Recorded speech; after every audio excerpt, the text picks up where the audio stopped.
Plague Ship. By Andre Norton. Chapter 1.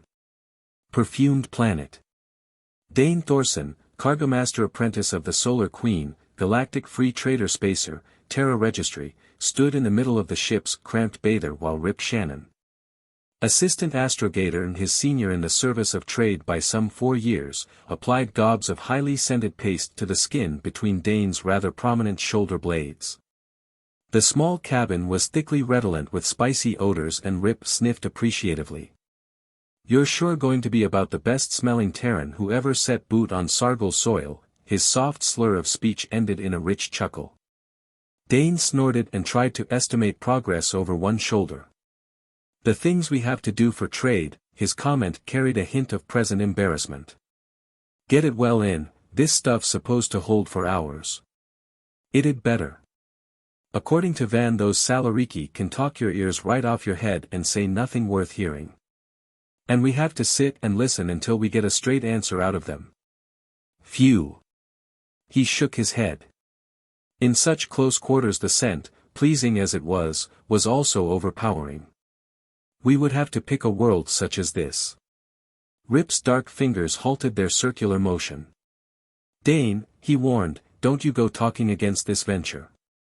We got it soft and we're going to be credit happy, if it works out." But, perversely, Dane held to a gloomier view of the immediate future. "If," he repeated. "There's a galaxy of ifs in this Sargol proposition. All very well for you to rest easy on your fins, you don't have to run about smelling like a spice works before you can get the time of day from one of the natives." Rip put down the jar of cream. "Different worlds, different customs," he iterated the old tag of the service. "Be glad this one is so easy to conform to. There are some I can think of." There, he ended his massage with a stinging slap. "You're all evenly greased. Good thing you don't have Van's bulk to cover. It takes him a good hour to get his cream on, even with Frank helping to spread.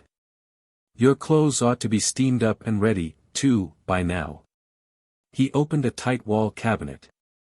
Originally intended to sterilize clothing which might be contaminated by contact with organisms inimical to Terrans. A cloud of steam fragrant with the same spicy scent poured out. Dane gingerly tugged loose his trade uniform, its brown silky fabric damp on his skin as he dressed. Luckily Sargol was warm. When he stepped out on its ruby-tinted soil this morning no lingering taint of his off-world origin must remain to disgust the sensitive nostrils of the Salariki. He supposed he would get used to this process. After all, this was the first time he had undergone the ritual. But he couldn't lose the secret conviction that it was all very silly. Only what Rip had pointed out was the truth. One adjusted to the customs of aliens or one didn't trade, and there were other things he might have had to do on other worlds which would have been far more upsetting to that core of private fastidiousness which few would have suspected existed in his tall, lanky frame. "Phew, out in the open with you." Ollie Camel, apprentice engineer, screwed his two regular features into an expression of extreme distaste and waved Dane by him in the corridor. For the sake of his shipmates' olfactory nerves, Dane hurried on to the port which gave on the ramp now tying the Queen to Sargol's crust. But there he lingered, waiting for Van Rick, the cargo-master of the spacer and his immediate superior. It was early morning, and now that he was out of the confinement of the ship the fresh morning winds cut about him, rippling through the blue-green grass forest beyond, to take much of his momentary irritation with them. There were no mountains in this section of Sargol, the highest elevations being rounded hills tightly clothed with the same 10-foot grass which covered the plains. From the Queen's observation ports, one could watch the constant ripple of the grass so that the planet appeared to be largely clothed in a shimmering, flowing carpet. To the west were the seas, stretches of shallow water so cut up by strings of islands that they more resembled a series of salty lakes. And it was what was to be found in those seas which had lured the Solar Queen to Sargol. Though, by rights, the discovery was that of another trader, Traxt Cam, who had bid for trading rights to Sargol. Hoping to make a comfortable fortune, or at least expenses with a slight profit, in the perfume trade, exporting from the scented planet some of its most fragrant products. But once on Sargol he had discovered the Koros stones, gems of a new type, a handful of which offered across the board in one of the inner planet trading marts had nearly caused a riot among bidding gem merchants. And Can had been well on the way to becoming one of the princes of trade when he had been drawn into the vicious net of the Limian pirates and finished off. Because they, too, had stumbled into the trap which was Limbo, and had had a very definite part in breaking up that devilish installation. The crew of the Solar Queen had claimed as their reward the trading rights of Traxt Cam in default of legal heirs. And so here they were on Sargol with the notes left by Cam as their guide, and as much lore concerning the Salariki as was known crammed into their minds. Dane sat down on the end of the ramp, his feet on Sargolian soil, thin, red soil with glittering bits of gold flake in it. He did not doubt that he was under observation from hidden eyes, but he tried to show no sign that he guessed it. The adult Salariki maintained at all times an attitude of aloof and complete indifference toward the traders, but the juvenile population were as curious as their elders were contemptuous. Perhaps there was a method of approach in that. Dane considered the idea. Van Ryck and Captain Jellicoe had handled the first negotiations, and the process had taken most of a day, the result totaling exactly nothing. In their contacts with the off-world men the feline-ancestored Salariki were ceremonious, wary, and completely detached. But Cam had gotten to them somehow, or he would not have returned from his first trip with that pouch of Koros stones. Only, among his records, salvaged on Limbo, he had left absolutely no clue as to how he had beaten down native sales resistance. It was baffling. But patience had to be the middle name of every trader, and Dane had complete faith in Van. Sooner or later the Cargo-master would find a key to unlock the Salariki. As if the thought of Dane's chief had summoned him, Van Ryck, his scented tunic sealed to his bull's neck in unaccustomed trimness, his cap on his blond head, strode down the ramp, broadcasting waves of fragrance as he moved. He sniffed vigorously as he approached his assistant and then nodded in approval. "So you're all greased and ready. Is the captain coming too, sir?" Van Ryck shook his head. "This is our headache. Patience, my boy, patience." He led the way through a thin screen of the grass on the other side of the scorched landing field to a well-packed earth road. Again Dane felt eyes, knew that they were being watched. But no Salariki stepped out of concealment. At least they had nothing to fear in the way of attack.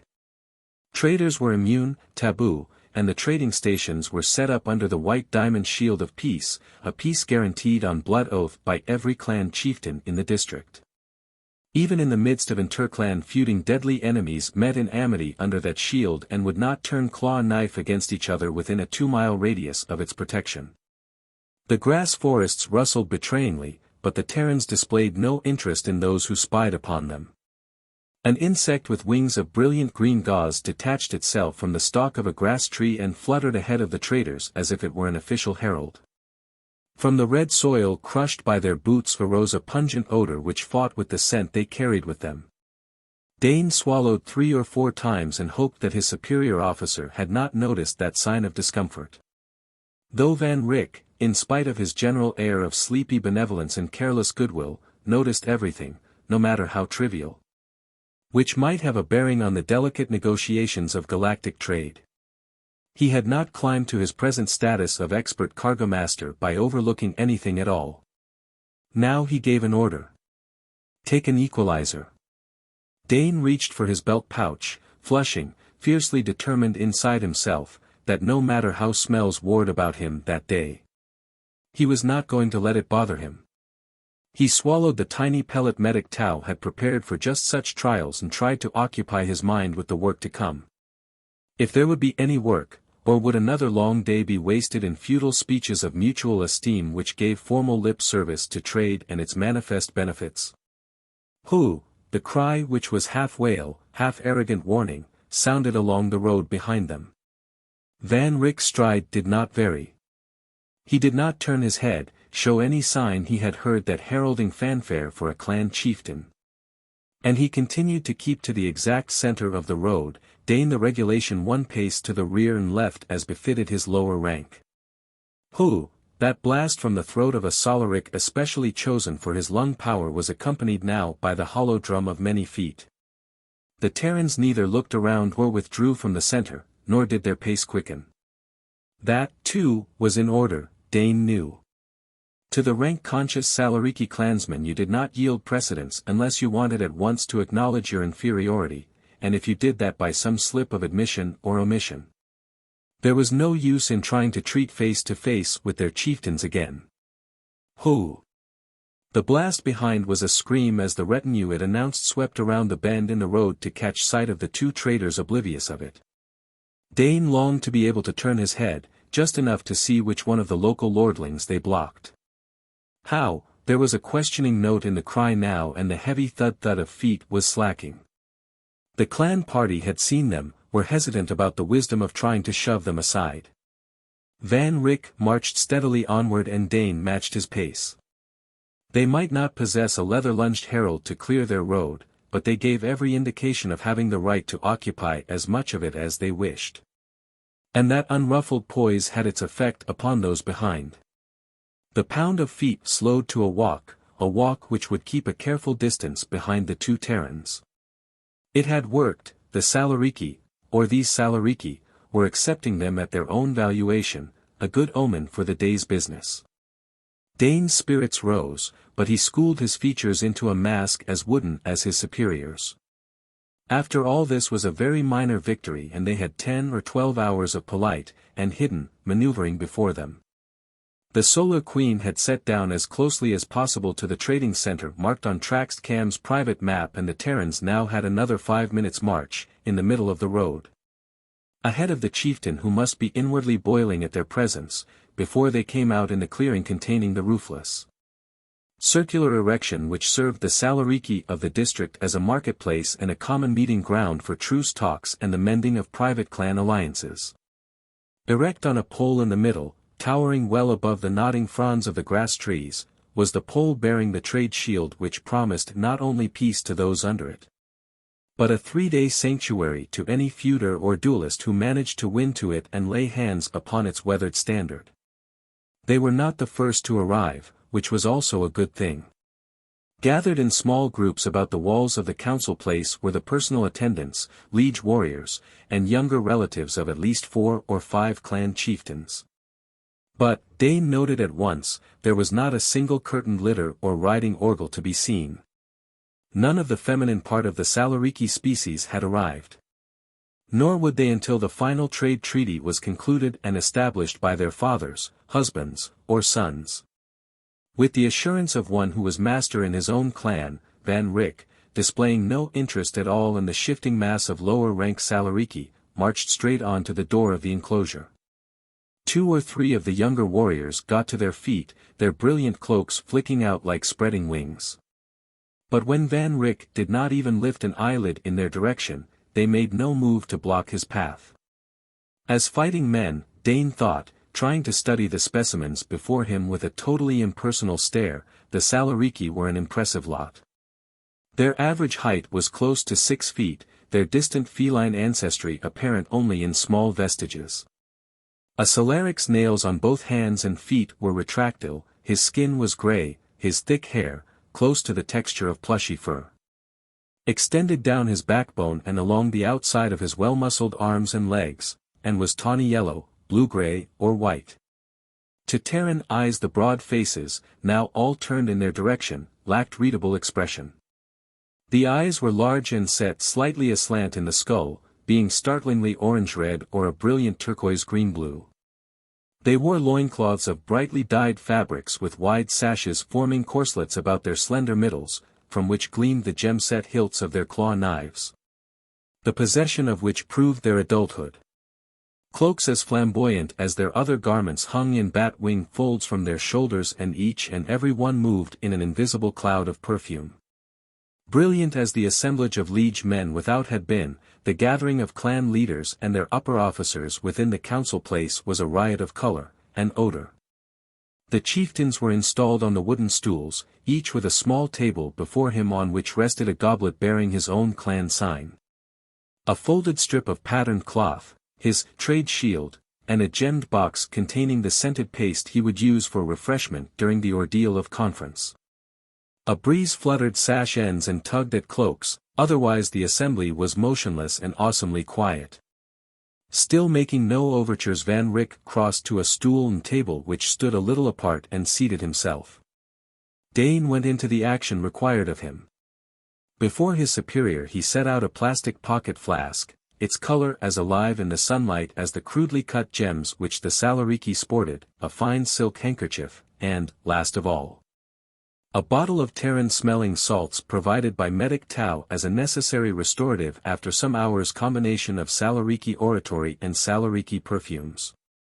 Having thus done the duty of liege man, Dane was at liberty to seat himself, cross-legged on the ground behind his chief, as the other sons, heirs, and advisers had gathered behind their lords. The chieftain whose arrival they had in a manner delayed came in after them, and Dane saw that it was Fashter, another piece of luck, since that clan was a small one and the chieftain had little influence. Had they so slowed Haffer or Paft it might be a different matter altogether. Fashter was established at his seat, his belongings spread out, and Dane, counting unobtrusively, was certain that the council was now complete. 7 clans XVIII had recorded divided the sea-coast territory, and there were 7 chieftains here, indicative of the importance of this meeting since some of these clans, beyond the radius of the shield piece, must be fighting a vicious blood feud at that very moment. Yes, 7 were here. Yet there still remained a single stool, directly across the circle from Van Rick. An empty stool. Who was the latecomer? That question was answered almost as it flashed into Dane's mind. But no Salariki lordling came through the door. Dane's self-control kept him in his place, even after he caught the meaning of the insignia emblazoned across the newcomer's tunic. Traitor, and not only a traitor but a company man. But why, and how? The companies only went after big game. This was a planet thrown open to free traders, the independence of the star lanes. By law and right no company man had any place here. Unless, behind a face Dane strove to keep as impassive as Van's his thoughts raced. XVIII as a free trader had bid for the right to exploit Sargol when its sole exportable product was deemed to be perfume, a small, unimportant trade as far as the companies were concerned. And then the Koros stones had been found and the importance of Sargol must have boomed as far as the big boys could see. They probably knew of XVIII's death as soon as the patrol report on Limbo had been sent to headquarters. The companies all maintained their private information and espionage services. And, with XVIII dead without an heir, they had seen their chance and moved in. Only, Dane's teeth set firmly, they didn't have the ghost of a chance now. Legally there was only one trader on Sargol, and that was the Solar Queen. Captain Jellicoe had his record signed by the patrol to prove that. And all this intersolar man would do now was to bow out and try poaching elsewhere. But the IS man appeared to be in no haste to follow that only possible course. He was seating himself with arrogant dignity on that unoccupied stool, and a younger man in IS uniform was putting before him the same type of equipment Dane had produced for Van Rick. The cargo-master of the Solar Queen showed no surprise, if the IS's appearance had been such to him. One of the younger warriors in Path's train got to his feet and brought his hands together with a clap which echoed across the silent gathering with the force of an archaic solid projectile shot. A Salariki, wearing the rich dress of the upper ranks, but also the collar forced upon a captive taken in combat, came into the enclosure carrying a jug in both hands. Preceded by Path's son, he made the rounds of the assembly, pouring a purple liquid from his jug into the goblet before each chieftain. A goblet which Path's heirs tasted ceremoniously before it was presented to the visiting clan leader. When they paused before Van Rick, the Salariki nobleman touched the side of the plasta flask in token. It was recognized that off-world men must be cautious over the sampling of local products, and that when they joined in the taking of the first cup of peace, they did so symbolically. Paft raised his cup, his gesture copied by everyone around the circle. In the harsh tongue of his race he repeated a formula so archaic that few of the Salariki could now translate the sing-song words. They drank and the meeting was formally opened. But it was an elderly Salariki seated to the right of Hafer, a man who wore no claw knife and whose dusky yellow cloak and sash made a subdued note amid the splendor of his fellows, who spoke first. Using the click-clack of the trade lingo his nation had learned from Cam. Under the white, he pointed to the shield aloft, we assemble to hear many things. But now come two tongues to speak where once there was but one father of a clan. Tell us, Outlanders, which of you must we now hark to in truth? He looked from Van Rick to the IS representative. The cargo-master from the Queen did not reply. He stared across the circle at the company man. Dane waited eagerly. What was the IS going to say to that? But the fellow did have an answer, ready and waiting. It is true, fathers of clans, that here are two voices, where by right and custom there should only be one. But this is a matter which can be decided between us. Give us leave to withdraw from your sight and speak privately together. Then he who returns to you will be the true voice and there shall be no more division. It was Paft who broke in before Hafer's spokesman could reply. It would have been better to have spoken together before you came to us. Go then until the shadow of the shield is not, then return hither and speak truly. We do not wait upon the pleasure of Outlanders. A murmur approved that tart comment.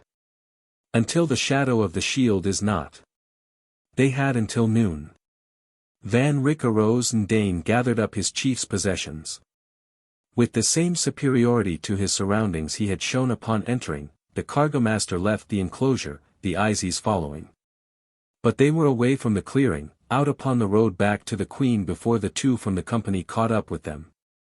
Captain Grange will see you right away, the icy cargo-master was beginning when Van Rick met him with a quelling stare. If you poachers have anything to say, you say it at the Queen and to Captain Jellicoe, he stated flatly and started on.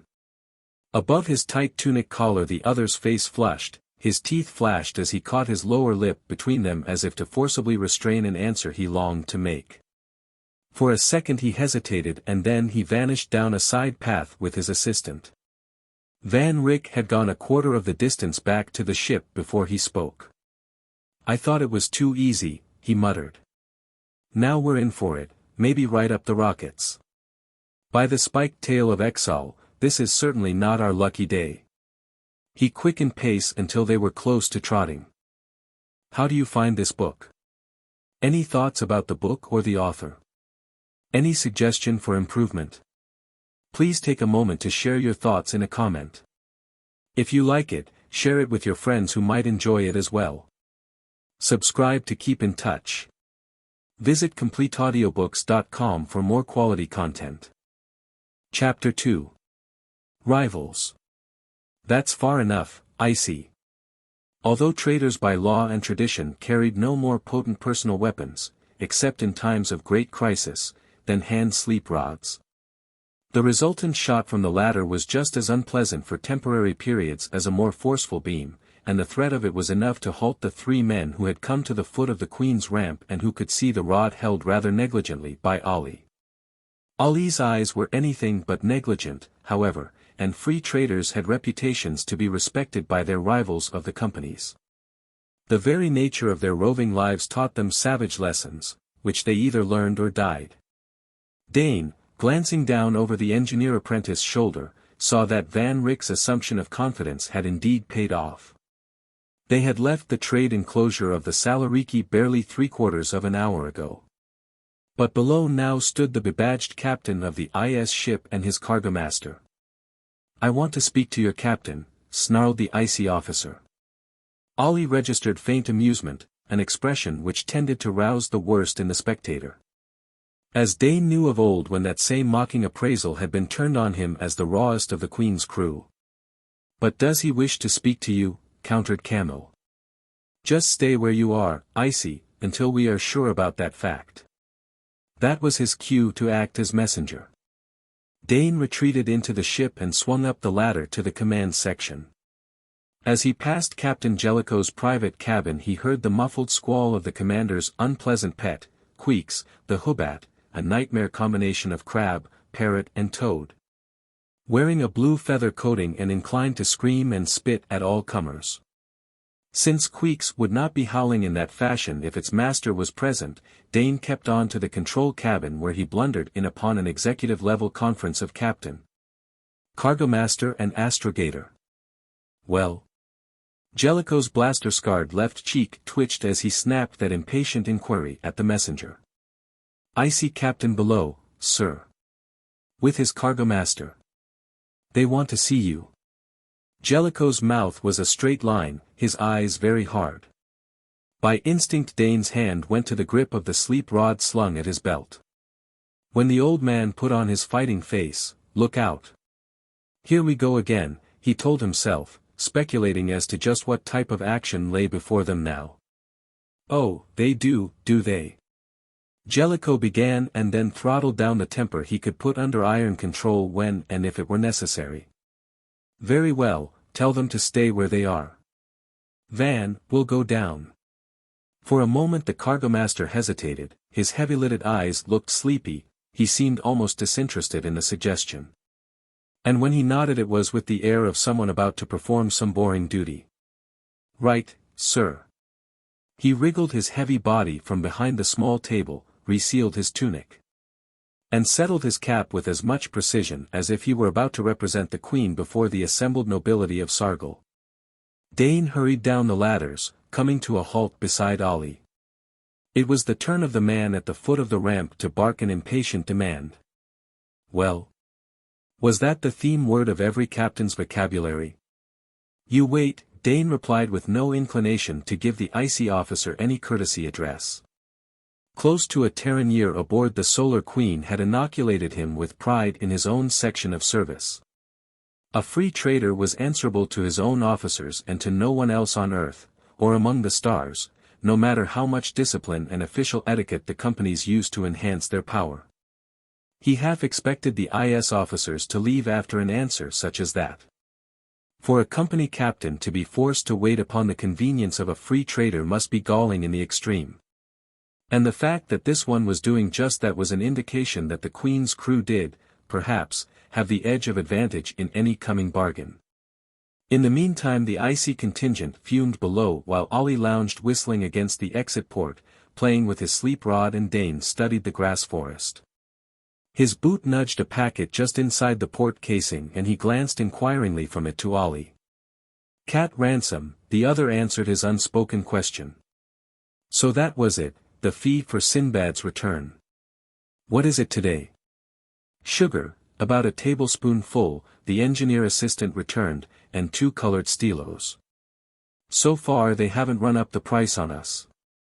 I think they're sharing out the spoil evenly, a new cub brings him back every night." As did all Terran ships, the Solar Queen carried a cat as an important member of the regular crew. And the portly Sinbad, before their landing on Sargol, had never presented any problem. He had done his duty of ridding the ship of unusual and usual pests and cargo despoilers with dispatch, neatness and energy. And when in port on alien worlds had never shown any inclination to go a-roving. But the sense of Sargol had apparently intoxicated him, shearing away his solid dignity in middle-aged dependability. Now Sinbad flashed out of the Queen at the opening of her port in the early morning and was brought back, protesting with both voice and claws. At the end of the day by that member of the juvenile population whose turn it was to collect the standing reward for his forceful delivery. Within 3 days it had become an accepted business transaction which satisfied everyone but Sinbad. The scrape of metal boot soles on ladder rungs warned of the arrival of their officers. Ollie and Dane withdrew down the corridor, leaving the entrance open for Jellicoe and Van Rick. Then they drifted back to witness the meeting with the Izies. There were no prolonged greetings between the two parties. No offer of hospitality as might have been expected between Terrans on an alien planet a quarter of the galaxy away from the Earth which had given them a common heritage. Jellicoe, with Van Rick at his shoulder, halted before he stepped from the ramp so that the 3 intersolar men, captain, cargo-master and escort, whether they wished or no, were put in the disadvantageous position of having to look up to a captain whom they, as members of one of the powerful companies, affected to despise. The lean, well-muscled, trim figure of the Queen's commander gave the impression of hard-bitten force held in check by will control. Just as his face under its thick layer of space burn was that of an adventurer accustomed to make split-second decisions, an estimate underlined by that seam of blaster burn across one flat cheek. Van Ryck, with a slight change of dress, could have been a company man in the higher ranks, or so the casual observer would have placed him. Until an observer marked the eyes behind those sleepy drooping lids, or caught a certain note in the calm, unhurried drawl of his voice. To look at the two senior officers of the free trading spacer or the antithesis of each other, in action they were each half of a powerful steamroller whole, as a good many men in the service, scattered over a half-dozen or so planets, had discovered to their cost in the past. Now Jellicoe brought the heels of his space boots together with an extravagant click and his hand flourished at the fore of his helmet in a gesture which was better suited to the patrol hero of a slightly out-of-date video serial. Jellicoe, Solar Queen, free trader, he identified himself brusquely, and added, "This is Van Ryck, our cargo master." Not all the flush had faded from the face of the IS captain. Grange of the Dart, he did not even sketch a salute. Intersolar. Cowley, cargo master, and he did not name the hovering third member of his party. Jellicoe stood waiting and after a long moment of silence Grange was forced to state his business. "We have until noon." Jellicoe, his fingers hooked in his belt, simply waited. And under his level gaze the icy captain began to find the going hard. "They have given us until noon," he started once more, "to get together." Jellicoe's voice came, coldly remote. "There is no reason for any getting together, Grange. By rights I can have you up before the trade board for poaching. The Solar Queen has sole trading rights here. If you up ship within a reasonable amount of time, I'll be inclined to let it pass. After all, I've no desire to run all the way to the nearest patrol post to report you. You can't expect to buck Intersolar. We'll make you an offer." That was Kali's contribution, made probably because his commanding officer couldn't find words explosive enough. Jellicoe, whose forte was more direct action, took an excursion into heavy-handed sarcasm. "You IZs have certainly been given excellent briefing. I would advise a little closer study of the code, and not the sections in small symbols at the end of the tape either. We're not bucking anyone. You'll find our registration for Sargol down on tapes at the center. And I suggest that the sooner you withdraw the better, before we cite you for illegal planeting." Grange had gained control of his emotions. "We're pretty far from center here," he remarked. It was a statement of fact, but it carried overtones which they were able to assess correctly. The Solar Queen was a free trader, alone on an alien world. But the IS ship might be cruising in company, ready to summon aid, men and supplies. Dane drew a deep breath. The IZs must be sure of themselves, not only that, but they must want what Sargol had to offer to the point of being willing to step outside the law to get it. The IS captain took a step forward. "I think we understand each other now," he said, his confidence restored. Van Ryck answered him, his deep voice cutting across the sighing of the wind in the grass forest. "Your proposition." Perhaps this return to their implied threat bolstered their belief in the infallibility of the company. Their conviction that no independent dared stand up against the might and power of Intersolar. Cowley replied. "We'll take up your contract, at a profit to you, and you up ship before the Salariki are confused over whom they are to deal with." "And the amount of profit?" Van Ryck bored in. "Oh," Cowley shrugged, "say 10% of Cam's last shipment." Jellicoe laughed. "Generous, aren't you, Icy? 10% of a cargo which can't be assessed. The gang on Limbo kept no records of what they plundered." "We don't know what he was carrying when he crashed on Limbo," countered Cowley swiftly. "We'll base our offer on what he carried to Axel." Now Van Ryck chucked. "I wonder who figured that one out," he inquired of the scented winds. "He must save the company a fair amount of credits one way or another. Interesting offer." By the bland satisfaction to be read on the three faces below, the IS men were assured of their victory. The Solar Queen would be paid off with a pittance, under the vague threat of company retaliation she would up-ship from Sargol. And they would be left in possession of the rich Koros trade, to be commended and rewarded by their superiors. Had they, Dane speculated, ever had any dealings with free traders before, at least with the brand of independent adventurers such as manned the Solar Queen? Van Rick burrowed in his belt pouch and then held out his hand. On the broad palm lay a flat disc of metal. "Very interesting," he repeated. "I shall treasure this recording." The sight of that disc wiped all satisfaction from the icy faces.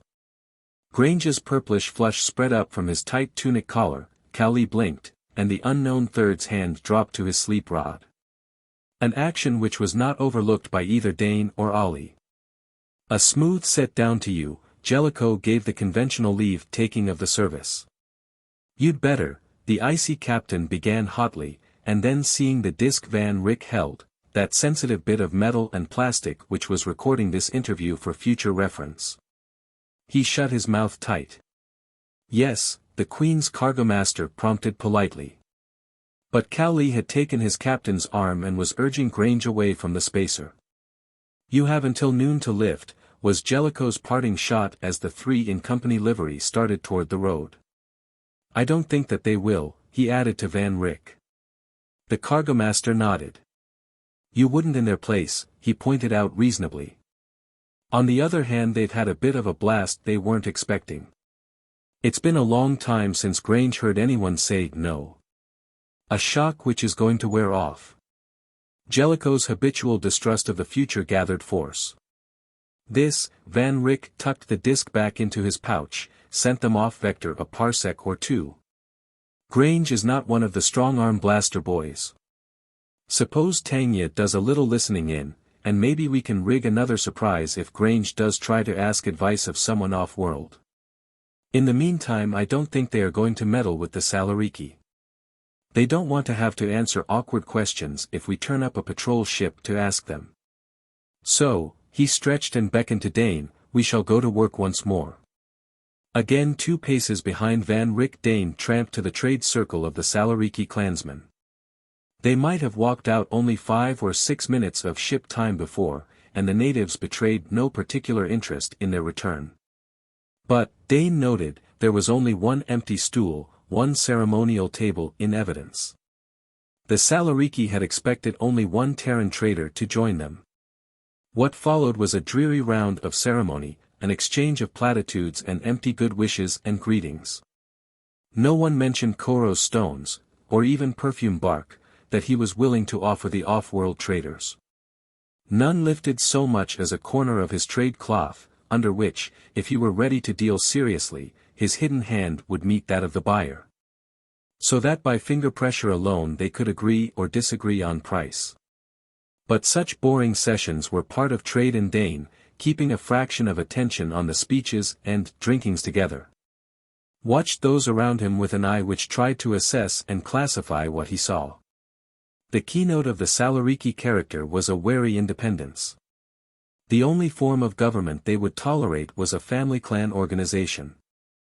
Feuds and deadly duels between individuals and clans were the accepted way of life, and every male who reached adulthood went armed and ready for combat until he became a speaker for the past, too old to bear arms in the field.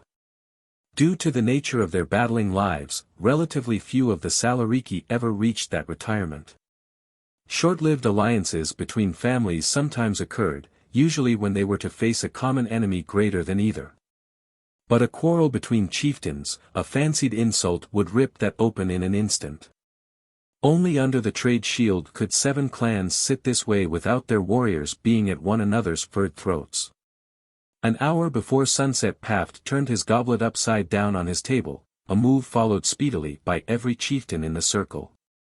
The conference was at an end for that day. And as far as Dane could see, it had accomplished exactly nothing, except to bring the Izies into the open. What had Traxt Cam discovered which had given him the trading contract with these suspicious aliens? Unless the men from the Queen learned it, they could go on talking until the contract ran out and get no farther than they had today. From his training Dane knew that oftentimes contact with an alien race did require long and patient handling. But between study and experiencing the situation himself there was a gulf. And he thought somewhat ruefully that he had much to learn before he could meet such a situation with Van Rick's unfailing patience and aplomb. The cargo-master seemed in nowise tired by his wasted day, and Dane knew that Van would probably sit up half the night, going over for the 100th time tracks Cam's sketchy recordings in another painstaking attempt to discover why and how the other free trader had succeeded where the Queen's men were up against a stone wall. The harvesting of Koros stones was, as Dane and all those who had been briefed from Cam's records knew, a perilous job. Though the rule of the Salariki was undisputed on the land masses of Sargol, it was another matter in the watery world of the shallow seas. There the Gorp were in command of the territory and one had to be constantly alert for attack from the sly, reptilian intelligence. So alien to the thinking processes of both Salariki and Terran that there was, or seemed to be, no point of possible contact. One went gathering Koros gems after balancing life against gain. And perhaps the Salariki did not see any profit in that operation. Yet Traxt Cam had brought back his bag of gems. Somehow he had managed to secure them in trade. Van Rick climbed the ramp, hurrying on into the Queen as if he would not get back to his records soon enough. But Dane paused and looked back at the grass jungle a little wistfully. To his mind these early evening hours were the best time on Sargol. The light was golden, the night winds had not yet arisen. He disliked exchanging the freedom of the open for the confinement of the spacer. And, as he hesitated there, two of the juvenile population of Sargol came out of the forest. Between them they carried one of their hunting nets, a net which now enclosed a quiet but baneful-eyed captive, Sinbad being delivered for nightly ransom. Dane was reaching for the pay to give the captors when, to his real astonishment, one of them advanced and pointed with an extended forefinger claw to the open port. "Go in," he formed the trade lingo words with care. And Dane's surprise must have been plain to read for the cub followed his speech with a vigorous nod and set one foot on the ramp to underline his desire. For one of the Salariki, who had continually manifested their belief that Terrans and their ship were an offense to the nostrils of all right living men. To wish to enter the spacer was an astonishing about-face. But any advantage no matter how small, which might bring about a closer understanding, must be seized at once. Dane accepted the growling Sinbad and beckoned, knowing better than to touch the boy. "Come." Only one of the junior clansmen obeyed that invitation. The other watched, big-eyed, and then scuttled back to the forest when his fellow called out some suggestion. He was not going to be trapped. Dane led the way up the ramp, paying no visible attention to the young Salarik, nor did he urge the other on when he lingered for a long moment or two at the port. In his mind the Cargo-master-apprentice was feverishly running over the list of general trade goods. What did they carry which would make a suitable and intriguing gift for a small alien with such a promising bump of curiosity? If he had only time to get Van Rick. The Salarik was inside the corridor now, his nostrils spread, assaying each and every odor in this strange place. Suddenly his head jerked as if tugged by one of his own net ropes. His interest had been riveted by some scent his sensitive senses had detected. His eyes met Dane's in appeal. Swiftly the Terran nodded and then followed with a lengthened stride as the Salarik sped down into the lower reaches of the Queen, obviously in quest of something of great importance. Chapter 3. Contact at last. What in, Frank Mura, steward, storekeeper, and cook of the Queen, retreated into the nearest cabin doorway as the young Salarik flashed down the ladder into his section. Dane, with the now resigned Sinbad in the crook of his arm, had tailed his guest and arrived just in time to see the native come to an abrupt halt before one of the most important doors in the spacer, the portal of the hydro garden which renewed the ship's oxygen and supplied them with fresh fruit and vegetables to vary their diet of concentrates. The Salarik laid one hand on the smooth surface of the sealed compartment and looked back over his shoulder at Dane with an inquiry to which was added something of a plea. Guided by his instinct, that this was important to them all, Dane spoke to Mura. "Can you let him in there, Frank?" It was not sensible, it might even be dangerous. But every member of the crew knew the necessity for making some sort of contact with the natives.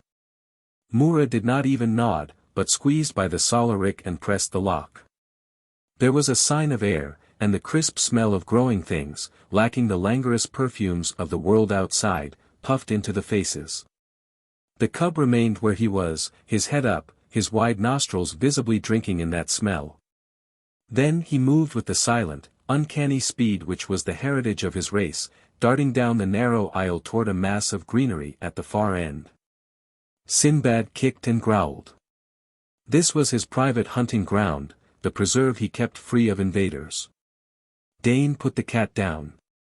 The Salariki had found what he was seeking. He stood on tiptoe to sniff at a plant, his yellow eyes half closed, his whole stance spelling ecstasy. Dane looked to the steward for enlightenment. What's he so interested in, Frank? Catnip. Catnip? Dane repeated. The word meant nothing to him, but Mura had a habit of picking up strange plants and cultivating them for study. What is it? One of the Terran mints, an herb. Mura gave a short explanation as he moved down the aisle toward the alien. He broke off a leaf and crushed it between his fingers. Dane, his sense of smell largely deadened by the pungency with which he had been surrounded by most of that day, could distinguish no new odor. But the young Salariki swung around to face the steward, his eyes wide, his nose questing. And Sinbad gave a whining yowl and made a spring to push his head against the steward's now aromatic hand. So, now they had it, an opening wedge. Dane came up to the three. All right to take a leaf or two, he asked Mura. Why not? I grow it for Sinbad. To a cat it is like Himmel smoke or a tankard of Lacabad. And by Sinbad's actions Dane guessed that the plant did hold for the cat the same attraction those stimulants produced in human beings. He carefully broke off a small stem supporting 3 leaves and presented it to the Salariki, who stared at him and then, snatching the twig, raced from the hydro garden as if pursued by feuding clansmen. Dane heard the pad of his feet on the ladder. Apparently the cub was making sure of escape with his precious find. But the Cargo-master-apprentice was frowning. As far as he could see there were only 5 of the plants. That's all the catnip you have? Mura tucked Sinbad under his arm and shooed Dane before him out of the hydro. There was no need to grow more. A small portion of the herb goes a long way with this one. He put the cat down in the corridor. The leaves may be preserved by drying. I believe that there is a small box of them in the galley. A strictly limited supply. Suppose this was the key which would unlock the Koros trade. And yet it was to be summed up in 5 plants and a few dried leaves. However, Van Rick must know of this as soon as possible. But to Dane's growing discomfiture the Cargo-master showed no elation as his junior poured out the particulars of his discovery. Instead there were definite signs of displeasure to be read by those who knew Van Rick well. He heard Dane out and then got to his feet. Tolling the younger man with him by a crooked finger, he went out of his combined office, living quarters to the domain of medic Craig Tau. Problem for you, Craig. Van Rick seated his bulk on the wall jump seat Tau pulled down for him.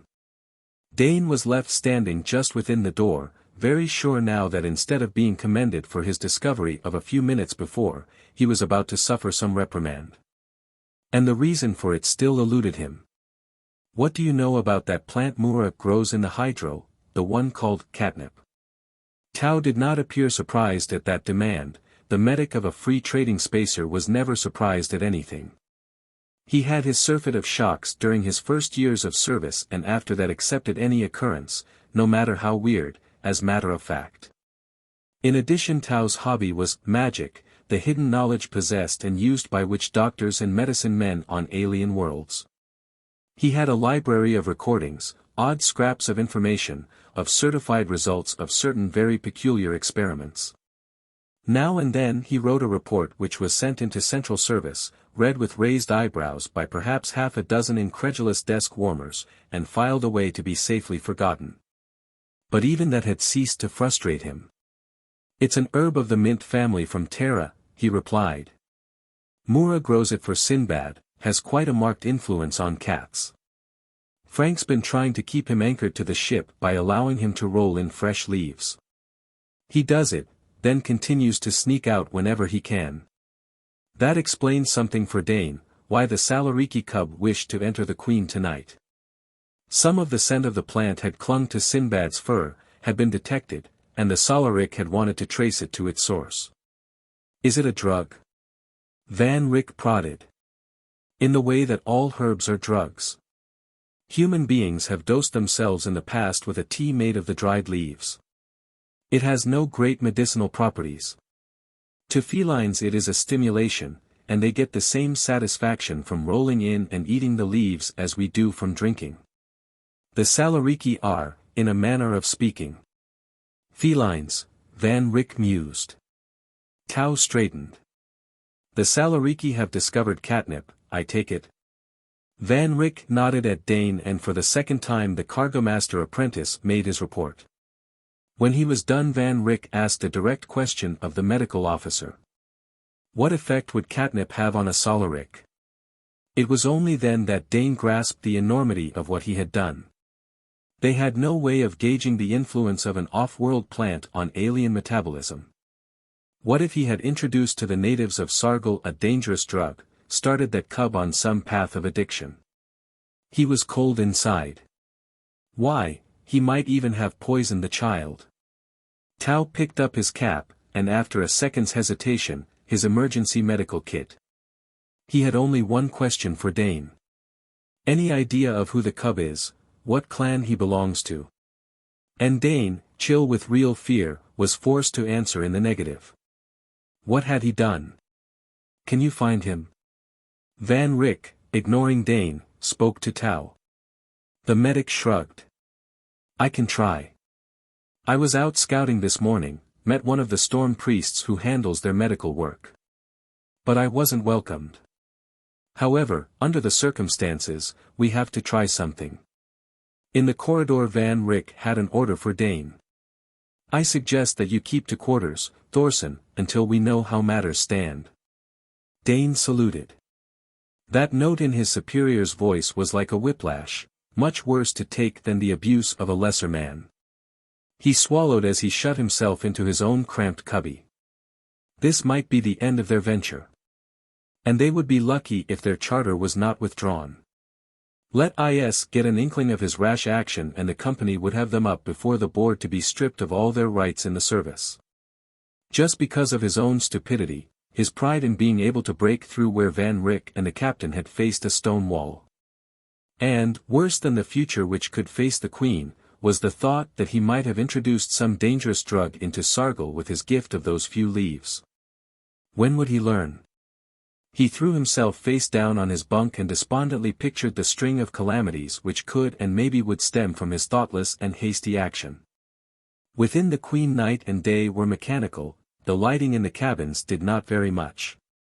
Dane did not know how long he lay there forcing his mind to consider his stupid action.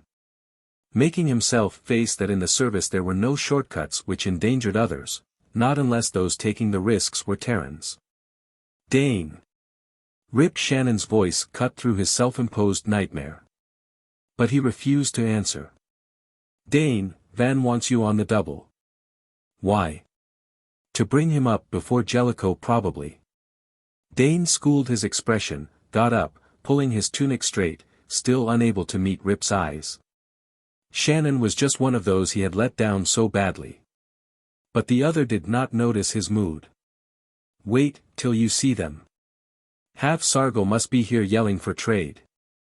That comment was so far from what he had been expecting that Dane was startled out of his own gloomy thoughts. Rip's brown face was one wide smile, his black eyes danced, it was plain he was honestly elated. Get a move on, fire rockets, he urged, or Van will blast you for fair. Dane did move, up the ladder to the next level and out on the port ramp. What he saw below brought him up short. Evening had come to Sargol, but the scene immediately below was not in darkness. Blazing torches advanced in lines from the grass forest, and the portable floodlight of the spacer added to the general glare, turning night into noonday. Van Rick and Jellicoe sat on stools facing at least 5 of the 7 major chieftains with whom they had conferred to no purpose earlier. And behind these leaders milled a throng of lesser Salariki. Yes, there was at least one carrying chair, and also an orgle from the back of which a veiled noblewoman was being assisted to dismount by 2 retainers. The women of the clans were coming, which could mean only that trade was at last in progress. But trade for what? Dane strode down the ramp. He saw Paft, his hand carefully covered by his trade cloth, advance to Van Rick, whose own fingers were decently veiled by a handkerchief. Under the folds of fabric their hands touched. The bargaining was in the first stages. And it was important enough for the clan leaders to conduct themselves. Where, according to Cam's records, it had been usual to delegate that power to a favored liege man. Catching the light from the ship's beam and from the softer flares of the Salariki torches was a small pile of stones resting on a stool to one side. Dane drew a deep breath. He had heard the Koros stones described, had seen the 3D print of one found among Cam's recordings, but the reality was beyond his expectations. He knew the technical analysis of the gems, that they were, as the amber of Terra. The fossilized resin exuded by ancient plants, maybe the ancestors of the grass trees, long buried in the saline deposits of the shallow seas where chemical changes had taken place to produce the wonder jewels. In color they shaded from a rosy apricot to a rich mauve, but in their depths other colors, silver, fiery gold, spun sparks which seemed to move as the gem was turned. And, which was what first endeared them to the Salariki, when worn against the skin and warmed by body heat they gave off a perfume which enchanted not only the Sargolian natives but all in the galaxy wealthy enough to own one. On another stool placed at Van Rick's right hand, as that bearing the Koros stones was at Paft's, was a transparent plastic box containing some wrinkled brownish leaves. Dane moved as unobtrusively as he could to his proper place at such a trading session, behind Van Rick. More Salariki were tramping out of the forest, torch-bearing retainers, and cloaked warriors. A little to one side was a third party Dane had not seen before. They were clustered about a staff which had been driven into the ground, a staff topped with a white streamer marking a temporary trading ground. These were Salariki right enough, but they did not wear the colorful garb of those about them, instead they were all clad alike in muffling. Sleeved robes of a drab green, the storm priests, their robes denoting the color of the Sargolian sky just before the onslaught of their worst tempests. Cam had not left many clues concerning the religion of the Salariki, but the storm priests had, in narrowly defined limits, power. And their recognition of the Terran traders would add to good feeling. In the knot of storm priests a Terran stood, Medic Tau, and he was talking earnestly with the leader of the religious party. Dane would have given much to have been free to cross and ask Tau a question or two. Was all this assembly the result of the discovery in the hydro? But even as he asked himself that, the trade cloths were shaken from the hands of the bargainers and Van Rick gave an order over his shoulder. Measure out 2 spoonsful of the dried leaves into a box, he pointed to a tiny plastic container. With painstaking care Dane followed directions. At the same time a servant of the Salarik chief swept the handful of gems from the other stool and dropped them in a heap before Van Rick, who transferred them to a strongbox resting between his feet. Paft arose, but he had hardly quitted the trading seat before one of the lesser clan leaders had taken his place, the bargaining cloth ready looped loosely about his wrist. It was at that point that the proceedings were interrupted. A new party came into the open, their utilitarian trade tunics making a drab blot as they threaded their way in a compact group through the throng of Salariki. IS men. So they had not lifted from Sargol. They showed no signs of uneasiness, it was as if their rights were being infringed by the free traders. And Cao Li, their cargo-master, swaggered straight to the bargaining point. The chatter of Salariki voices was stilled, the Sargolians withdrew a little, letting one party of Terrans face the other, sensing drama to come. Neither Van Rick nor Jellicoe spoke. It was left to Cowley to state his case. "You've crooked your orbit this time, bright boys." His jeer was a paean of triumph. Code 3, Article 6, or can't you absorb rules tapes with your thick heads? Code 3, Article 6, Dane searched his memory for that law of the service. The words flashed into his mind as the auto-learner had planted them during his first year of training back in the pool. To no alien race shall any trader introduce any drug, food, or drink from off-world, until such a substance has been certified as non-harmful to the aliens. There it was. IS had them and it was all his fault. But if he had been so wrong, why in the world did Van Rick sit there trading? Condoning the error and making it into a crime for which they could be summoned before the board and struck off the rolls of the service. Van Rick smiled gently. Code 4, Article 2, he quoted with the genial air of one playing gift-giver at a Forkeden feasting. Code 4, Article 2, any organic substance offered for trade must be examined by a committee of trained medical experts, an equal representation of Terrans and aliens. Kali's sneering smile did not vanish. "Well," he challenged, "where's your board of experts?" "Tau." Van Rick called to the medic with the storm priests. "Will you ask your colleague to be so kind as to allow the Cargo-master Cowley to be presented?" The tall, dark young Terran medic spoke to the priest beside him and together they came across the clearing. Van Rick and Jellicoe both arose and inclined their heads in honor to the priests, as did the chief with whom they had been about to deal. Reader of clouds and master of many winds, Tau's voice flowed with the many-voweled titles of the Sargolian, "May I bring before your face Cargo-master Cowley, a servant of Intersolar in the realm of trade?" The storm priest's shaven skull and body gleamed steel-gray in the light. His eyes, of that startling blue-green, regarded the IS party with cynical detachment. "You wish of me?" Plainly he was one who believed in getting down to essentials at once. Cowley could not be overawed. "These free traders have introduced among your people a powerful drug which will bring much evil," he spoke slowly in simple words as if he were addressing a cub. "You have evidence of such evil?" countered the storm priest.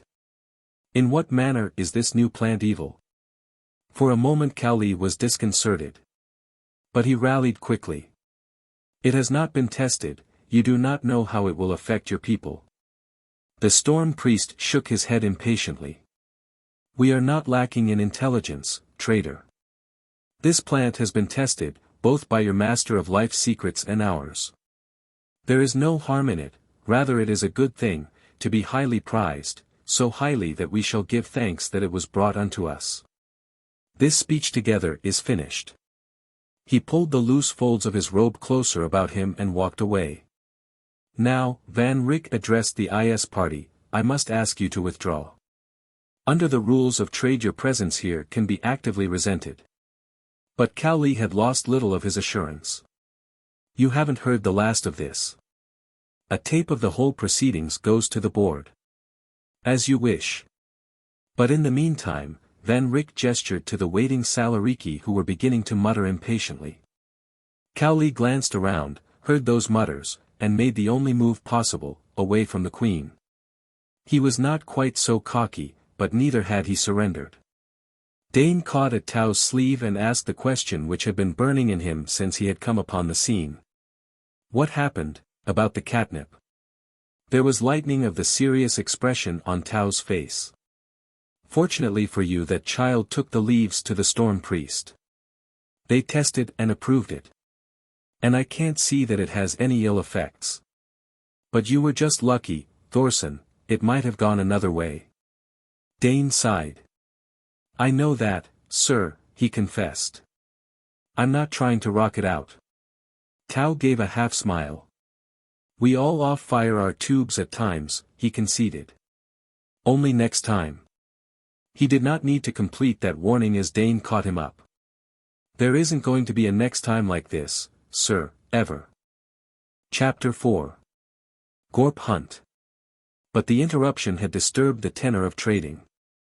The small chief who had so eagerly taken Path's place had only 2 Koros stones to offer, and even to Dane's inexperienced eyes they were inferior in size and color to those the other clan leader had tendered.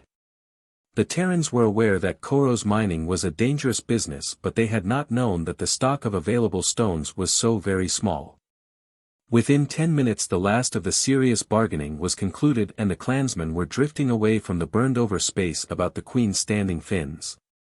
Dane folded up the bargain cloth, glad for a task. He sensed that he was far from being back in Van Rick's good graces. The fact that his superior did not discuss any of the aspects of the deals with him was a bad sign. Captain Jellicoe stretched. Although his was not, or never, what might be termed a good-humored face, he was at peace with his world. That would seem to be all. What's the haul, Van? 10 first-class stones, about 50 second grade, and 20 or so of third. The chiefs will go to the fisheries tomorrow. Then we'll be in to see the really good stuff. And how's the herbs holding out? That interested Dane too. Surely the few plants in the hydro and the dried leaves could not be stretched too far. As well as we could expect. Van Rick frowned. But Craig thinks he's on the trail of something to help. The storm priests had uprooted the staff marking the trading station and were wrapping the white streamer about it. Their leader had already gone and now Tao came up to the group by the ramp. Van says you have an idea, the captain hailed him. We haven't tried it yet. And we can't unless the priests give it a clear lane. That goes without saying, Jellicoe agreed. The captain had not addressed that remark to him personally, but Dane was sure it had been directed at him. Well, they needn't worry, never again was he going to make that mistake, they could be very sure of that. He was part of the conference which followed in the mess cabin only because he was a member of the crew. How far the reason for his disgrace had spread he had no way of telling, but he made no overtures, even to Rip. Tao had the floor with Mura as an efficient lieutenant. He discussed the properties of catnip and gave information on the limited supply the Queen carried. Then he launched into a new suggestion. Felines of Terra, in fact a great many other of our native mammals, have a similar affinity for this. Mura produced a small flask and Tao opened it, passing it to Captain Jellicoe and so from hand to hand about the room. Each crewman sniffed at the strong aroma. It was a heavier scent than that given off by the crushed catnip. Dane was not sure he liked it. But a moment later Sinbad streaked in from the corridor and committed the unpardonable sin of leaping to the tabletop just before Mura, who had taken the flask from Dane. He meowed plaintively and clawed at the steward's cuff. Mura stoppered the flask and put the cat down on the floor. What is it? Jellicoe wanted to know. Anisette, a liquor made from the oil of anise, from seeds of the anise plant. It is a stimulant, but we use it mainly as a condiment. If it is harmless for the Salariki it ought to be a bigger bargaining point than any perfumes or spices IS can import. And remember, with their unlimited capital, they can flood the market with products we can't touch, selling at a loss if need be to cut us out. Because their ship is not going to lift from Sargol just because she has no legal right here. There's this point, Van Rick added to the lecture. The XIIIs are trading or want to trade perfumes. But they stock only manufactured products, exotic stuff, but synthetic. He took from his belt pouch 2 tiny boxes. Before he caught the rich scent of the paste inside them Dane had already identified each as luxury items from Casper, chemical products which sold well and at high prices in the civilized ports of the galaxy. The cargo-master turned the boxes over, exposing the symbol on their undersides, the mark of IS. These were offered to me in trade by a Salariki. I took them, just to have proof that the XIIIs are operating here. But, note, they were offered to me in trade, along with 2 top Koros for what? 1 spoonful of dried catnip leaves. Does that suggest anything? Mura answered first. The Salariki prefer natural products to synthetic. I think so. Jew suppose that was Cam's secret, speculated astrogator Steen Wilcox. If it was, Jellicoe cut in, he certainly kept it. If we had only known this earlier. They were all thinking of that, of their storage space carefully packed with useless trade goods. Where, if they had known, the same space could have carried herbs with 5 or 25 times as much buying power. Maybe now that their sales resistance is broken, we can switch to some of the other stuff, Tanya, torn away from his beloved communicators for the conference, said wistfully. They like color, how about breaking out some rolls of Harlinian moth silk? Van Rick sighed wearily. Oh, we'll try. We'll bring out everything and anything. But we could have done so much better. He brooded over the tricks of fate which had landed them on a planet wild for trade with no proper trade goods in either of their holds. There was a nervous little sound of a throat being apologetically cleared. Jasper Weeks, the small wiper from the engine room detail, the third-generation Venusian colonist whom the more vocal members of the Queen's complement were apt to forget upon occasion. Seeing all eyes upon him, spoke though his voice was hardly above a hoarse whisper. Cedar, lacal bark, 4 Schwede. Cinnamon, Mura added to the list. Imported in small quantities. Naturally. Only the problem now is, how much cedar, lacal bark, 4 Schwede, cinnamon do we have on board, demanded Van Rick. His sarcasm did not register with Weeks, for the little man pushed by Dane and left the cabin to their surprise. In the quiet which followed they could hear the clatter of his boots on ladder rungs as he descended to the quarters of the engine room staff. Tang turned to his neighbor, Johann Stotz, the Queen's engineer. What's he going for? Stotz shrugged. Weeks was a self-effacing man, so much so that even in the cramped quarters of the spacer very little about him as an individual impressed his mates, a fact which was slowly dawning on them all now. Then they heard the scramble of feet hurrying back, and Weeks burst in with energy which carried him across to the table behind which the captain and Van Rick now sat. In the wiper's hands was a plastisteel box, the treasure chest of a spaceman. Its tough exterior was guaranteed to protect the contents against everything but outright disintegration. Weeks put it down on the table and snapped up the lid. A new aroma, or aromas, was added to the scents now at war in the cabin. Weeks pulled out a handful of fluffy white stuff which frothed up about his fingers like soap lather. Then with more care he lifted up a tray divided into many small compartments, each with a separate sealing lid of its own. The men of the Queen moved in, their curiosity aroused, until they were jostling one another. Being tall, Dane had an advantage, though Van Rick's bulk and the wide shoulders of the captain were between him and the object they were so intent upon. In each division of the tray, easily seen through the transparent lids, was a carved figure.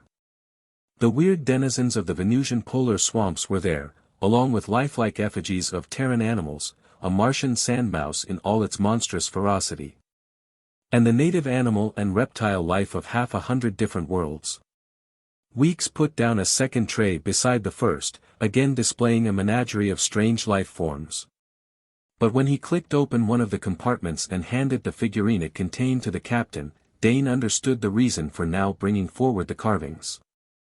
The majority of them were fashioned from a dull blue-gray wood, and Dane knew that if he picked one up he would discover that it weighed close to nothing in his hand.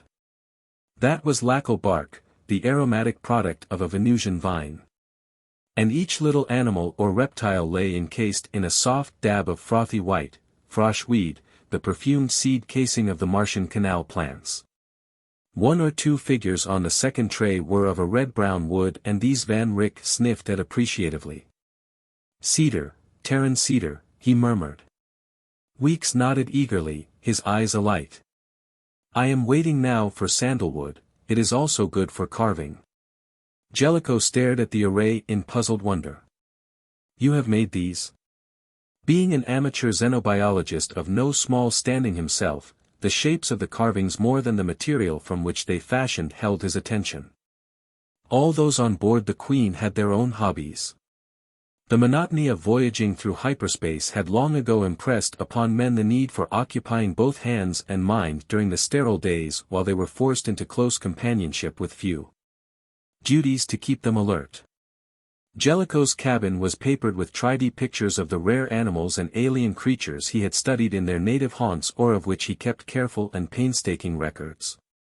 Tao had his magic, Mura not only his plants but the delicate miniature landscapes he fashioned, to be imprisoned forever in the hearts of protecting plastiballs.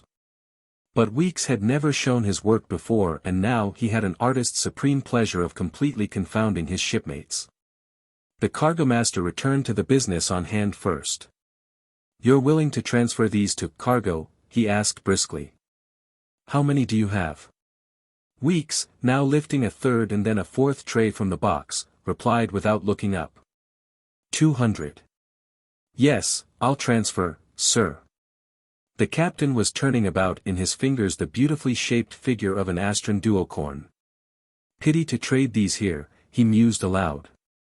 "Will Paft or Haffer appreciate more than just their scent?" Weeks smiled shyly. "I've filled this case, sir. I was going to offer them to Mr. Van Rick on a venture. I can always make another set. And right now, well, maybe they'll be worth more to the Queen, seeing as how they're made out of aromatic woods, than they'd be elsewhere. Leastwise the Izies aren't going to have anything like them to show," he ended in a burst of honest pride. "Indeed they aren't." Van Rick gave honor where it was due. So they made plans and then separated to sleep out the rest of the night. Dane knew that his lapse was not forgotten nor forgiven, but now he was honestly too tired to care and slept as well as if his conscience were clear. But morning brought only a trickle of lower-class clansmen for trading, and none of them had much but news to offer. The storm priests, as neutral arbitrators, had divided up the Koros grounds. And the clansmen, under the personal supervision of their chieftains, were busy hunting the stones. The Terrans gathered from scraps of information that gem-seeking on such a large scale had never been attempted before. Before night there came other news, and much more chilling. Paft, one of the two major chieftains of this section of Sargol, while supervising the efforts of his liege men on a newly discovered and richly strewn length of shoal water, had been attacked and killed by Gorp. The unusual activity of the Salariki in the shallows had in turn drawn to the spot battalions of the intelligent, malignant reptiles who had struck in strength. Slaying and escaping before the Salariki could form an adequate defense. Having killed the land-dwellers sentries silently and effectively before advancing on the laboring main bodies of gem hunters. A loss of a certain number of miners or fishers had been pre-seen as the price one paid for Koros in quantity.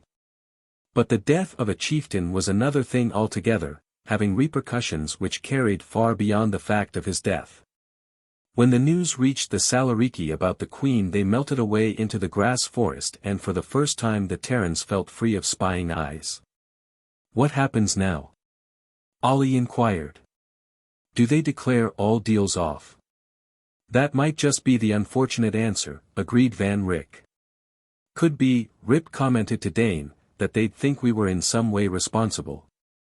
But Dane's conscience, sensitive over the whole matter of Salariki trade, had already reached that conclusion. The Terran party, unsure of what were the best tactics, wisely decided to do nothing at all for the time being. But, when the Salariki seemed to have completely vanished on the morning of the second day, the men were restless. Had Path's death resulted in some interclan quarrel over the airship and the other clans withdrawn to let the various contendants for that honor fight it out? Or, what was more probable and dangerous, had the aliens come to the point of view that the Queen was in the main responsible for the catastrophe and were engaged in preparing too warm a welcome for any traders who dared to visit them? With the latter idea in mind they did not stray far from the ship. And the limit to their traveling was the edge of the forest from which they could be covered, and so they did not learn much. It was well into the morning before they were dramatically apprised that, far from being considered in any way an enemy, they were about to be accepted in a tie as close as clan to clan during one of the temporary but binding truces. The messenger came in state, a young Salariki warrior, his splendid cloak rent and hanging in tattered pieces from his shoulders as a sign of his official grief.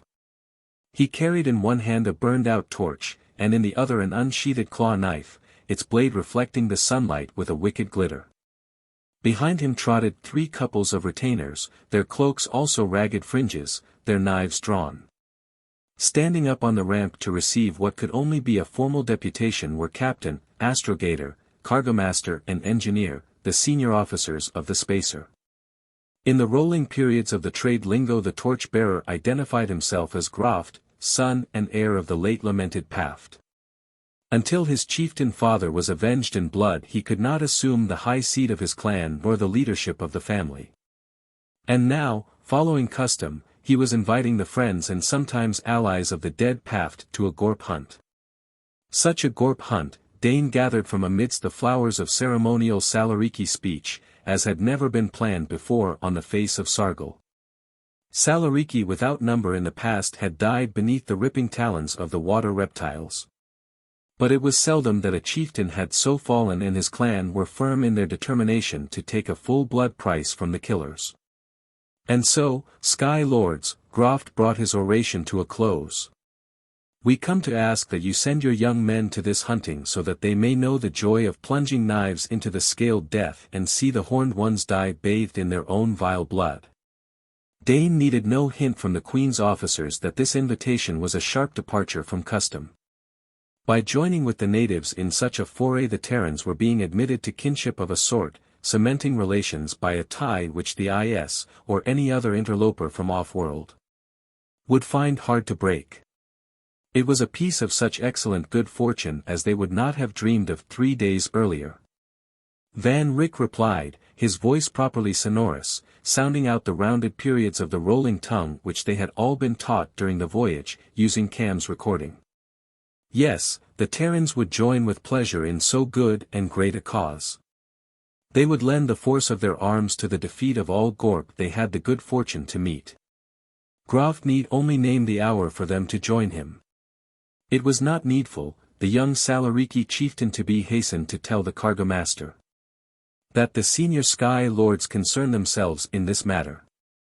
In fact it would be against custom, for it was meet that such a hunt be left to warriors of few years, that they might earn glory and be able to stand before the fires at the naming as men.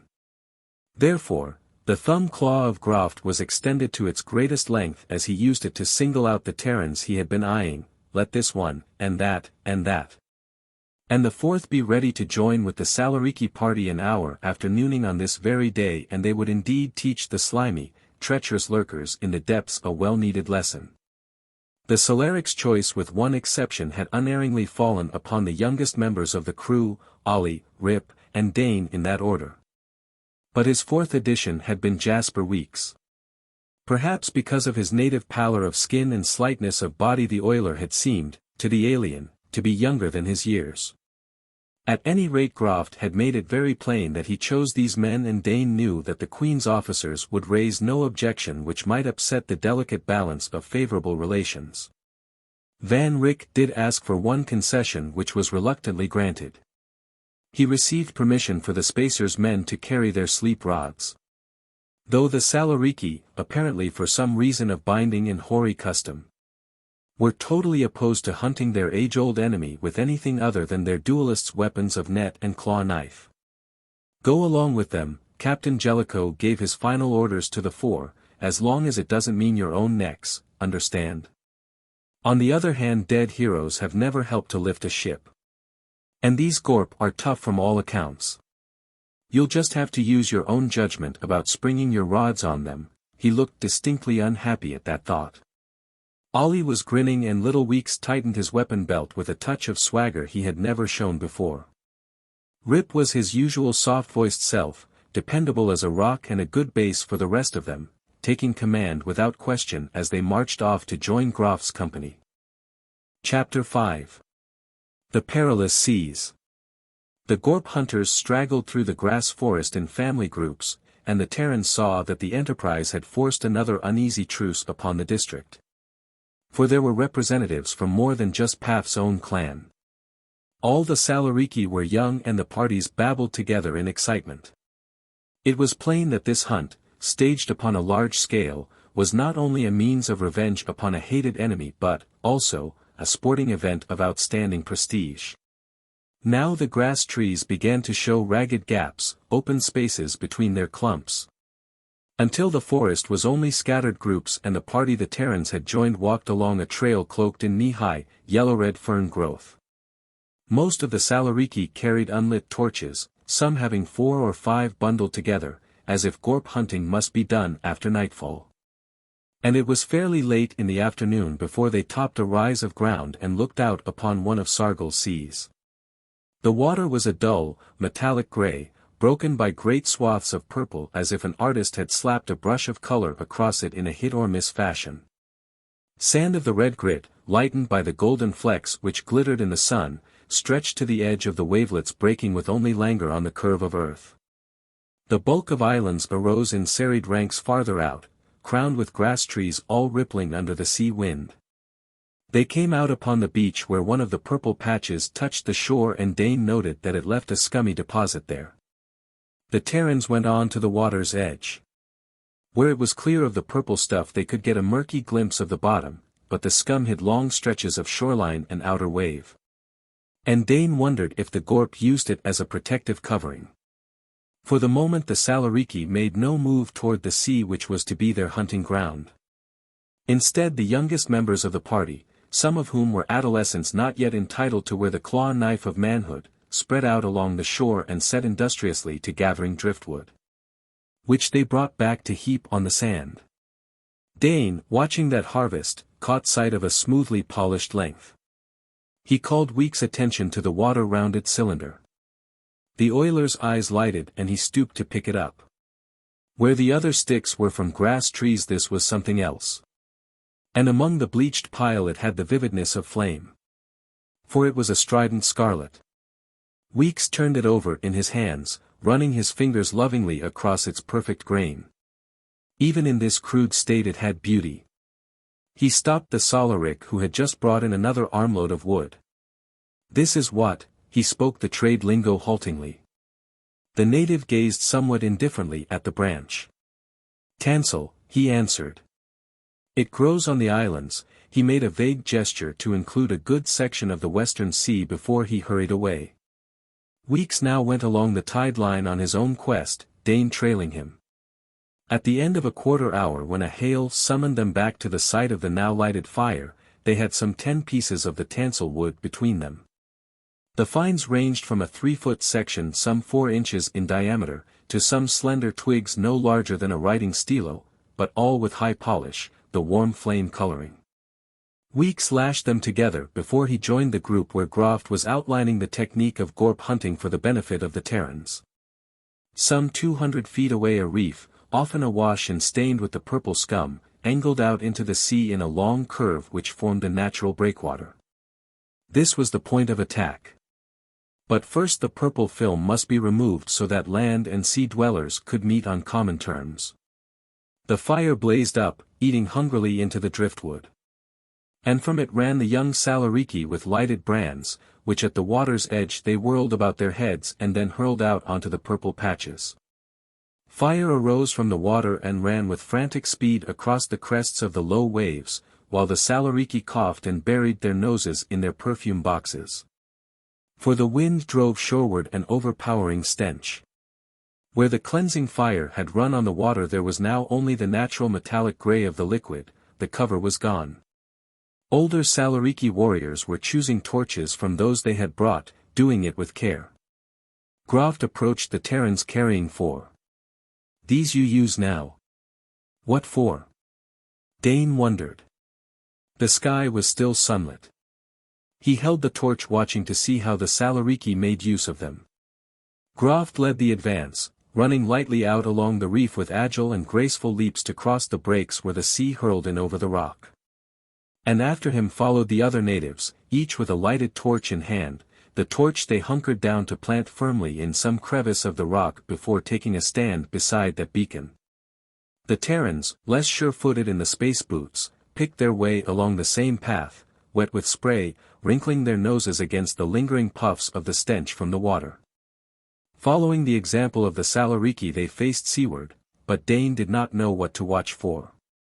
Can had left only the vaguest general descriptions of Gorp, and beyond the fact that they were reptilian, intelligent and dangerous, the Terrans had not been briefed.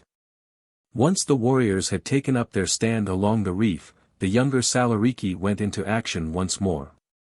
Lighting more torches at the fire, they ran out along the line of their elders and flung their torches as far as they could hurl them into the sea outside the reef.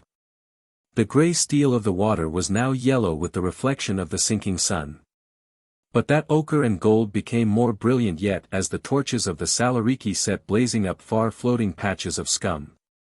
Dane shielded his eyes against the glare and tried to watch the water, with some idea that this move must be provocation and what they hunted would so be driven into view. He held his sleep rod ready, just as the Salarik on his right had claw knife in one hand and in the other, open and waiting, the net intended to entangle and hold fast a victim, binding him for the kill. But it was at the far tip of the barrier, the post of greatest honor which Groft had jealously claimed as his, that the Gorp struck first. At a wild shout of defiance Dane half turned to see the Salarik noble cast his net at sea level and then stab viciously with a well-practiced blow. When he raised his arm for a second thrust, greenish ichor ran from the blade down his wrist. Dane Thorson's head jerked around. He saw the V of ripples headed straight for the rocks where he balanced. But he'd have to wait for a better target than a moving wedge of water. Instinctively he half-crouched in the stance of an embattled spaceman, wishing now that he did have a blaster. Neither of the Salariki stationed on either side of him made any move and he guessed that was hunt etiquette. Each man was supposed to face and kill the monster that challenged him, without assistance. And upon his skill during the next few minutes might rest the reputation of all Terrans as far as the natives were concerned. There was a shadow outline beneath the surface of the metallic water now, but he could not see well because of the distortion of the murky waves. He must wait until he was sure. Then the thing gave a spurt and, only inches beyond the toes of his boots, a nightmare creature sprang halfway out of the water, pincher claws as long as his own arms snapping at him. Without being conscious of his act, he pressed the stud of the sleep rod, aiming in the general direction of that horror from the sea. But to his utter amazement the creature did not fall supinely back into watery world from which it had emerged. Instead those claws snapped again, this time scraping across the top of Dane's foot, leaving a furrow in material the keenest of knives could not have scored. Give it to him. That was Rip shouting encouragement from his own place farther along the reef. Dane pressed the firing stud again and again.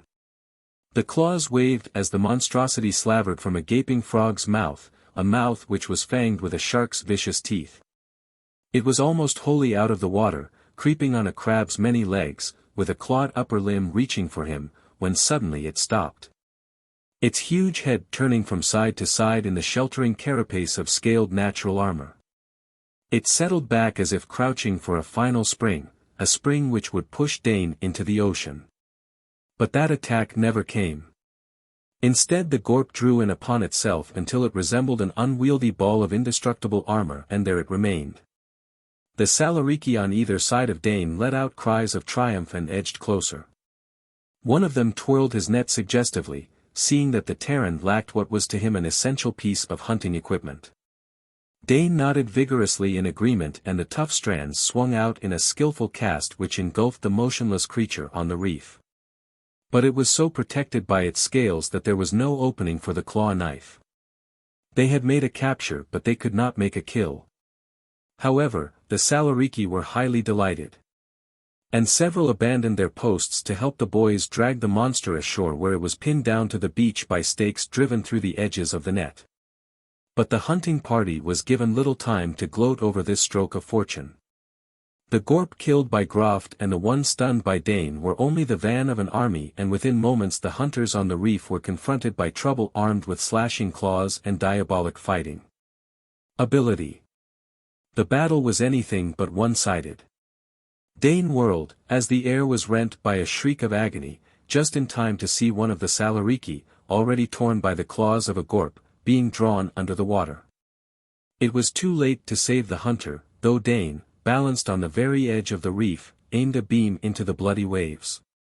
If the Gorp was affected by this attack he could not tell, for both attacker and victim could no longer be seen. But Ali had better luck in rescuing the Salarik who shared his particular section of reef, and the native, gashed and spurting blood from a wound in his thigh, was hauled to safety. While the Gorp, coiling too slowly under the Terran ray, was literally hewn to pieces by the revengeful knives of the hunter's kin. The fight broke into a series of individual duels carried on now by the light of the torches as the evening closed in. The last of the purple patches had burned away to nothing. Dane crouched by his standard torch, his eyes fastened on the sea, watching for an ominous V of ripples betraying another Gorp on its way to launch against the rock barrier. There was such wild confusion along that line of water-sprayed rocks that he had no idea of how the engagement was going. But so far the Gorp showed no signs of having had enough. Dane was shaken out of his absorption by another scream. One, he was sure, which had not come from any Salariki throat. He got to his feet. Rip was stationed 4 men beyond him. Yes, the tall astrogator apprentice was there, outlined against torch flare. Ollie? No, there was the assistant engineer. Weeks? But Weeks was picking his way back along the reef toward the shore, haste expressed in every line of his figure. The scream sounded for a second time, freezing the Terrans. Come back. That was Weeks gesturing violently at the shore and something floundering in the protecting circle of the reef. The younger Salariki who had been feeding the fire were now clustered at the water's edge. Ollie ran and with a leap covered the last few feet, landing reckless knee-deep in the waves. Dane saw light strike on his rod as he swung it in a wide arc to center on the struggle churning the water into foam. A third scream died to a moan and then the Salariki dashed into the sea, their net spread, drawing back with them through the surf a dark and now quiet mass. The fact that at least one Gorp had managed to get on the inner side of the reef made an impression on the rest of the native hunters. After an uncertain minute or two Groft gave the signal to withdraw, which they did with grisly trophies. Dane counted 7 Gorp bodies, which did not include the prisoner ashore. And more might have slid into the sea to die. On the other hand 2 Salariki were dead, one had been drawn into the sea before Dane's eyes, and at least one was badly wounded. But who had been pulled down in the shallows? Someone sent out from the Queen with a message. Dane raced back along the reef, not waiting to pull up his torch, and before he reached the shore Rip was overtaking him. But the man who lay groaning on the sand was not from the Queen. The torn and blood-stained tunic covering his lacerated shoulders had the IS badge. Ollie was already at work on his wounds, giving temporary first aid from his belt kit. To all their questions he was stubbornly silent, either he couldn't or wouldn't answer. In the end they helped the Salariki rig 3 stretchers. On one, the largest, the captive Gorp, still curled in a round carapace-protected ball, was bound with the net. The second supported the wounded Salaric clansman and onto the third the Terrans lifted the IS man. We'll deliver him to his own ship, Rip decided. He must have tailed us here as a spy, he asked a passing Salaric as to where they could find the company spacer. They might just think we are responsible, Ollie pointed out. But I see your point. If we do pack him back to the Queen and he doesn't make it, they might say that we fired his rockets for him. All right, boys, let's up ship, he doesn't look too good to me. With a torch-bearing Salaric boy as a guide, they hurried along a path taking in turns the burden of the stretcher. Luckily the IS ship was even closer to the sea than the Queen and as they crossed the slagged ground, congealed by the break fire, they were trotting. Though the company ship was probably one of the smallest intersolar carried on her rosters. It was a third again as large as the Queen, with part of that third undoubtedly dedicated to extra cargo space. Beside her their own spacer would seem not only smaller, but battered and worn. But no free trader would have willingly assumed the badges of a company man, not even for the command of such a ship fresh from the cradles of a builder. When a man went up from the training pool for his first assignment, he was sent to the ship where his temperament, training and abilities best fitted. And those who were designated as free traders would never fit into the pattern of company men. Of late years the breach between those who lived under the strict parental control of one of the 5 great galaxy-wide organizations and those still too much of an individual to live any life but that of a half-explorer half-pioneer which was the free traders, had widened alarmingly. Antagonism flared, rivalry was strong. But as yet the great companies themselves were at polite cold war with one another for the big plums of the scattered systems. The free traders took the crumbs and there was not much disputing, save in cases such as had arisen on Sargol, when suddenly crumbs assumed the guise of very rich cake. Rich and large enough to attract a giant. The party from the Queen was given a peremptory challenge as they reached the other ship's ramp. Rip demanded to see the officer of the watch and then told the story of the wounded man as far as they knew it. The icy was hurried aboard, nor did his shipmates give a word of thanks. That's that. Rip shrugged. Let's go before they slam the hatch so hard they'll rock their ship off her fins. Polite, aren't they? Asked Weeks mildly. What do you expect of Izies? Ollie wanted to know. To them free traders are just rim planet trash. Let's report back where we are appreciated. They took a shortcut which brought them back to the Queen and they filed up her ramp to make their report to the captain. But they were not yet satisfied with Groft and his Gorp slayers. No Salariki appeared for trade in the morning, surprising the Terrans. Instead a second delegation, this time of older men and a storm priest, visited the spacer with an invitation to attend Paft's funeral feast. A rite which would be followed by the formal elevation of Groft to his father's position, now that he had revenged that parent. And from remarks dropped by members of the delegation it was plain that the bearing of the Terrans who had joined the hunting party was esteemed to have been in highest accord with Salariki tradition. They drew lots to decide which 2 must remain with the ship and the rest perfumed themselves so as to give no offense which might upset their now cordial relations. Again it was mid-afternoon when the Salariki escort sent to do them honor waited at the edge of the wood and Mura and Tang saw them off. With a herald booming before them, they traveled the beaten earth road in the opposite direction from the trading center. Off through the forest until they came to a wide section of several miles which had been rigorously cleared of any vegetation which might give cover to a lurking enemy. In the center of this was a 12-foot-high stockade of the bright red, burnished wood which had attracted Weeks on the shore. Each paling was the trunk of a tree and it had been sharpened at the top to a wicked point. On the field side was a wide ditch, crossed at the gate by a bridge, the planking of which might be removed at will. And as Dane passed over he looked down into the moat that was dry. The Salariki did not depend upon water for a defense, but on something else which his experience of the previous night had taught him to respect. There was no mistaking that shade of purple. The highly inflammable scum the hunters had burnt from the top of the waves had been brought inland and lay a greasy blanket some 8 feet below. It would only be necessary to toss a torch on that and the defenders of the stockade would create a wall of fire to baffle any attackers. The Salariki knew how to make the most of their world's natural resources. Chapter 6. Duelist's Challenge. Inside the red stockade there was a crowded community. The Salariki demanded privacy of a kind, and even the unmarried warriors did not share barracks, but each had a small cubicle of his own. So that the mud brick and timber erections of one of their clan cities resembled nothing so much as the comb cells of a busy beehive. Although Paft's was considered a large clan, it numbered only about 200 fighting men and their numerous wives, children and captive servants. Not all of them normally lived at this center. But for the funeral feasting they had assembled, which meant a lot of doubling up and tenting out under makeshift cover between the regular buildings of the town. So that the Terrans were glad to be guided through this crowded maze to the great hall which was its heart. As the trading center had been, the hall was a circular enclosure open to the sky above but divided in wheel-spoke fashion with posts of the red wood, each supporting a metal basket filled with inflammable material. Here were no lowly stools or trading tables.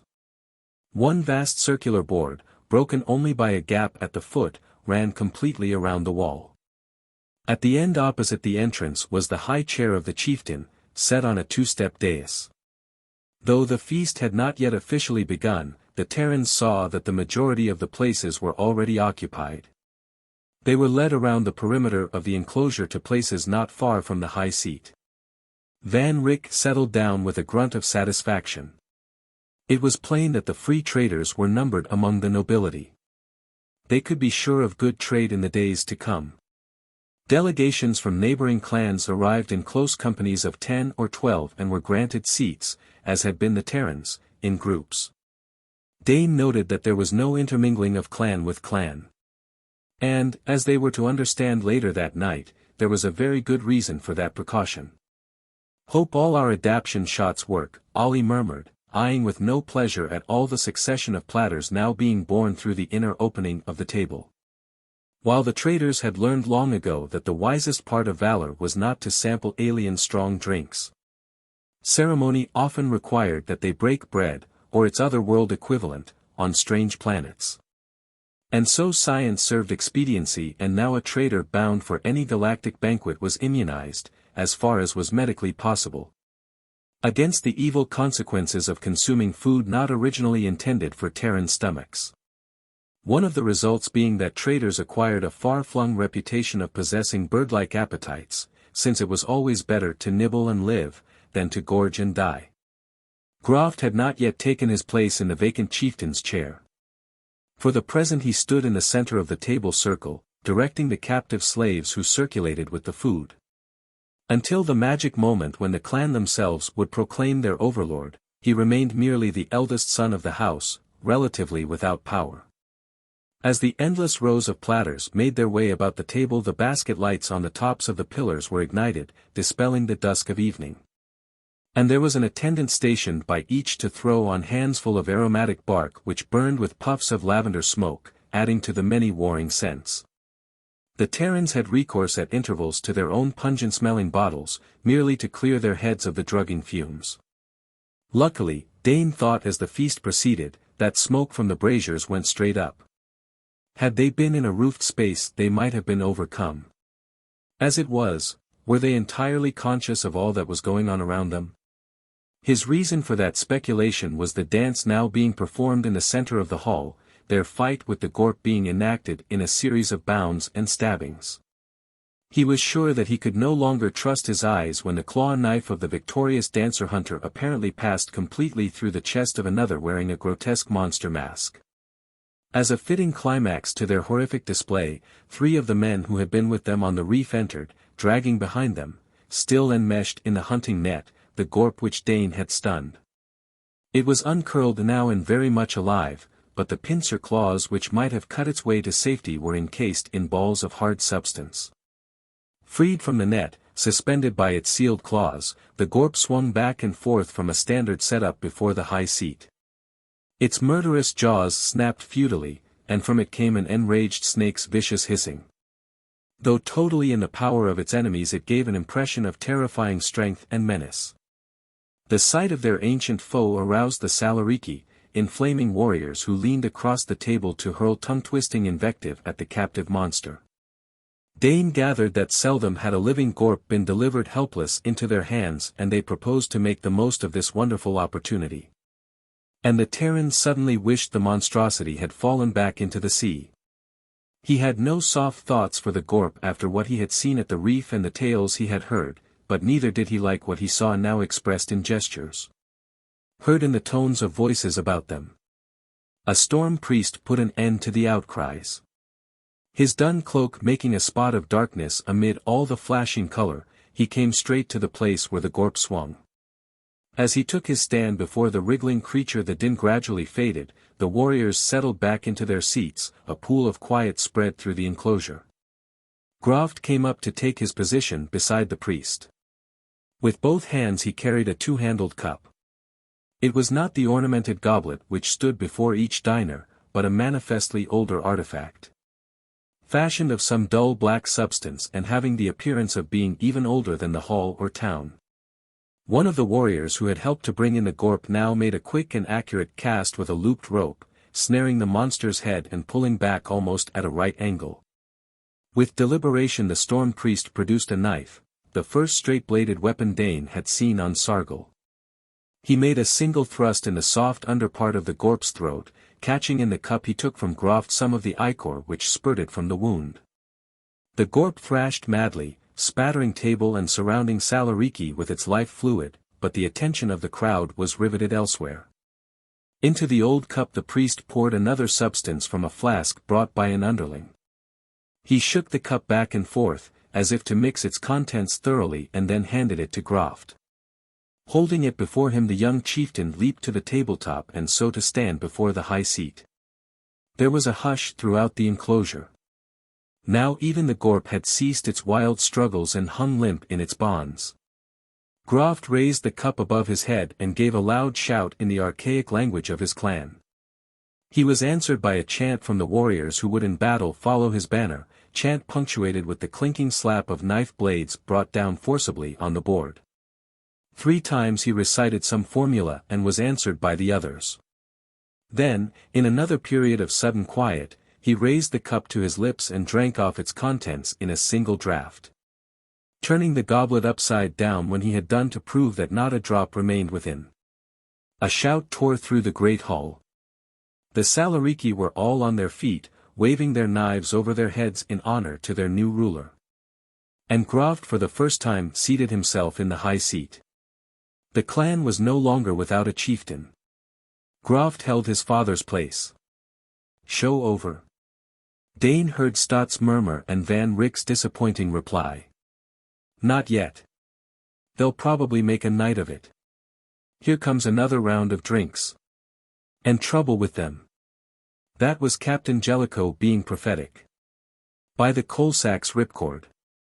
That exclamation had been jolted out of Rip, and Dane turned to see what had so jarred the usually serene astrogator-apprentice.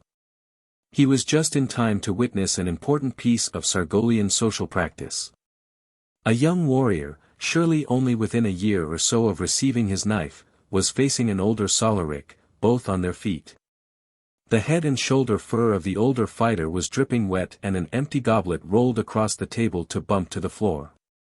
A hush had fallen on the immediate neighbors of the pair, and there was an air of expectancy about the company. Threw his drink all over the other fellow, Rip's soft whisper explained. That means a duel. Here and now. Dane had heard of the personal combat proclivities of the Salariki. Should be to the death for an insult such as that, Ollie remarked, as usual surveying the scene from his chosen role as bystander. As a child he had survived the unspeakable massacres of the Crater War, nothing had been able to crack his surface armor since. The young fool. That was Steen Wilcox sizing up the situation from the angle of a naturally cautious nature and some 15 years of experience on a great many different worlds. He'll be mustered out for good before he knows what happened to him. The younger Salarik had barked a question at his elder and had been promptly answered by that dripping warrior. Now their neighbors came to life with an efficiency which suggested that they had been waiting for such a move. It had happened so many times that every man knew just the right procedure from that point on. In order for a Sargolian feast to be a success, the Terrans gathered from overheard remarks, at least one duel must be staged sometime during the festivities.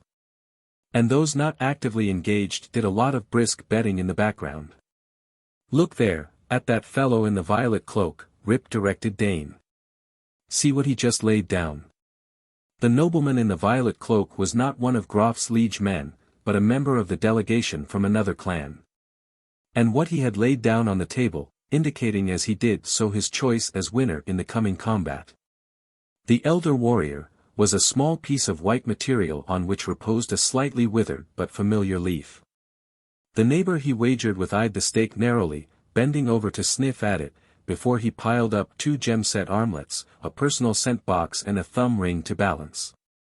At this practical indication of just how much the Terran herb was esteemed, Dane regretted anew their earlier ignorance.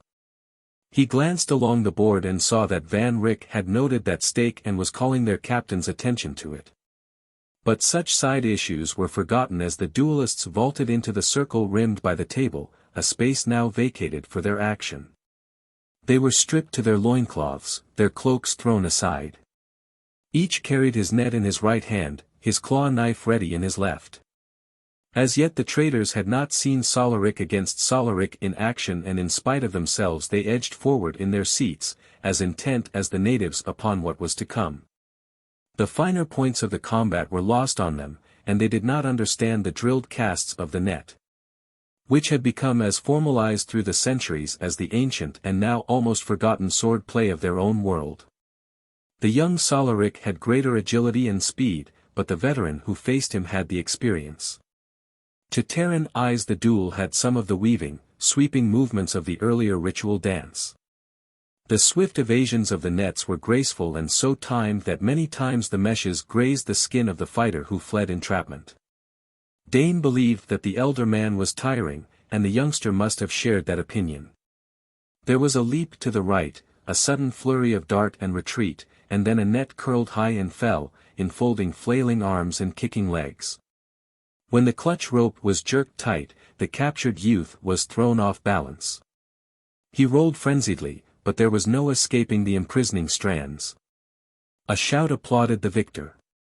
He stood now above his captive who lay supine, his throat or breast ready for either stroke of the knife his captor wished to deliver.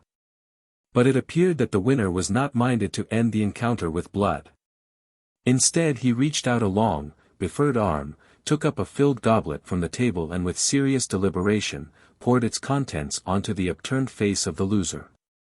For a moment there was a dead silence around the feast board, and then a second roar, to which the honestly relieved Terrans added spurts of laughter. The sputtering youth was shaken free of the net and went down on his knees, tendering his opponent his knife, which the other thrust along with his own into his sash belt. Dane gathered from overheard remarks that the younger man was, for a period of time, to be determined by clan council.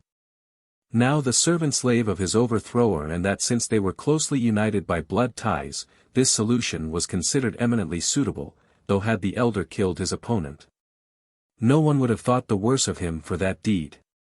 It was the Queen's men who were to provide the next center of attraction. Groft climbed down from his high seat and came to face across the board those who had accompanied him on the hunt. This time there was no escaping the sipping of the potent drink which the new chieftain slopped from his own goblet into each of theirs.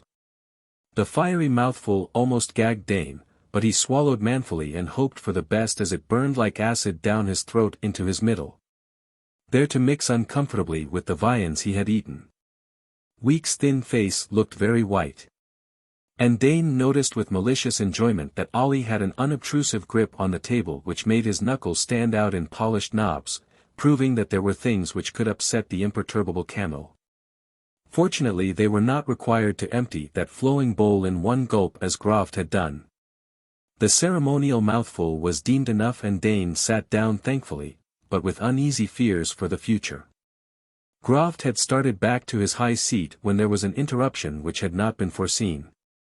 A messenger threaded his way among the serving men and spoke to the chieftain, who glanced at the Terrans and then nodded. Dane, his queasiness growing every second, was not attending until he heard a bitten-off word from Rip's direction and looked up to see a party of IS men coming into the open space before the high seat. The men from the Queen stiffened. There was something in the attitude of the newcomers which hinted at trouble. "What do you wish, Sky Lords?" That was Groft using the trade lingo, his eyes half closed as he lolled in his chair of state, almost as if he were about to witness some entertainment provided for his pleasure. "We wish to offer you the good fortune desires of our hearts," that was Cowley, the flowery words rolling with the proper accent from his tongue. "And that you shall not forget us, we also offer gifts." At a gesture from their cargo-master, the IS men set down a small chest. Groft, his chin resting on a clenched fist, lost none of his lazy air. "They are received," he retorted with the formal acceptance. "And no one can have too much good fortune. The howlers of the black winds know that." But he tendered no invitation to join the feast. Cowley did not appear to be disconcerted. His next move was one which took his rivals by surprise, in spite of their suspicions. Under the laws of the fellowship, Groft, he clung to the formal speech, "I claim redress." Ollie's hand moved. Through his growing distress Dane saw Van Rick's jaw tighten, the fighting mask snapped back on Captain Jellicoe's face. Whatever came now was real trouble. Groff's eyes flickered over the party from the Queen. Though he had just pledged cup friendship with 4 of them, he had the malicious humor of his race. He would make no move to head off what might be coming. By the right of the knife and the net, he intoned, you have the power to claim personal satisfaction. Where is your enemy? Cowley turned to face the free traders. I hereby challenge a champion to be set out from these off-worlders to meet by the blood and by the water my champion. The Salariki were getting excited. This was superb entertainment, an engagement such as they had never hoped to see, alien against alien. The rising murmur of their voices was like the growl of a hunting beast. Groff smiled, and the pleasure that expression displayed was neither Terran, nor human. But then the clan leader was not either, Dane reminded himself. 4 of these warriors are clan-bound, he said. But the others may produce a champion. Dane looked along the line of his comrades. Ollie, Rip, Weeks and himself had just been ruled out. That left Jellicoe, Van Rick, Carl Costi, the giant jetman whose strength they had to rely upon before, Stotts the engineer, Medic Tau and Steen Wilcox. If it were strength alone he would have chosen Costi, but the big man was not too quick a thinker. Jellicoe got to his feet, the embodiment of a Star Lane fighting man.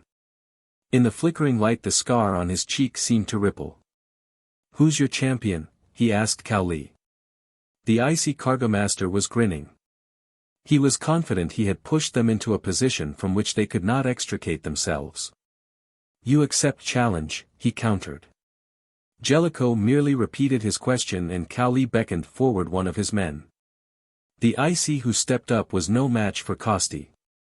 He was a slender, almost slim young man, whose pleased smirk said that he, too, was about to put something over on the notorious free traders. Jellicoe studied him for a couple of long seconds during which the hum of Salariki voices was the threatening buzz of a disturbed wasp's nest. There was no way out of this. To refuse conflict was to lose all they had won with the clansmen. And they did not doubt that Cowley had, in some way, triggered the scales against them. Jellicoe made the best of it. We accept challenge. His voice was level. We, being guesting in Groff's holding, will fight after the manner of the Salariki who are proven warriors. He paused as roars of pleased acknowledgement arose around the board. Therefore let us follow the custom of warriors and take up the net and the knife. Was there a shade of dismay on Cowley's face? And the time? Groff leaned forward to ask, but his satisfaction at such a fine ending for his feast was apparent. This would be talked over by every Sargolian for many storm seasons to come. Jellicoe glanced up at the sky. Say an hour after dawn, chieftain. With your leave, we shall confer concerning a champion. My council room is yours. Groff signed for a liege man to guide them. Chapter 7. Barring accident. The morning winds rustled through the grass forest and, closer to hand, it pulled at the cloaks of the Salariki. Clan nobles sat on stools, lesser folk squatted on the trampled stubble of the cleared ground outside the stockade.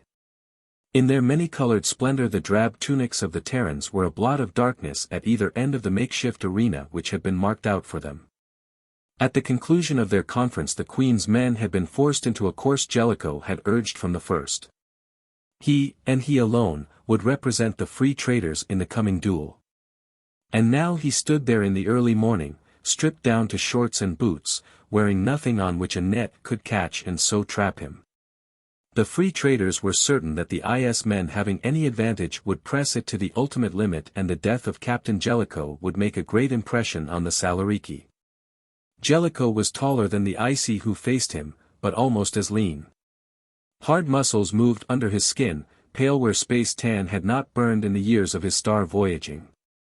And his every movement was with the liquid grace of a man who, in his time, had been a master of the force blade. Now he gripped in his left hand the claw knife given him by Groff himself and in the other he looped the throwing rope of the net. At the other end of the field, the icy man was industriously moving his boot soles back and forth across the ground, intent upon coating them with as much of the gritty sand as would adhere. And he displayed the supreme confidence in himself which he had shown at the moment of challenge in the Great Hall. None of the free trading party made the mistake of trying to give Jellicoe advice. The captain had not risen to his command without learning his duties. And the duties of a free trader covered a wide range of knowledge and practice. One had to be equally expert with a blaster and a slingshot when the occasion demanded. Though Jellicoe had not fought a Salariki duel with net and knife before, he had a deep memory of other weapons, other tactics which could be drawn upon and adapted to his present need. There was none of the casual atmosphere which had surrounded the affair between the Salariki clansmen in the hall. Here was ceremony. The storm priests invoked their own particular grim providence, and there was an oath taken over the weapons of battle. When the actual engagement began, the betting among the spectators had reached, Dane decided, epic proportions. Large sections of Sargolian personal property were due to change hands as a result of this encounter. As the chief priest gave the order to engage, both Terrans advanced from their respective ends of the fighting space with the half-crouching, light-footed tread of spacemen. Jellicoe had pulled his net into as close a resemblance to rope as its bulk would allow. The very type of weapon, so far removed from any the traders knew, made it a disadvantage rather than an asset. But it was when the IC moved out to meet the captain that Rip's fingers closed about Dane's upper arm in an almost paralyzing grip. He knows. Dane had not needed that bad news to be made vocal. Having seen the exploits of the Salariki duelists earlier, he had already caught the significance of that glide, of the way the IS champion carried his net. The IC had not had any last-minute instruction in the use of Sargolian weapons, he had practiced and, by his stance, knew enough to make him a formidable menace. The clamor about the Queen's party rose as the battle-wise eyes of the clansmen noted that, and the odds against Jellicoe reached fantastic heights while the hearts of his crew sank. Only Van Ryck was not disturbed. Now and then he raised his smelling bottle to his nose with an elegant gesture which matched those of the befurred nobility around him, as if not a thought of care ruffled his mind. The icy fainted in an opening which was a rather ragged copy of the young Salarik's more fluid move some hours before. But, when the net settled, Jellicoe was simply not there. His quick drop to one knee had sent the mesh flailing in an arc over his bowed shoulders with a good 6 inches to spare. And a cry of approval came not only from his comrades, but from those natives who had been gamblers enough to venture their wagers on his performance. Dane watched the field and the fighters through a watery film. The discomfort he had experienced since downing that mouthful of the cup of friendship had tightened into a fist of pain clutching his middle in a torturing grip. But he knew he must stick it out until Jellicoe's ordeal was over. Someone stumbled against him and he glanced up to see Ali's face, a horrible grey-green under the tan, close to his own. For a moment the engineer-apprentice caught at his arm for support and then with a visible effort straightened up. So he wasn't the only one. He looked for Rip and Weeks and saw that they, too, were ill. But for a moment all that mattered was the stretch of trampled earth and the two men facing each other. The IC made another cast and this time, although Jellicoe was not caught, the slap of the mesh raised a red welt on his forearm. So far the captain had been content to play the defensive role of retreat, studying his enemy, planning ahead. The IC plainly thought the game his, that he had only to wait for a favorable moment and cinch the victory. Dane began to think it had gone on for weary hours. And he was dimly aware that the Salariki were also restless. One or two shouted angrily at Jellicoe in their own tongue. The end came suddenly. Jellicoe lost his footing, stumbled, and went down. But before his men could move, the icy champion bounded forward, his net whirling out. Only he never reached the captain. In the very act of falling, Jellicoe had pulled his legs under him so that he was not supine but crouched, and his net swept but at ground level, clipping the IS man about the shins, entangling his feet so that he crashed heavily to the sod and lay still. The whip, that Laylock's whip trick. Wilcox's voice rose triumphantly above the babble of the crowd. Using his net as if it had been a thong, Jellicoe had brought down the icy with a move the other had not foreseen. Breathing hard, sweat running down his shoulders and making tracks through the powdery red dust which streaked him, Jellicoe got to his feet and walked over to the IS champion who had not moved or made a sound since his fall. The captain went down on one knee to examine him. Kill! Kill! That was the Salariki, all their instinctive savagery aroused. But Jellicoe spoke to Groft. By our customs we do not kill the conquered. Let his friends bear him hence. He took the claw knife the icy still clutched in his hand and thrust it into his own belt. Then he faced the IS party and Cowley. Take your man and get out. The rein he had kept on his temper these past days was growing very thin. You've made your last play here. Kali's thick lips drew back in something close to a Salariki snarl. But neither he nor his men made any reply. They bundled up their unconscious fighter and disappeared. Of their own return to the sanctuary of the Queen Dane had only the dimmest of memories afterwards. He had made the privacy of the forest road before he yielded to the demands of his outraged interior. And after that he had stumbled along with Van Rick's hand under his arm, knowing from other miserable sounds that he was not alone in his torment. It was some time later, months he thought when he first roused, that he found himself lying in his bunk, feeling very weak and empty as if a large section of his middle had been removed. But also at peace with his world. As he levered himself up the cabin had a nasty tendency to move slowly to the right as if he were a pivot on which it swung. And he had all the sensations of being in free fall though the Queen was still firmly planet. But that was only a minor discomfort compared to the disturbance he remembered. Fed the semi-liquid diet prescribed by Tau and served up by Mura to him and his fellow sufferers, he speedily got back his strength.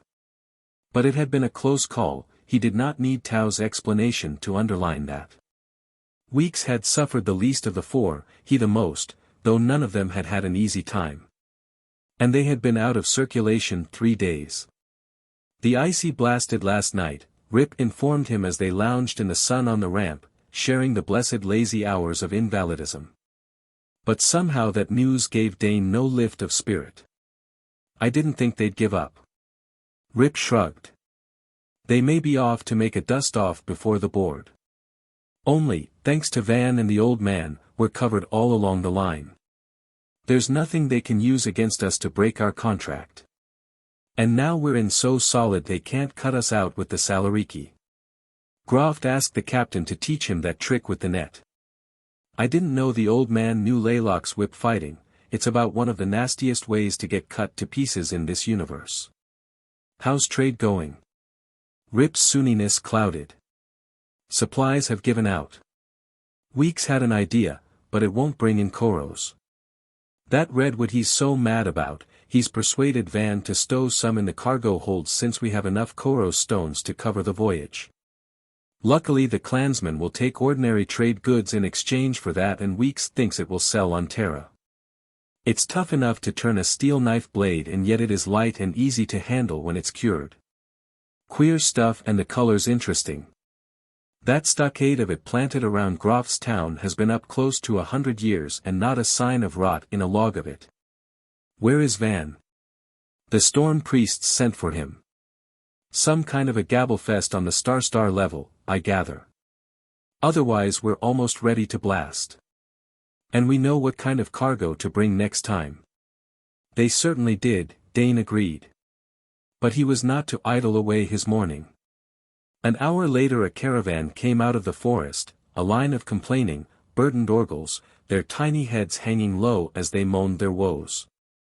The hard life which sent them on their sluggish way with piles of red logs lashed to their broad toads' backs. Weeks was in charge of the procession and Dane went to work with the cargo plan Van had left. Seeing that the brilliant scarlet lengths were hoisted into the lower cargo hatch and stacked according to the science of stowage. He discovered that Rip had been right, the wood for all its incredible hardness was light of weight. Weak as he still was he could lift and stow a full-sized log with no great difficulty. And he thought Weeks was correct in thinking that it would sell on their home world. The color was novel, the durability an asset. It would not make fortunes as the Koros stones might, but every bit of profit helped, and this cargo might cover their fielding fees on Terra. Sinbad was in the cargo space when the first of the logs came in. With his usual curiosity, the striped tomcat prowled along the wood, sniffing industriously. Suddenly he stopped short, spat and backed away, his spine fur a roughened crest. Having backed as far as the inner door, he turned and slunk out. Puzzled, Dane gave the wood a swift inspection. There were no cracks or crevices in the smooth surfaces, but as he stopped over the logs he became conscious of a sharp odor. So this was one scent of the perfumed planet Sinbad did not like. Dane laughed.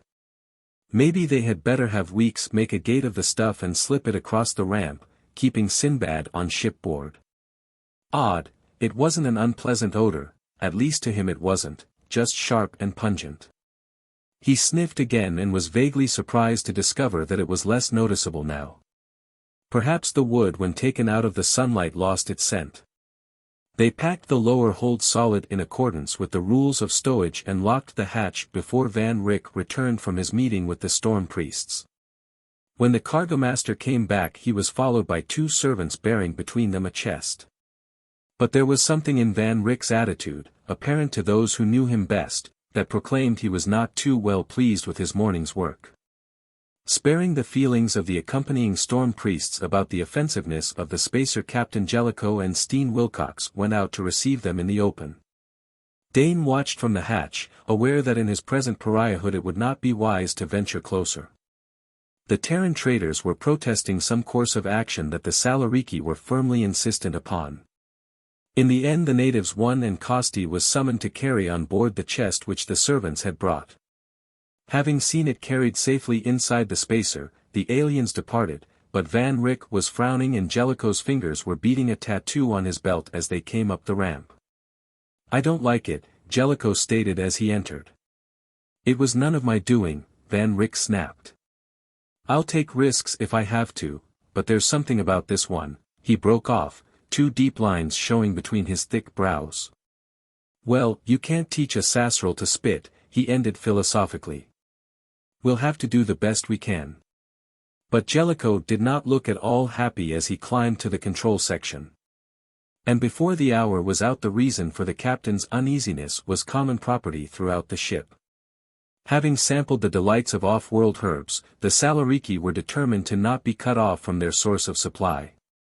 6 Terran months from the present Sargolian date would come the great yearly feast of the 50 storms. And the priests were agreed that this year their influence and power would be doubled if they could offer the devout certain privileges in the form of Terran plants.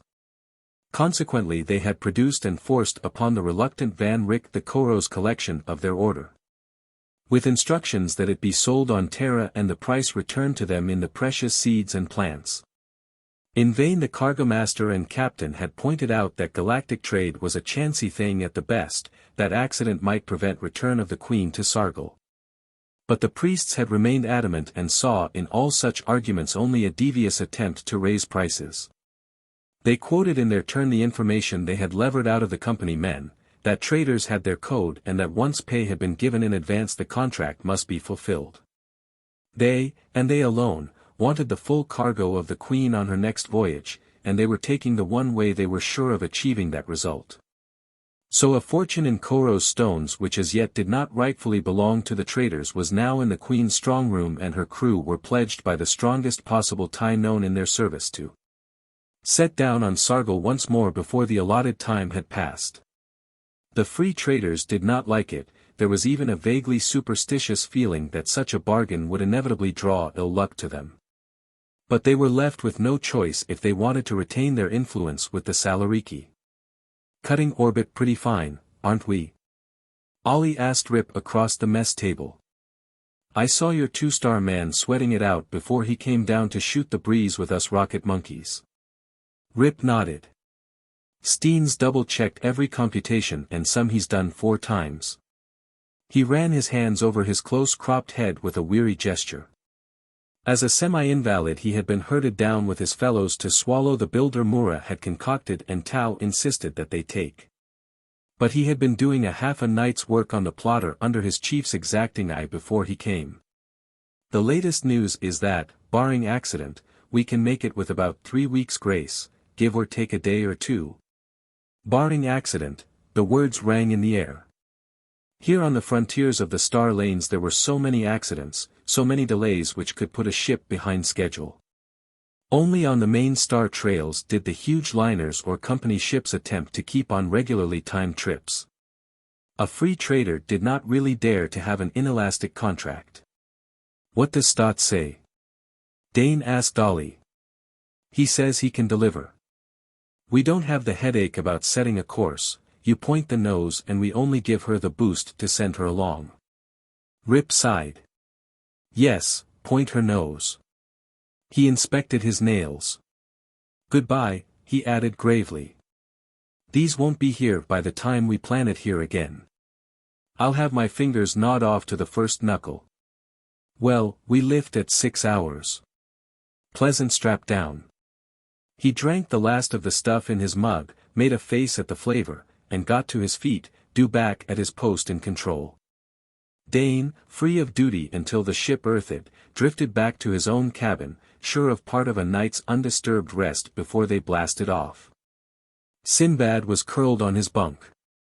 For some reason the cat had not been prowling the ship before takeoff as he usually did. First he had sat on Van's desk and now he was here, almost as if he wanted human company. Dane picked him up and Sinbad rumbled a purr, arching his head so that it rubbed against the young man's chin in an extremely uncharacteristic show of affection. Smoothing the fur along the cat's jaw-line, Dane carried him back to the cargo-master's cabin. With some hesitation he knocked at the panel and did not step in until he had Van Rick's muffled invitation.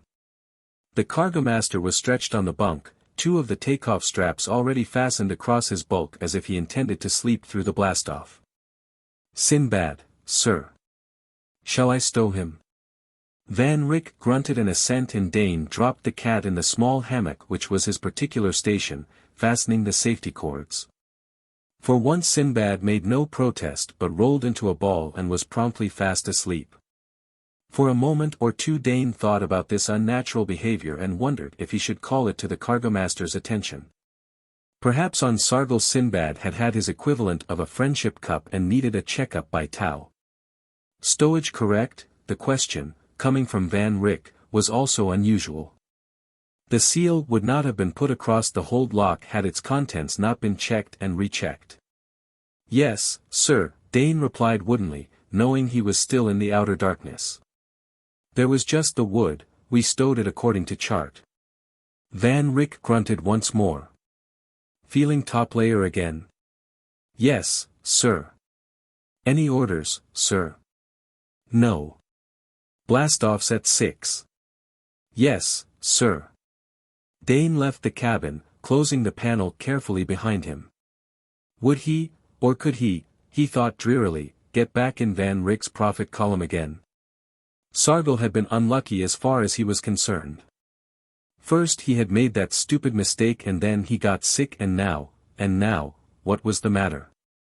Was it just the general attack of nerves over their voyage and the commitments which forced their haste, or was it something else? He could not rid himself of a vague sense that the Queen was about to take off into real trouble.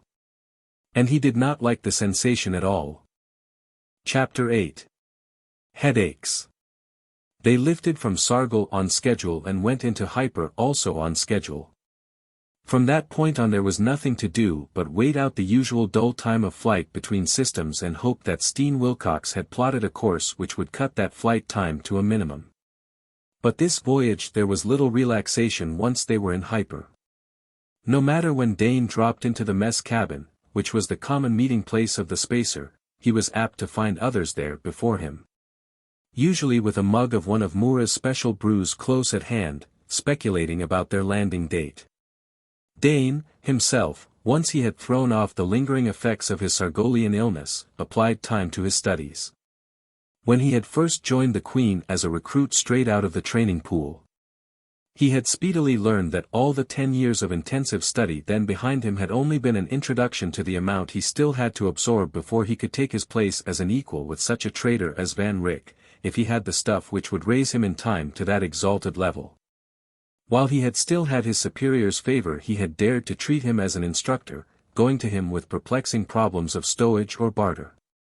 But now he had no desire to intrude upon the cargo-master, and doggedly wrestled with the microtapes of old records on his own, painfully working out the why and wherefore for any departure from the regular procedure. He had no inkling of his own future status, whether the return to Terra would find him permanently earthed. And he would ask no questions. They had been 4 days of ship's time in Hyper when Dane walked into the mess cabin, tired after his work with old records, to discover no Moora busy in the galley beyond. No Bruce steaming on the heat coil. Rip sat at the table, his long legs stuck out, his usually happy face very sober. "What's wrong?" Dane reached for a mug, then seeing no pot of drink, put it back in place. "Frank's sick." "What?" Dane turned. Illness such as they had run into on Sargol had a logical base. But illness on board ship was something else. Tau has him isolated. He has a bad headache and he blacked out when he tried to sit up. Tau's running tests.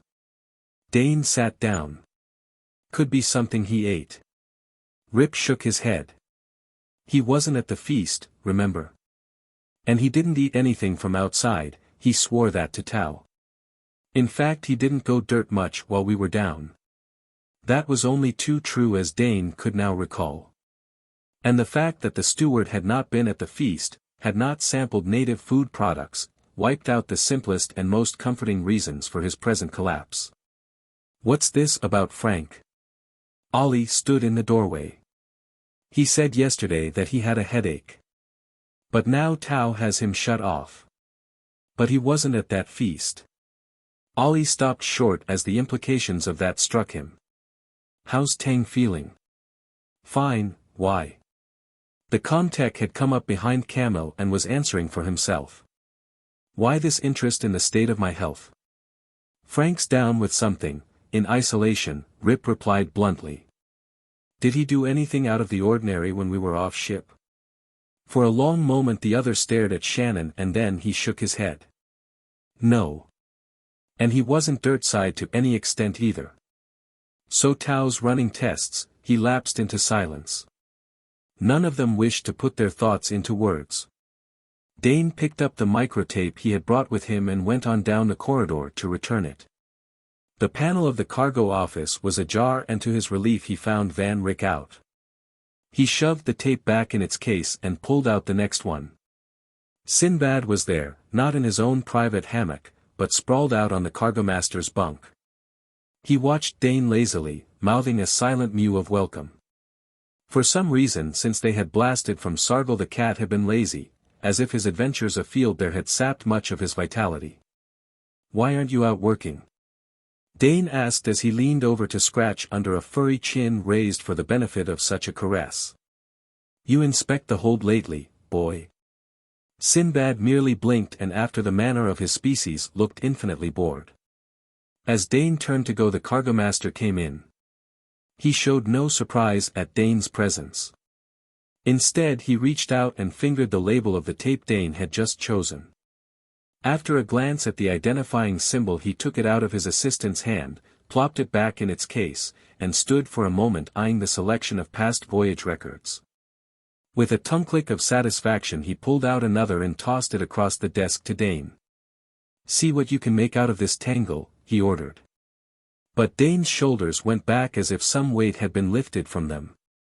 The old easiness was still lacking, but he was no longer exiled to the outer darkness of Van Rick's displeasure. Holding the microtape as if it were a first-grade Koros stone, Dane went back to his own cabin, snapped the tape into his reader, adjusted the ear buttons and lay back on his bunk to listen.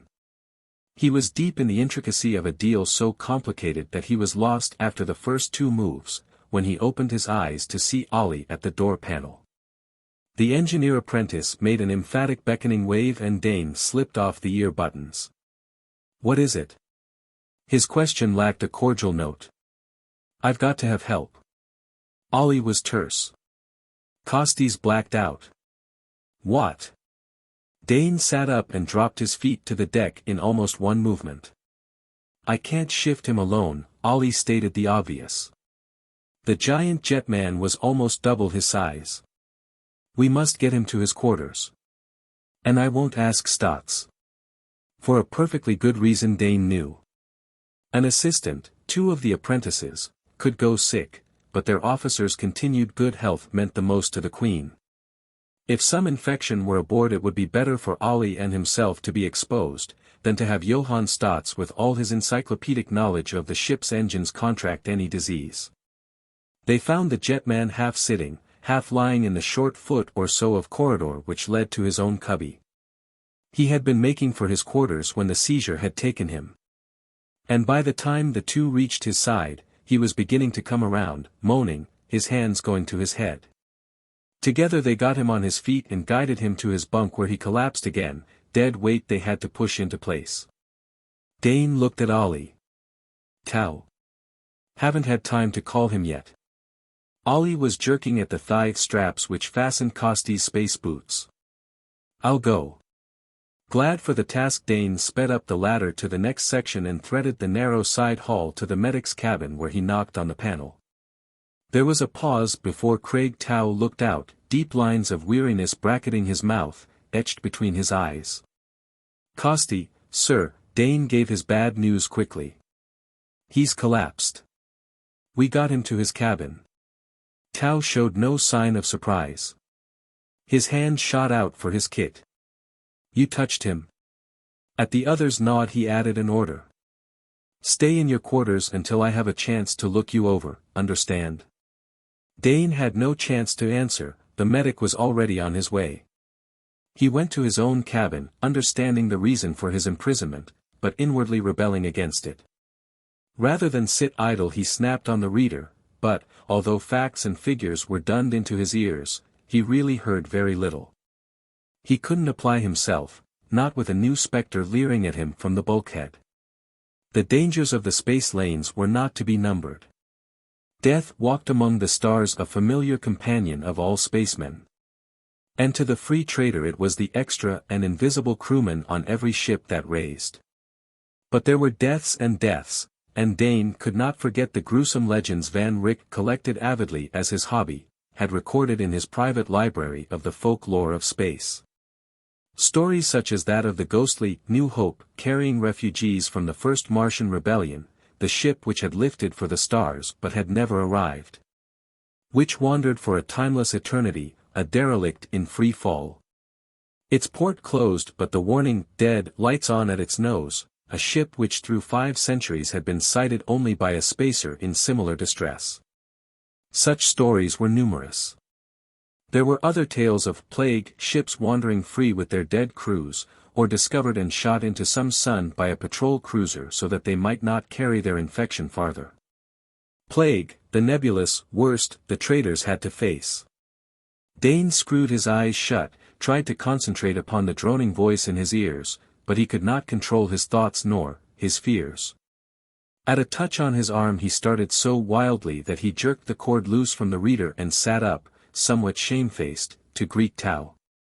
At the medic's orders he stripped for one of the most complete examinations he had ever undergone outside a quarantine port. It included an almost microscopic inspection of the skin on his neck and shoulders, but when Tau had done he gave a sigh of relief. Well, you haven't got it, at least you don't show any signs yet, he amended his first statement almost before the words were out of his mouth. What were you looking for? Tau took time out to explain. Here, his fingers touched the small hollow at the base of Dane's throat and then swung him around and indicated 2 places on the back of his neck and under his shoulder blades. Kosti and Mura both have red eruptions here. It's as if they have been given an injection of some narcotic. Tau sat down on the jump seat while Dane dressed. Kosti was dirt-side, he might have picked up something. But Mura. That's it. Tau brought his fist down on the edge of the bunk. Frank hardly left the ship, yet he showed the first signs. On the other hand, you are all right so far and you were off ship. And Ollie's clean and he was with you on the hunt. We'll just have to wait and see. He got up wearily. If your head begins to ache, he told Dane, you get back here in a hurry and stay put, understand?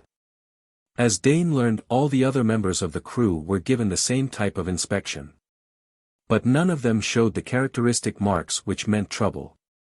They were on course for Terra, but must have loomed large in all their minds. Once there, would they be allowed to land?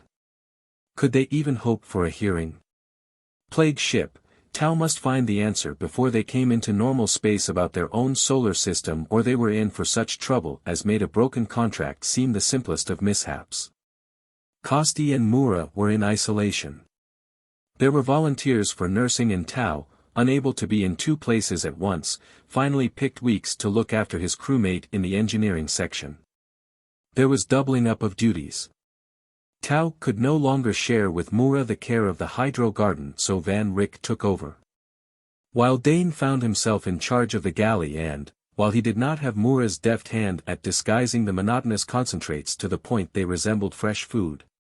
After a day or two he began to experiment cautiously and produced a stew which brought some short words of appreciation from Captain Jellicoe. They all breathed a sigh of relief when, after 3 days, no more signs of the mysterious illness showed on new members of the crew. It became routine to parade before Tau stripped to the waist each morning for the inspection of the danger points, and the medic's vigilance did not relax. In the meantime neither Mura nor Kosti appeared to suffer. Once the initial stages of headaches and blackouts were past, the patients lapsed into a semi-conscious state as if they were under sedation of some type. They would eat, if the food was placed in their mouths, but they did not seem to know what was going on about them, nor did they answer when spoken to. Tau, between visits to them, worked feverishly in his tiny lab, analyzing blood samples, reading the records of obscure diseases, trying to find the reason for their attacks. But as yet his discoveries were exactly nothing. He had come out of his quarters and sat in limp exhaustion at the mess table while Dane placed before him a mug of stimulating CAF hag. I don't get it. The medic addressed the tabletop rather than the amateur cook. It's a poison of some kind. Kosti went dirt-side, Mura didn't. Yet Mura came down with it first. And we didn't ship any food from Sargol. Neither did he eat any while we were there. Unless he did and we didn't know about it. If I could just bring him to long enough to answer a couple of questions. Sighing, he dropped his weary head on his folded arms and within seconds was asleep. Dane put the mug back on the heating unit and sat down at the other end of the table. He did not have the heart to shake Tau into wakefulness. Let the poor devil get a slice of bunk time, he certainly needed it after the fatigues of the past 4 days. Van Rick passed along the corridor on his way to the hydro, Sinbad at his heels. But in a moment the cat was back, leaping up on Dane's knee. He did not curl up, but rubbed against the young man's arm, finally reaching up with a paw to touch Dane's chin, uttering one of the soundless mews which were his bid for attention. What's the matter, boy? Dane fondled the cat's ears. You haven't got a headache, have you? In that second a wild surmise came into his mind. Sinbad had been planet-side on Sargol as much as he could, and on shipboard he was equally at home in all their cabins. Could he be the carrier of the disease? A good idea, only if it were true, then logically the second victim should have been Van, or Dane, whereas Sinbad lingered most of the time in their cabins, not Kosti. The cat, as far as he knew, had never shown any particular fondness for the jetman and certainly did not sleep in Carl's quarters. No, that point did not fit. But he would mention it to Tau, no use overlooking anything, no matter how wild. It was the sequence of victims which puzzled them all. As far as Tau had been able to discover, Mura and Kosti had nothing much in common except that they were crewmates on the same spacer. They did not bunk in the same section, their fields of labor were totally different, they had no special food or drink tastes in common, they were not even of the same race. Frank Mura was one of the few descendants of a mysterious, or now mysterious, people who had had their home on a series of islands in one of Terra's seas. Islands which almost 100 years before had been swallowed up in a series of world-rending quakes. Japan was the ancient name of that nation. While Karl Kosti had come from the once thickly populated land masses half the planet away which had borne the geographical name of Europe.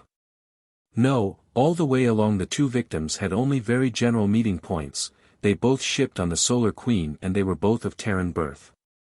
Tau stirred and sat up, blinking bemusedly at Dane, then pushed back his wiry black hair and assumed a measure of alertness. Dane dropped the now purring cat in the medic's lap and in a few sentences outlined his suspicion. Tau's hands closed about Sinbad. There's a chance in that. He looked a little less beat and he drank thirstily from the mug Dane gave him for the second time. Then he hurried out with Sinbad under one arm, bound for his lab. Dane slicked up the galley, trying to put things away as neatly as Mura kept them. He didn't have much faith in the Sinbad lead, but in this case everything must be checked out. When the medic did not appear during the rest of the ship's day, Dane was not greatly concerned. But he was alerted to trouble when Ollie came in with an inquiry and a complaint. "Seen anything of Craig?" "He's in the lab," Dane answered. "He didn't answer my knock," Ollie protested.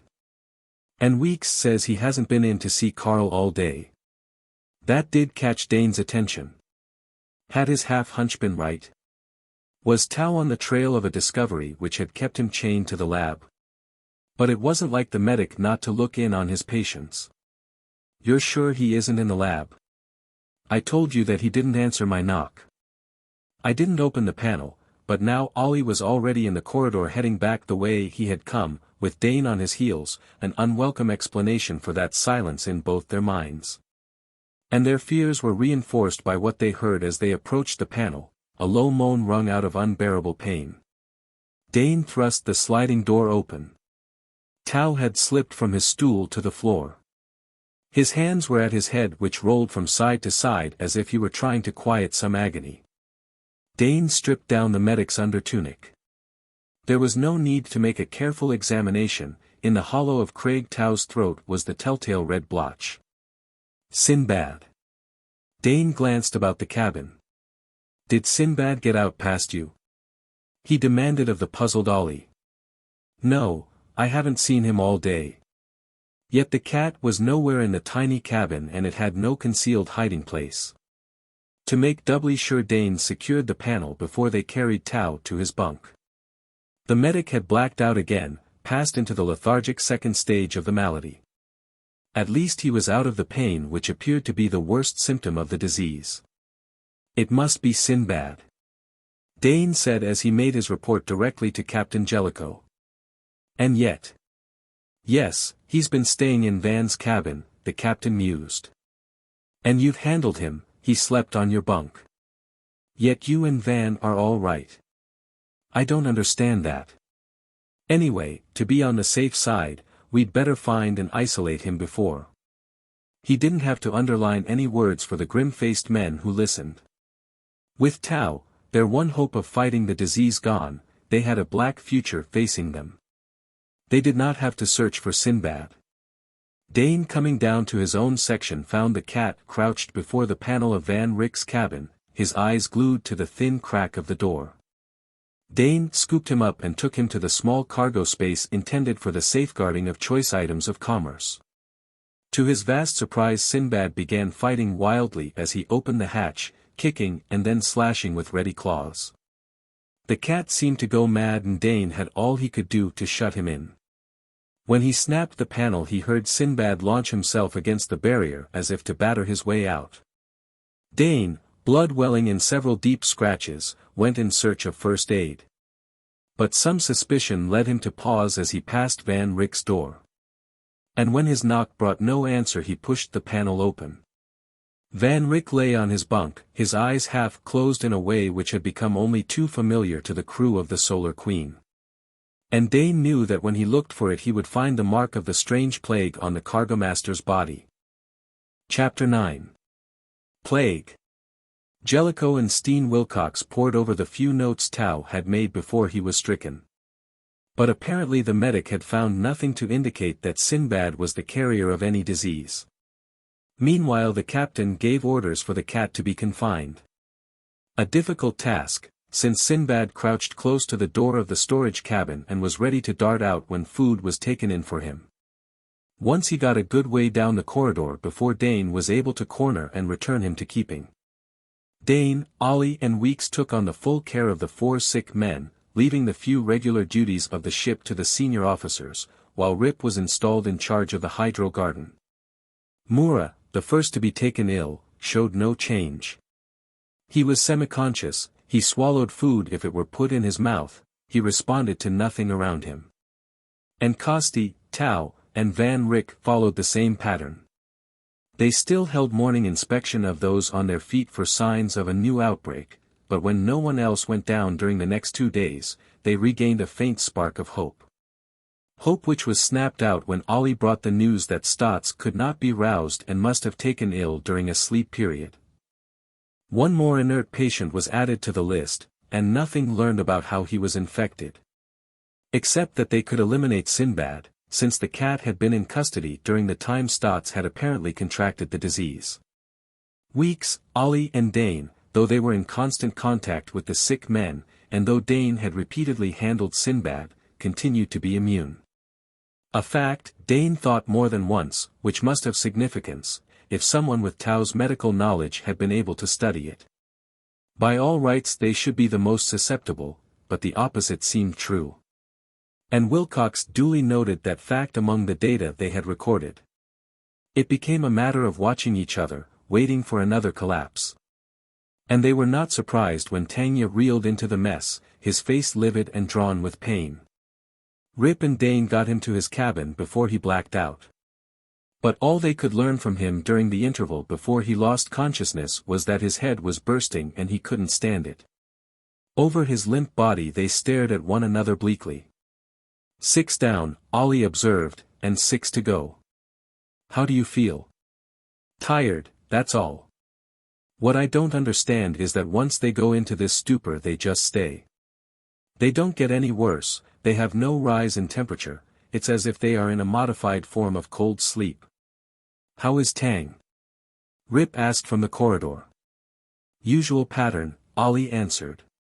He's sleeping. Got a pain, fella? Rip shook his head. Right as a communist. I don't get it. Why does it strike Tang who didn't even hit dirt much, and yet you keep on? Dane grimaced. If we had an answer to that, maybe we'd know what caused the whole thing. Ollie's eyes narrowed. He was staring straight at the unconscious Comtech as if he did not see that supine body at all. I wonder if we've been salted, he said slowly. We've been what? Dane demanded. Look here, we 3, with Weeks, drank that brew of the Salariki, didn't we? And we were as sick as Venusian gobblers afterwards, agreed Rip. Light dawned. Do you mean, began Dane. So that's it, flashed Rip. It might just be, Ollie said. Do you remember how the settlers on Cambline brought their Terran cattle through the first year? They fed them salt mixed with fancel grass. The result was that the herds didn't take the fancel grass fever when they turned them out to pasture in the dry season. All right, maybe we had our salt in that drink. The fancel salt makes the cattle filthy sick when it's forced down their throats, but after they recover they're immune to the fever. And nobody on Cambline buys unsalted cattle now. It sounds logical, admitted Rip. But how are we going to prove it? Ollie's face was black once more. Probably by elimination, he said morosely. If we keep our feet and all the rest go down, that's our proof. But we ought to be able to do something, protested Shannon. Just how? Ollie's slender brows arched. Do you have a gallon of that Salariki brew on board you can serve out? We don't know what was in it. Nor are we sure that this whole idea has any value. All of them had had first aid and basic preventive medicine as part of their training, but the more advanced laboratory experimentation was beyond their knowledge and skill. Had Tau still been on his feet, perhaps he could have traced that lead and brought order out of the chaos which was closing in upon the Solar Queen. But, though they reported their suggestion to the captain, Jellicoe was powerless to do anything about it. If the four who had shared that upsetting friendship cup were immune to the doom which now overhung the ship, there was no possible way for them to discover why or how. Ship's time came to have little meaning. And they were not surprised when Steen Wilcox slipped from his seat before the computer, to be stowed away with what had become a familiar procedure. Only Jellicoe withstood the contagion apart from the younger four, taking his turn at caring for the helpless men. There was no change in their condition. They neither roused nor grew worse as the hours and then the days sped by. But each of those units of time in passing brought them nearer to greater danger. Sooner or later they must make the transition out of hyper into system space, and the jump out of warp was something not even a veteran took lightly. Rip's round face thinned while they watched. Jellicoe was still functioning. But if the captain collapsed, the whole responsibility for the snap-out would fall directly on Shannon. An infinitesimal error would condemn them to almost hopeless wandering, perhaps forever. Dane and Ollie relieved Rip of all duty but that which kept him chained in Wilcox's chair before the computers. He went over and over the data of the course the astrogator had set. And Captain Jellicoe, his eyes sunk in dark pits, checked and rechecked. When the fatal moment came, Ollie manned the engine room with Weeks at his elbow to tend the controls the acting engineer could not reach. And Dane, having seen the sick all safely stowed in crash webbing, came up to the control cabin, riding out the transfer in Tanya's place. Rip's voice hoarse-ned into a croak, calling out the data. Dane, though he had had basic theory, was completely lost before Shannon had finished the first set of coordinates. But Jellicoe replied, hands playing across the pilot's board. Stand by for snap-out. The croak went down to the engines where Ollie now held Stotz's post. Engines ready. The voice came back, thinned by its journey from the Queen's interior. XIII, that was Jellicoe. Dane found himself suddenly unable to watch. He shut his eyes and braced himself against the vertigo of snap-out. It came and he whirled sickeningly through unstable space. Then he was sitting in the laced Comteka's seat looking at Rip. Runnels of sweat streaked Shannon's brown face. There was a damp patch darkening his tunic between his shoulder blades, a patch which it would take both of Dane's hands to cover. For a moment he did not raise his head to look at the vision plate which would tell him whether or not they had made it. But when he did, familiar constellations made the patterns they knew. They were out, and they couldn't be too far off the course Wilcox had plotted. There was still the system run to make, but snap-out was behind them. Rip gave a deep sigh and buried his head in his hands. With a throb of fear, Dane unhooked his safety belt and hurried over to him. When he clutched at Shannon's shoulder, the astrogator-apprentice's head rolled limply. Was Rip down with the illness too? But the other muttered and opened his eyes. Does your head ache? Dane shook him. Head? No, Rip's words came drowsily. Just sleepy, so sleepy. He did not seem to be in pain. But Dane's hands were shaking as he hoisted the other out of his seat and half-carried half-led him to his cabin, praying as he went that it was only fatigue and not the disease. The ship was on auto now until Jellicoe as pilot set a course. Dane got Rip down on the bunk and stripped off his tunic. The fine-drawn face of the sleeper looked wan against the foam rest, and he snuggled into the softness like a child as he turned over and curled up. But his skin was clear, it was real sleep and not the plague which had claimed him. Impulse sent Dane back to the control cabin. He was not an experienced pilot officer, but there might be some assistance he could offer the captain now that Rip was washed out, perhaps for hours. Jellicoe hunched before the smaller computer, feeding pilot tape into its slot. His face was a skull under a thin coating of skin, the bones marking it sharply at jaw, nose and eye socket. Shannon down. His voice was a mere whisper of its powerful self, he did not turn his head.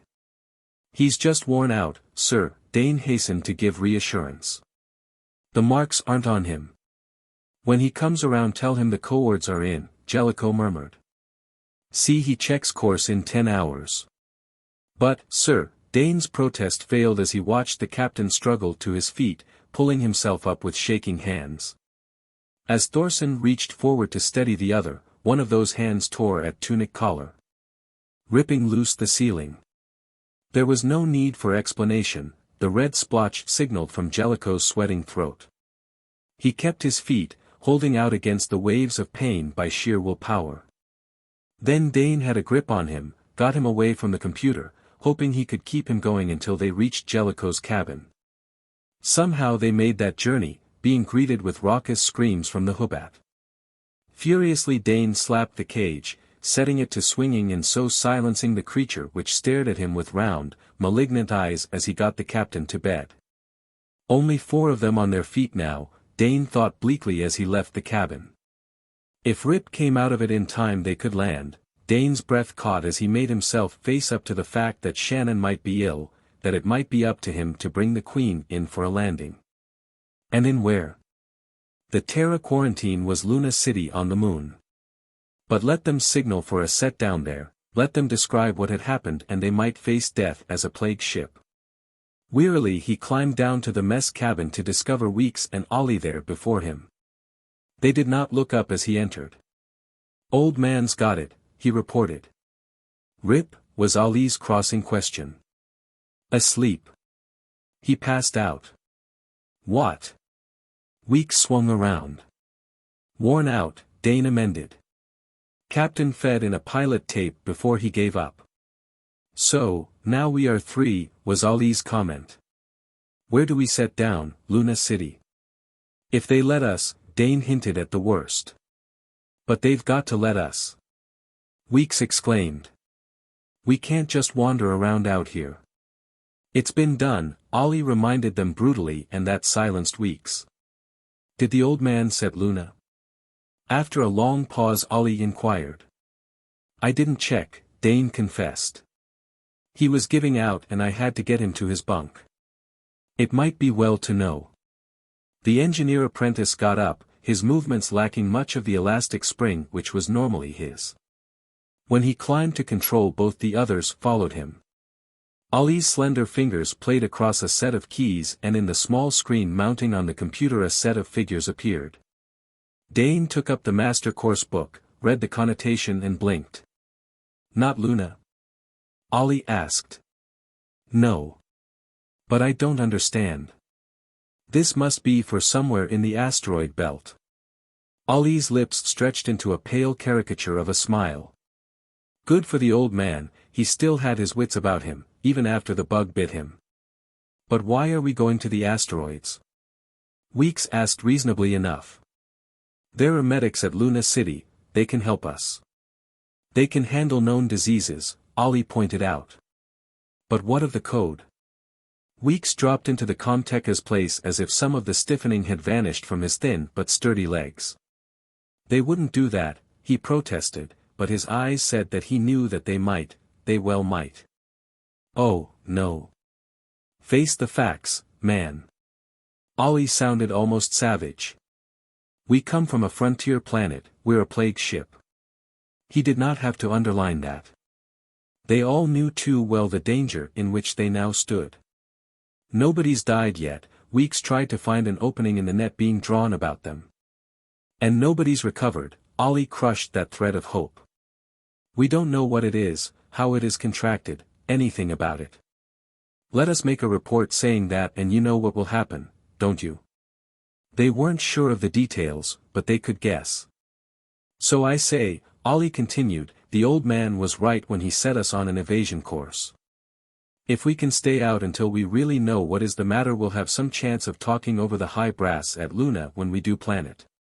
In the end they decided not to interfere with the course the captain had set. It would take them into the fringes of solar civilization, but give them a fighting chance at solving their problem before they had to report to the authorities. In the meantime they tended their charges, let Rip sleep, and watched each other with desperate but hidden intentness, ready for another to be stricken. However, they remained, although almost stupid with fatigue at times, reasonably healthy. Time was proving that their guess had been correct, they had been somehow inoculated against the germ or virus which had struck the ship. Rip slept for 24 hours, ship time, and then came into the mess cabin ravenously hungry, to catch up on both food and news. And he refused to join with the prevailing pessimistic view of the future. Instead, he was sure that their own immunity having been proven. They had a talking point to use with the medical officials at Luna, and he was eager to alter course directly for the quarantine station. Only the combined arguments of the other three made him, unwillingly, agree to a short delay. And how grateful they should be for Captain Jellicoe's foresight they learned within the next day. Ollie was at the comm unit, trying to pick up Solarian news reports. When the red alert flashed on throughout the ship, it brought the others hurrying to the control cabin. The code squeaks were magnified as Ollie switched on the receiver full strength, to be translated as he pressed a second button. Repeat, repeat, repeat. Free Trader, Solar Queen, Terra Registry 65, 724910 JK, suspected plague ship, took off from infected planet. Warn off, report such ship to Luna Station. Solar Queen from infected planet, to be warned off and reported. The same message was repeated 3 times before going off ether. The 4 in the control cabin looked at each other blankly. But, Dane broke the silence, how did they know? We haven't reported in. The IZs. Ollie had the answer ready. That IS ship must be having the same sort of trouble and reported to her company. They would include us in their report and believe that we were infected too, or it would be easy to convince the authorities that we were. I wonder. Rip's eyes were narrowed slits as he leaned back against the wall. Look at the facts. The survey ship which charted Sargol, they were dirtside there about 3-4 months. Yet they gave it a clean bill of health and put it up for trading rights auction. Then Cam bought those rights, he made at least 2 trips in and out before he was blasted on Limbo. No infection bothered him or survey. But you've got to admit it hit us, Weeks protested. Yes, and the icy ship was able to foresee it, report us before we snapped out of hyper. Sounds almost as if they expected us to carry plague, doesn't it? Shannon wanted to know. Planted? Ollie frowned at the banks of controls. But how? No icy came on board, no Salariki either, except for the cub who showed us what they thought of catnip. Rip shrugged. How would I know how they did? He was beginning when Dane cut in. If they didn't know about our immunity, the Queen might stay in hyper and never come out, there wouldn't be anyone to set the snap out. Right enough. But on the chance that somebody did keep on his feet and bring her home, they were ready with a cover. If no one raises a howl, Sargol will be written off the charts as infected. IS sits on her tail fins a year or so and then she promotes an investigation before the board. The survey records are trotted out, no infection recorded. So they send in a patrol probe. Everything is all right, so it wasn't the planet after all, it was that dirty old free trader. And she's out of the way. IS gets the Koros trade all square and legal and we're no longer around to worry about. Neat as a Salariki netcast, and right around our collective throats, my friends. So what do we do now? Weeks wanted to know. We keep on the old man's course, get lost in the asteroids until we can do some heavy thinking and see a way out. But if IS gave us this prize package, some trace of its origin is still aboard. And if we can find that, why, then we have something to start from. Mura went down first, and then Carl. Nothing in common. The old problem faced Dane for the 100th time. No. But, Ollie arose from his place at the comm unit.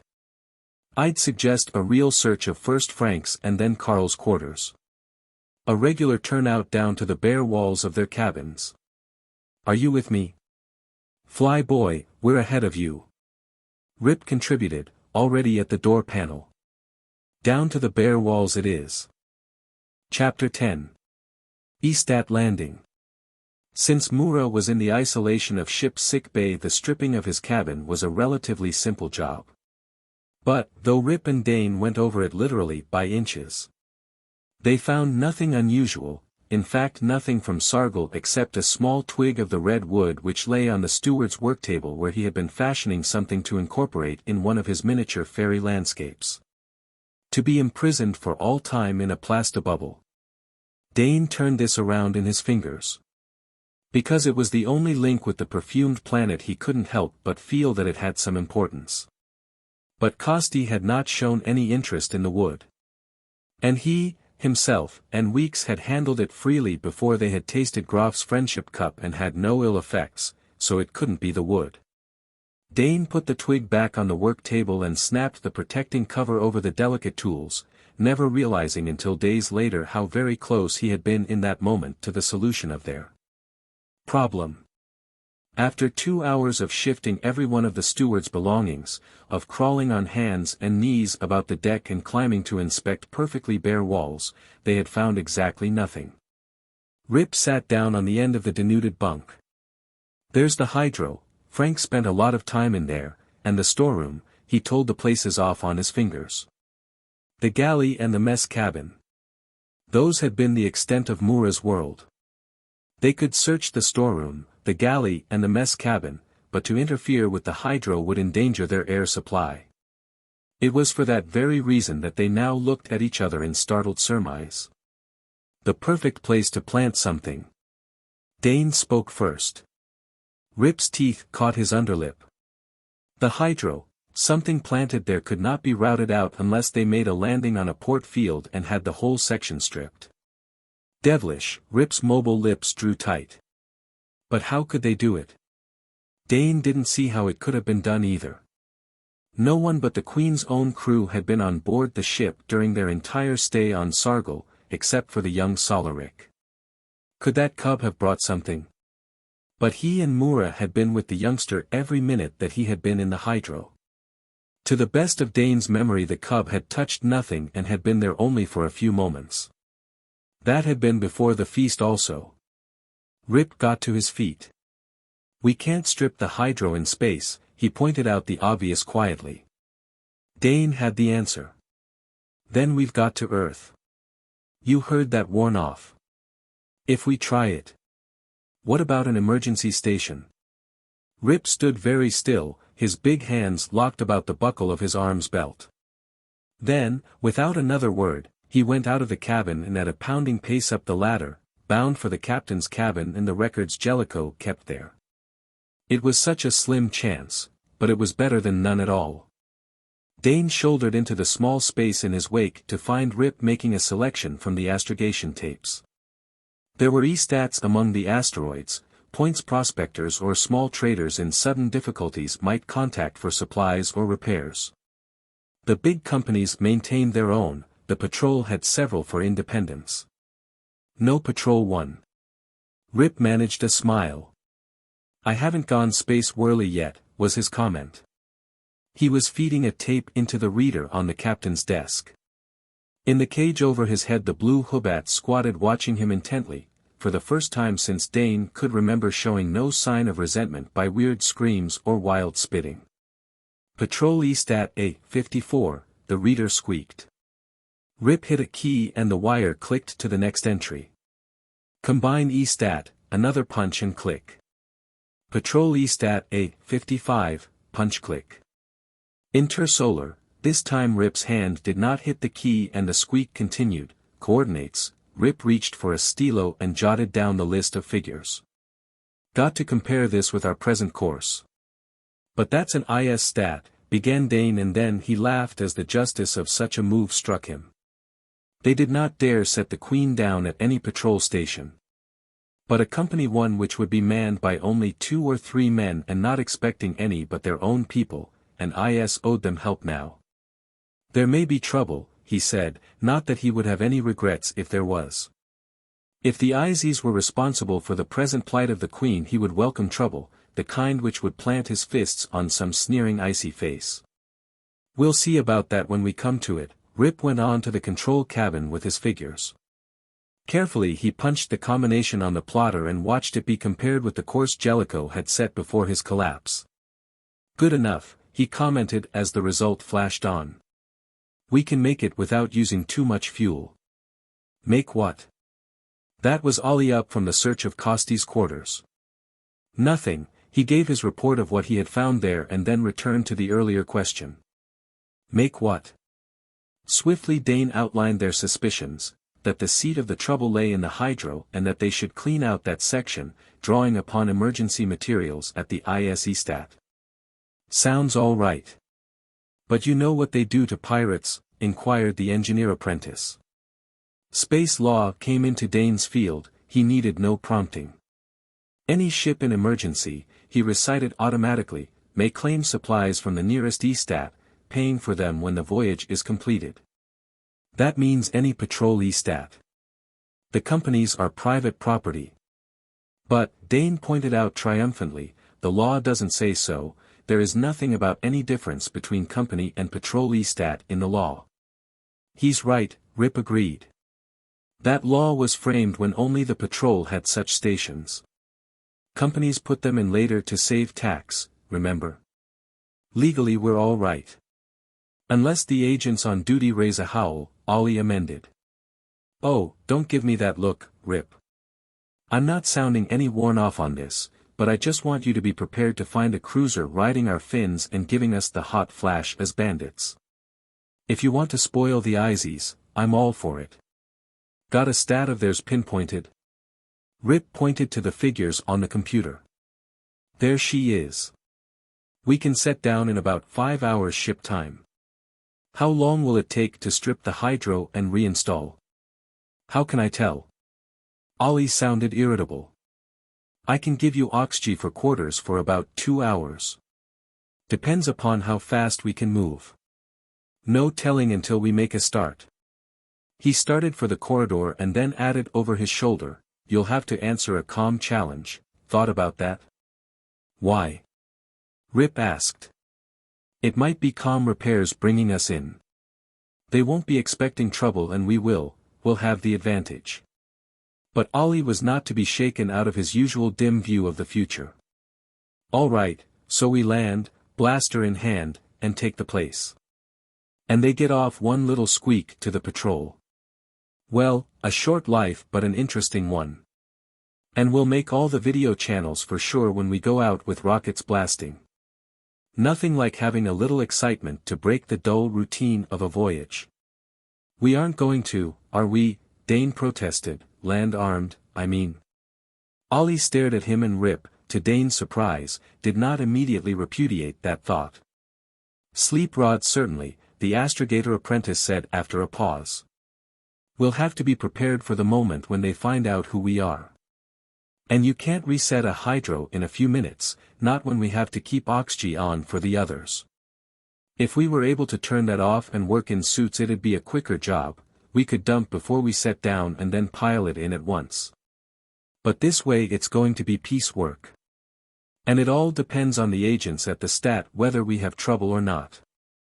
We had better break out the suits now, Ollie added to Rip's estimate of the situation. If we set down and pile out wearing suits at once it will build up our tale of being poor wrecked spacemen. Sleep rods or not, Dane thought to himself, the whole plan was one born of desperation. It would depend upon who manned the E-stat and how fast the free traders could move once the Queen touched her fins to Earth. Knock out their comms, that was Ollie continuing to plan. Do that first and then we don't have to worry about someone calling in the patrol. Rip stretched.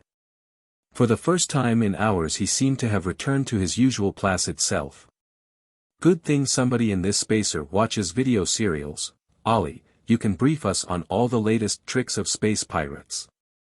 Nothing is so wildly improbable that you can't make use of it sometime during a checkered career. He glanced over the board before he brought his hand down on a single key set a distance apart from the other controls. Put some local color into it, was his comment.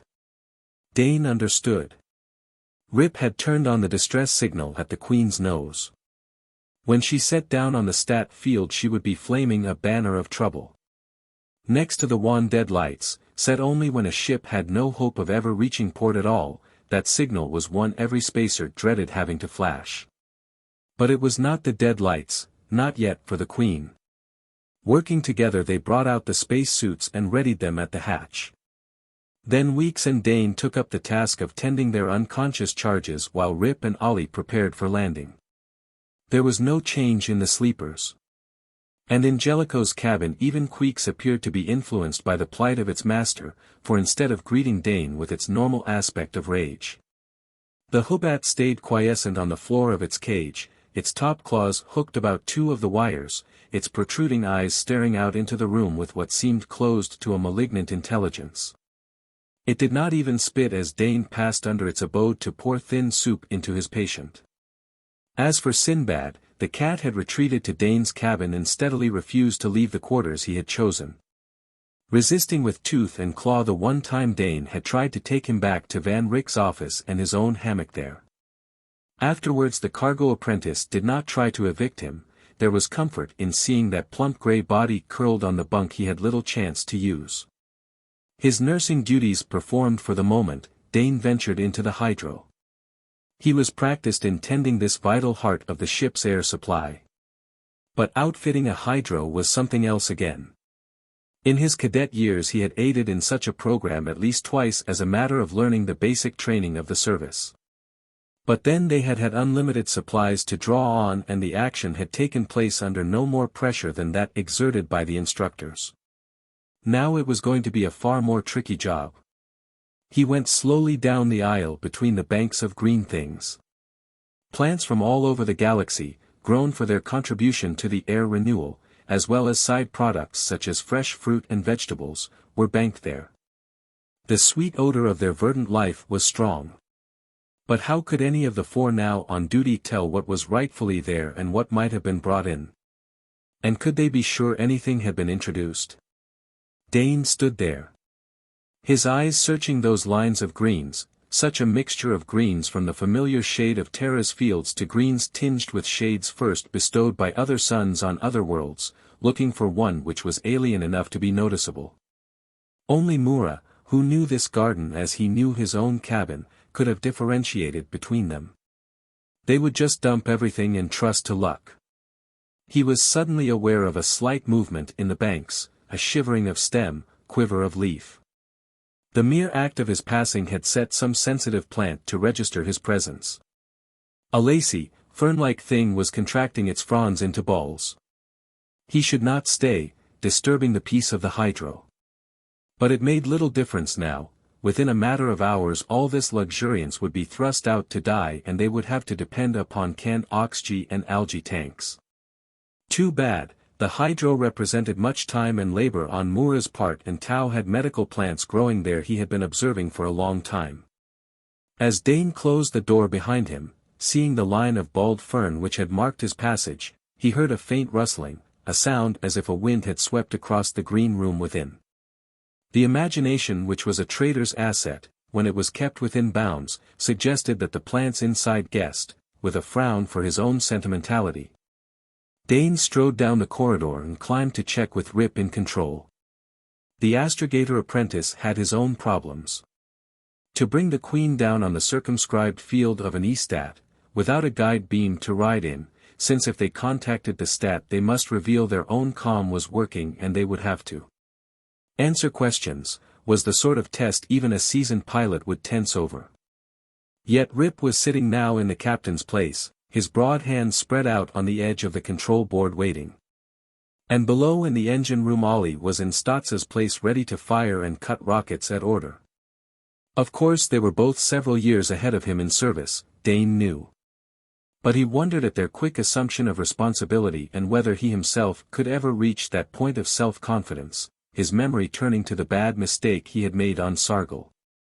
There was the sharp note of a warning gong, the flash of red light on the control board.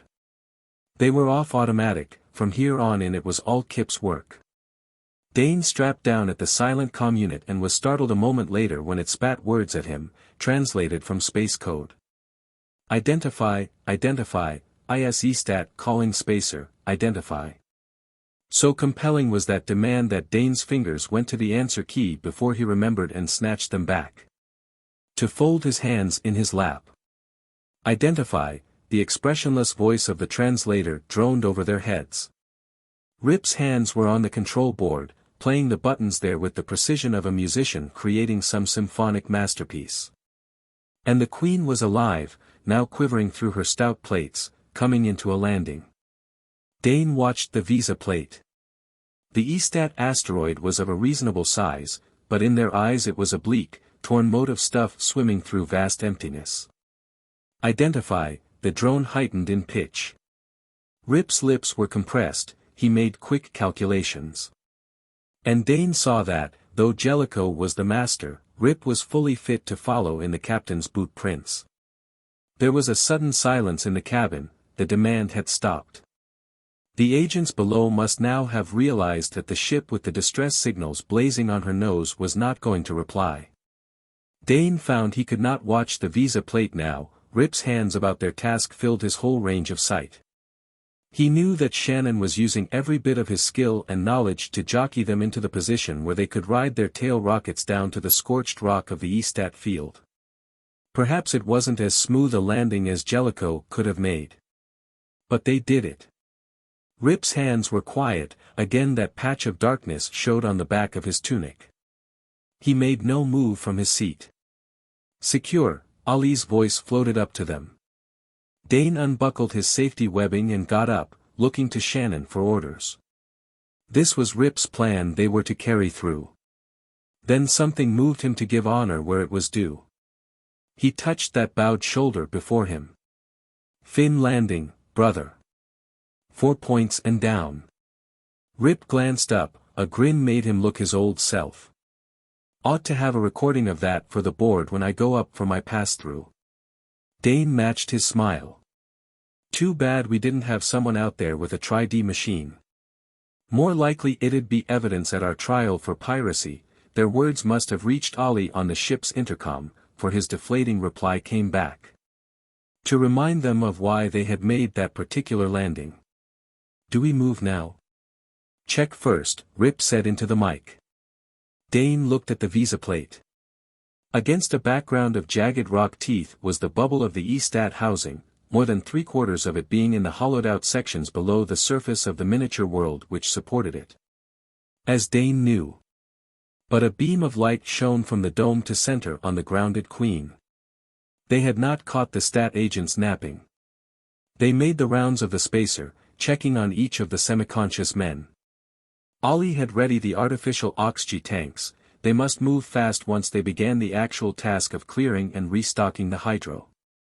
Hope you have a good story ready, he commented as the other three joined him by the hatch to don the suits which would enable them to cross the airless, heatless surface of the asteroid. We have a poisoned hydro, Dane said. One look at the plants we dump will give you the lie.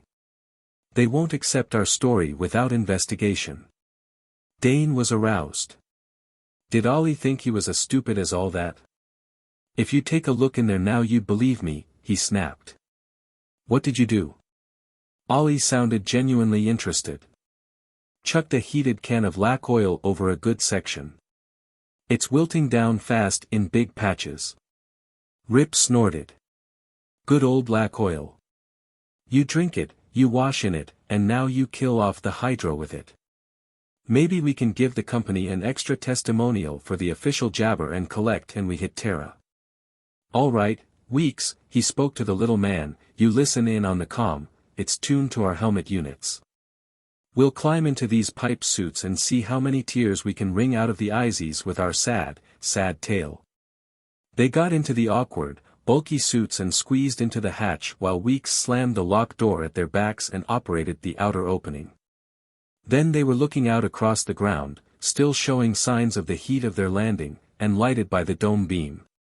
Nobody hurrying out with an aid and comfort kit, Rip's voice sounded in Dane's earphones. A little slack, aren't they? Slack, or was it that the IZs had recognized the Queen and was preparing the sort of welcome the remnant of her crew could not withstand? Dane, wanting very much in his heart to be elsewhere, climbed down the ladder in Rip's wake, both of them spotlighted by the immovable beam from the stat dome. Chapter 11. Desperate Measures. Measured in distance and time, that rough walk in the ponderous suits across the broken terrain of the asteroid was a short one.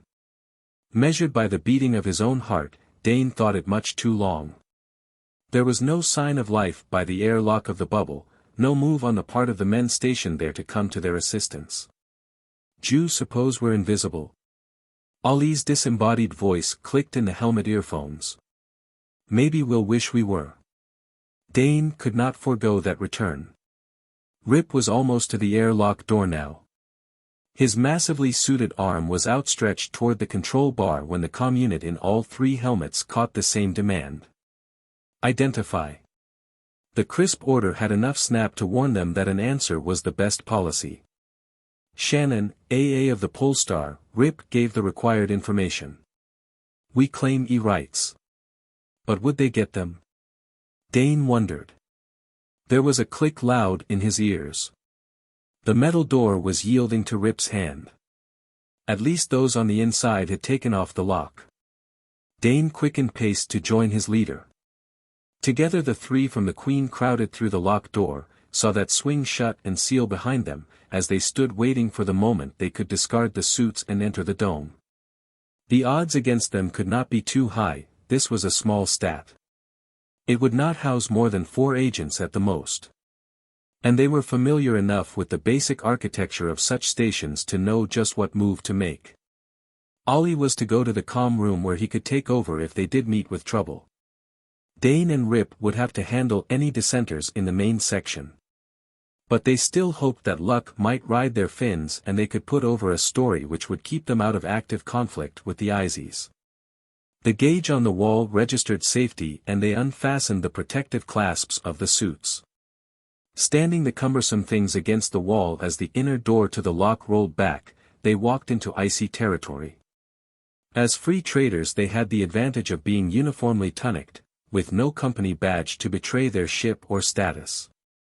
So that could well be the Polestar standing needle-slim behind them, and not the notorious Solar Queen. But each, as he passed through the inner lock, gave a hitch to his belt which brought the butt of his sleep rod closer to hand. Innocuous as that weapon was, in close quarters its effect, if only temporary, was to some purpose. And since they were prepared for trouble, they might have a slight edge over the IZs in attack. A company man, his tunic shabby and open in a negligent fashion at his thick throat, stood waiting for them. His unhelmeted head was grizzled, his coarse, tanned face with heavy jowls bristly enough to suggest he had not bothered to use smooth cream for some days. An under-officer of some spacer, retired to finish out the few years before pension in this nominal duty, fast letting down the standards of personal regime he had had to maintain on shipboard. But he wasn't all fat and soft living, the glance with which he measured them was shrewdly appraising. "What's your trouble?" he demanded without greeting. "You didn't ident coming in." "Comms are out," Rip replied as shortly. "We need hydro." First time I ever heard it that the comms were wired in with the grass. The IZ's hands were on his hips, in close proximity to something which made Dane's eyes narrow. The fellow was wearing a flare blaster. That might be regulation equipment for an E-stat agent on a lonely asteroid, but he didn't quite believe it. And probably the other was quick on the draw too. "The comms are something else," Rip answered readily. "Our tech is working on them. But the hydro's bad all through. We'll have to dump and restock. Give you a voucher on Terra for the stuff." The IC agent continued to block the doorway into the station. "This is private, IS property. You should hit the patrol post, they cater to UFTS. We hit the nearest E-stat when we discovered that we were contaminated," Rip spoke with an assumption of patience. "That's the law, and you know it. You have to supply us and take a voucher." "How do I know that your voucher is worth the film it's recorded on?" asked the agent reasonably. "All right," Rip shrugged. "If we have to do it the hard way, we'll cargo dump to cover your bill." "Not on this field." The other shook his head. "I'll flash in your voucher first." He had them, Dane thought bitterly. Their luck had run out. Because what he was going to do was a move they dared not protest. It was one any canny agent would make in the present situation. And if they were what they said they were, they must readily agree to let him flash their voucher of payment to IS headquarters, to be checked and oaked before they took the hydro stock. But Rip merely registered a mild resignation. "You the Comtech? Where's your unit? I'll end it at once if you want it that way." Whether their readiness to cooperate allayed some of the agent's suspicion or not, he relaxed some, giving them one more stare all around before he turned on his heel. "This way." They followed him down the narrow hall, Rip on his heels, the others behind. "Lonely post," Rip commented. "I'd think you boys get space whirly out here." The other snorted. "We're not star lovers. And the pay's worth a 3-month stretch. They take us down for Terra leave before we start talking to the Whisperers." "How many of you here at a time?" Rip edged the question in casually. But the other might have been expecting it by the way he avoided giving a direct answer. "Enough to run the place, and not enough to help you clean out your wagon," he was short about it. "Any dumping you do is strictly on your own.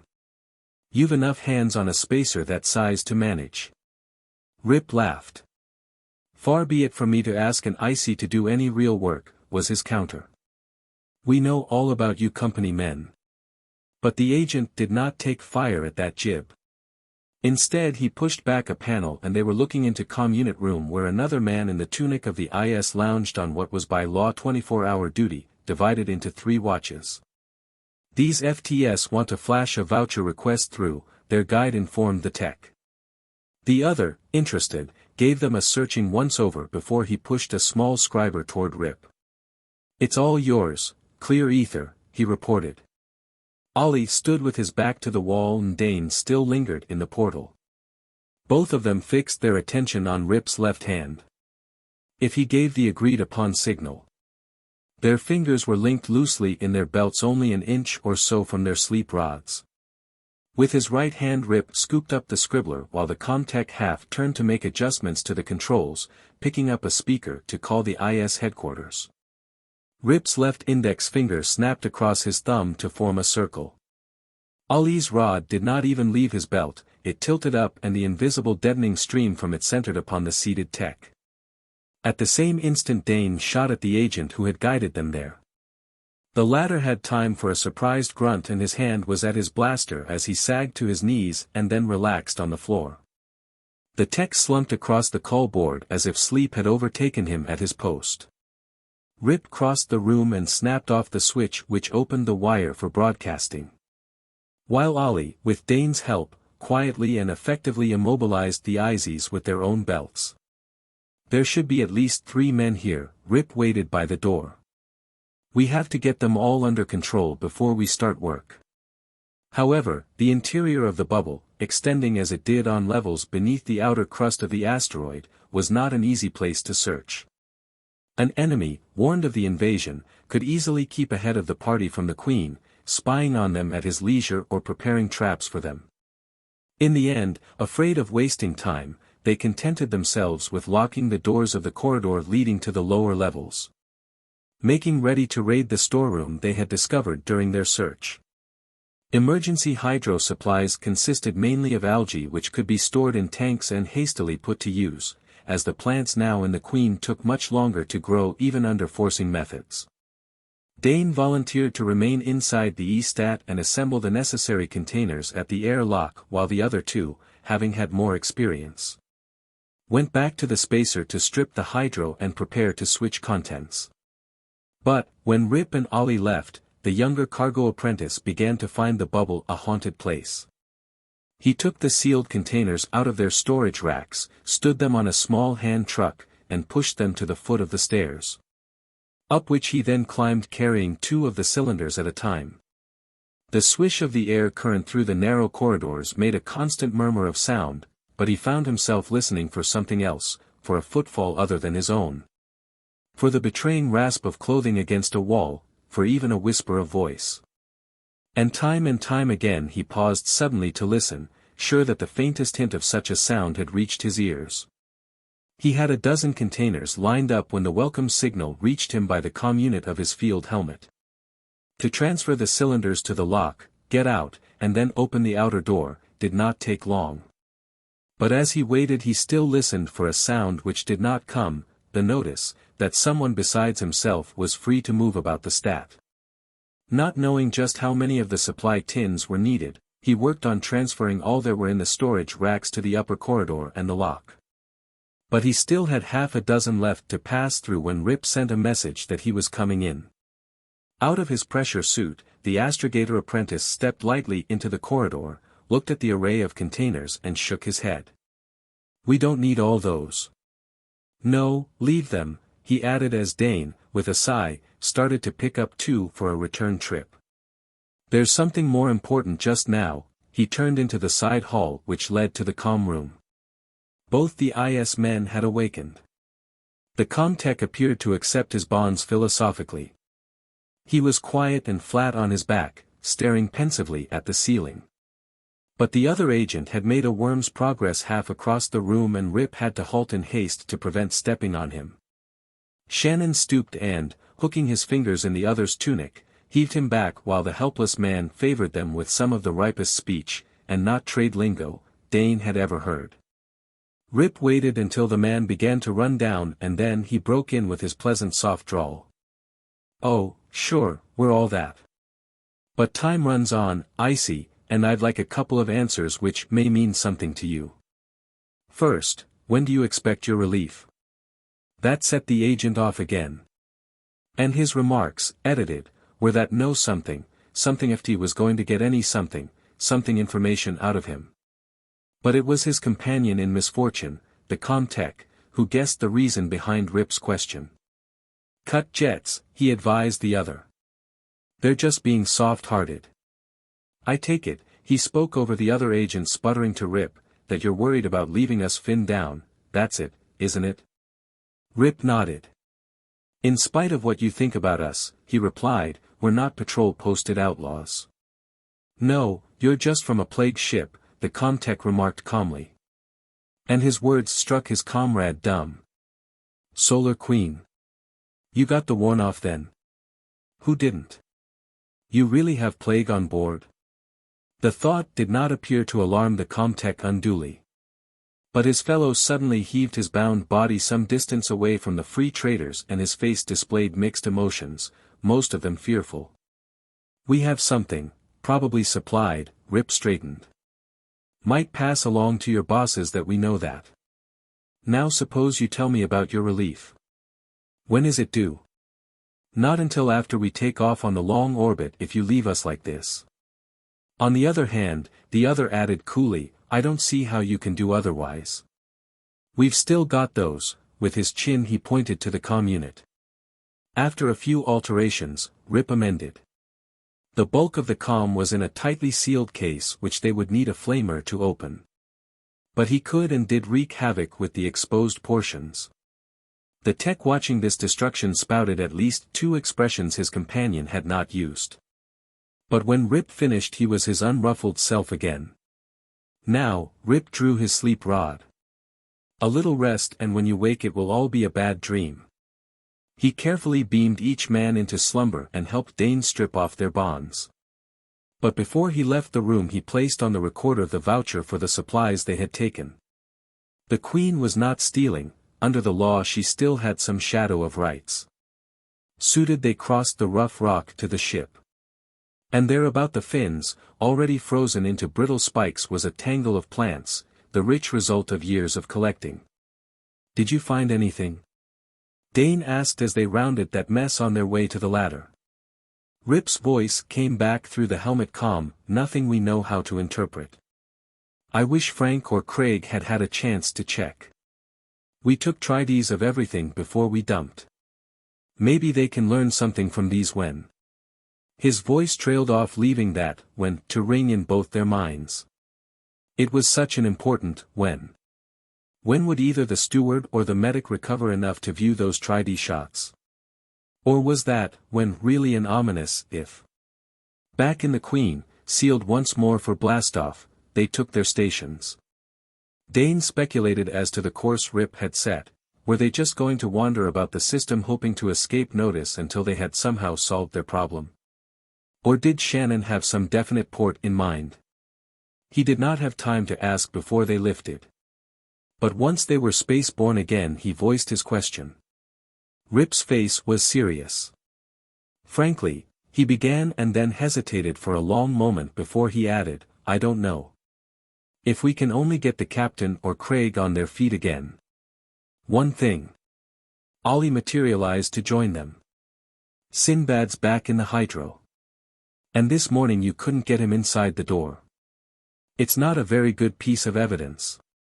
No, it wasn't, but they clung to it as backing for their actions of the past few hours.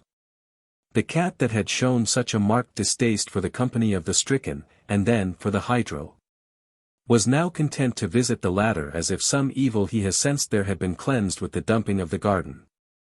They had not yet solved their mystery, but another clue had come into their hands. But now the care of the sick occupied hours, and Rip insisted that a watch be maintained by the comm, listening in for news which might concern the Queen. They had done a good job at silencing the Estat, for they had been almost 6 hours in space before the news of their raid was beamed to the nearest patrol post. Ollie laughed. Told you we'd be pirates, he said when he listened to that account of their descent upon the IS station. Though I didn't see all that blaster work they're now raving about. You'd think we fought a major battle there. Weeks growled. The ISIs are trying to make it look good. Make us into outlaws.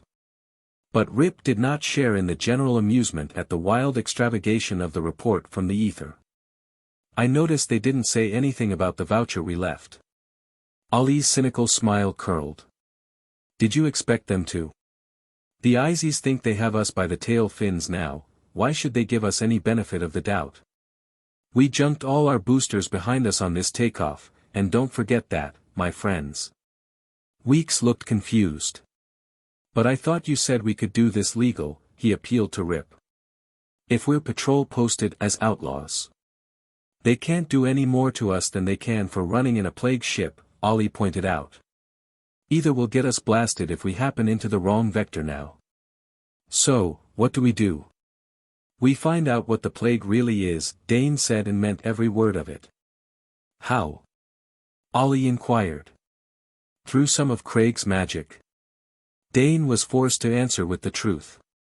I don't know yet, but it's our only chance. Rip rubbed his eyes wearily. Don't think I'm disagreeing, but just where do we start? We've already combed Frank's quarters and Costy's, we cleaned out the hydro. Those tri-D shots of the hydro, have you checked them yet? Dane countered. Without a word Ollie arose and left the cabin. He came back with a microfilm roll. Fitting it into the large projector he focused it on the wall and snapped the button.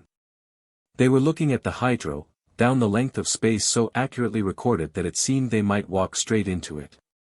The greenery of the plants was so vivid and alive Dane felt that he could reach out and pluck a leaf. Inch by inch he examined those ranks, looking for something which was not in order, had no right to be there. The long shot of the hydro as it had been merged into a series of sectional groupings. In silence they studied it intently, using all their field lore in an attempt to spot what each one was certain must be there somewhere. But they were all handicapped by their lack of intimate knowledge of the garden. Wait. Weeks' voice scaled up. Left-hand corner, there. His pointing hand broke and shadowed the portion he was calling to their attention. Ollie jumped to the projector and made a quick adjustment. Plants 4 and 5 times life size glowed green on the wall. What Weeks had caught they all saw now, ragged leaves, stripped stems. Chewed. Dane supplied the answer. It was only one species of plant which had been so mangled.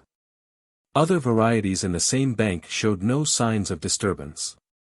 But all of that one type had at least one stripped branch and 2 were virtual skeletons. A pest, said Rip. But Sinbad, Dane began a protest before the memory of the cat's peculiar actions of the past weeks stopped him. Sinbad had slipped up, the hunter who had kept the Queen free of the outre alien life which came aboard from time to time with cargo, had not attacked that which had ravaged the hydro plants. Or if he had done so, he had not, after his usual custom, presented the bodies of the slain to any crew member. It looks as if we have something at last, Ollie observed, and someone echoed that with a sigh of heart-deep relief. Chapter 12. Strange behavior of a Hoobat. All right, so we think we know a little more, Ollie added a moment later. Just what are we going to do? We can't stay in space forever. There are the small items of fuel and supplies and Rip had come to a decision. We're not going to remain spaceborne, he stated with the confidence of one who now saw an open road before him. Luna, Weeks was plainly doubtful. No. Not after that worn off. Terra. For a second or two the other three stared at Rip Agape. The audacity and danger of what he suggested was a little stunning. Since men had taken regularly to space, no ship had made a direct landing on their home planet, all had passed through the quarantine on Luna. It was not only risky, it was so unheard of that for some minutes they did not understand him. We try to set down at Terraport, Dane found his tongue first, and they flame us out.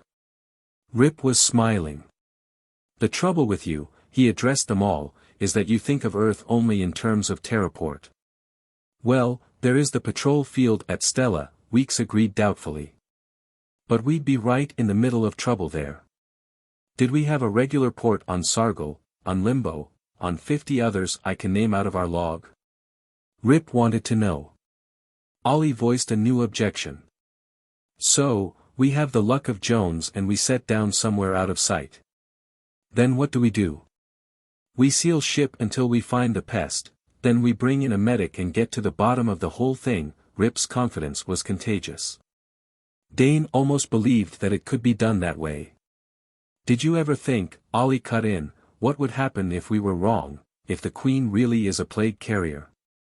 I said, we seal the ship, tight, countered Shannon. And when we Earth it'll be where we won't have visitors to infect. And that is where. Ollie, who knew the deserts of Mars better than he did the greener planet from which his stock had sprung, pursued the question. Right in the middle of the big burn. Dane, Terra-born and bred, realized first what Rip was planning and what it meant. Sealed off was right, the Queen would be amply protected from investigation. Whether her crew would survive was another matter, whether she could even make a landing there was also to be considered.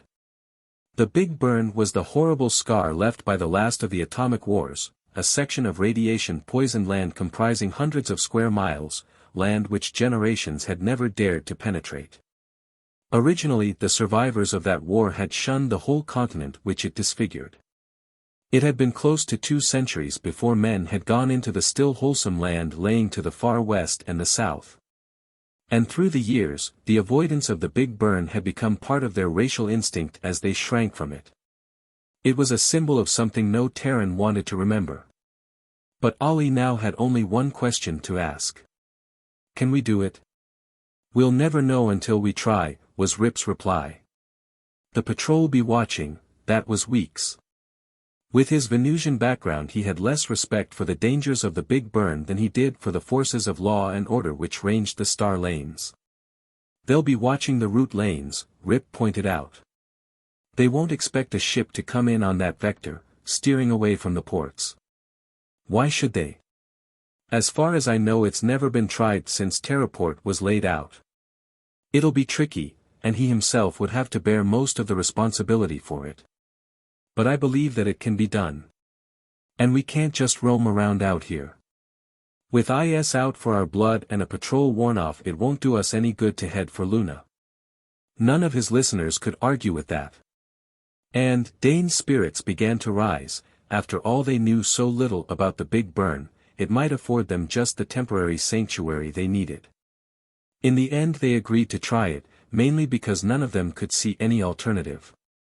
Except the too dangerous one of trying to contact the authorities and being summarily treated as a plague ship before they could defend themselves. And their decision was ably endorsed not long afterwards by a sardonic warning on the comm, a warning which Ollie who had been tending the machine passed along to them. Greetings, pirates. What do you mean? Dane was heating broth to feed to Captain Jellicoe. The word has gone out. Our raid on the Estat is now a matter of history and patrol record, we've been posted. Dane felt a cold finger drawn along his backbone.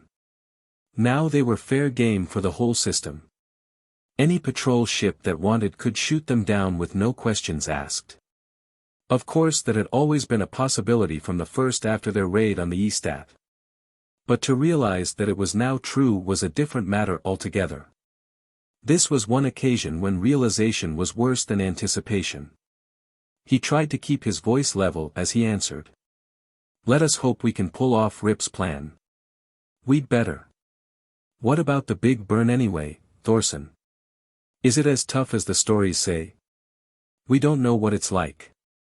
It's never been explored, or at least those who tried to explore its interior never reported in afterwards. As far as I know it's left strictly alone. Is it still all hot? Parts of it must be. But all, we don't know. With the bottle of soup in his hand Dane climbed to Jellicoe's cabin. And he was so occupied with the problem at hand that at first he did not see what was happening in the small room. He had braced the captain up into a half-sitting position and was patiently ladling the liquid into his mouth a spoonful at a time when a thin squeak drew his attention to the top of Jellicoe's desk. From the half-open lid of a microtape compartment something long and dark projected, beating the air feebly. Dane, easing the captain back on the bunk, was going to investigate when the Hoobat broke its unnatural quiet of the past few days with an ear-splitting screech of fury. Dane struck at the bottom of its cage, the move its master always used to silence it, but this time the results were spectacular. The cage bounced up and down on the spring which secured it to the ceiling of the cabin and the blue-feathered horror slammed against the wires. Either its clawing had weakened them, or some fault had developed, for they parted and the Hoobat came through them to land with a sullen plop on the desk. Its screams stopped as suddenly as they had begun and it scuttled on its spider-toed legs to the microtape compartment, acting with purposeful dispatch and paying no attention to Dane. Its claws shot out and with ease it extracted from the compartment a creature as weird as itself, one which came fighting and of which Dane could not get a very clear idea. Struggling they battled across the surface of the desk and flopped to the floor. There the hunted broke loose from the hunter and fled with fantastic speed into the corridor. And before Dane could move the Hoobat was after it. He gained the passage just in time to see Queeks disappear down the ladder, clinging with the aid of its pincher claws, apparently grimly determined to catch up with the thing it pursued. And Dane went after them. There was no sign of the creature who fled on the next level. But Dane made no move to recapture the blue hunter who squatted at the foot of the ladder staring unblinkingly into space. Dane waited, afraid to disturb the Hoobat. He had not had a good look at the thing which had run from Queeks, but he knew it was something which had no business aboard the Queen. And it might be the disturbing factor they were searching for. If the Hoobat would only lead him to it. The Hoobat moved, rearing up on the tips of its 6 legs, its necklace head slowly revolving on its puffy shoulders. Along the ridge of its backbone its blue feathers were rising into a crest much as Sinbad's fur rose when the cat was afraid or angry. Then, without any sign of haste, it crawled over and began descending the ladder once more, heading toward the lower section which housed the hydro. Dane remained where he was until it had almost reached the deck of the next level and then he followed, one step at a time. He was sure that the Hoobat's peculiar construction of body prevented it from looking up, unless it turned upon its back, but he did not want to do anything which would alarm it or deter Queeks from. What he was sure was a methodical chase.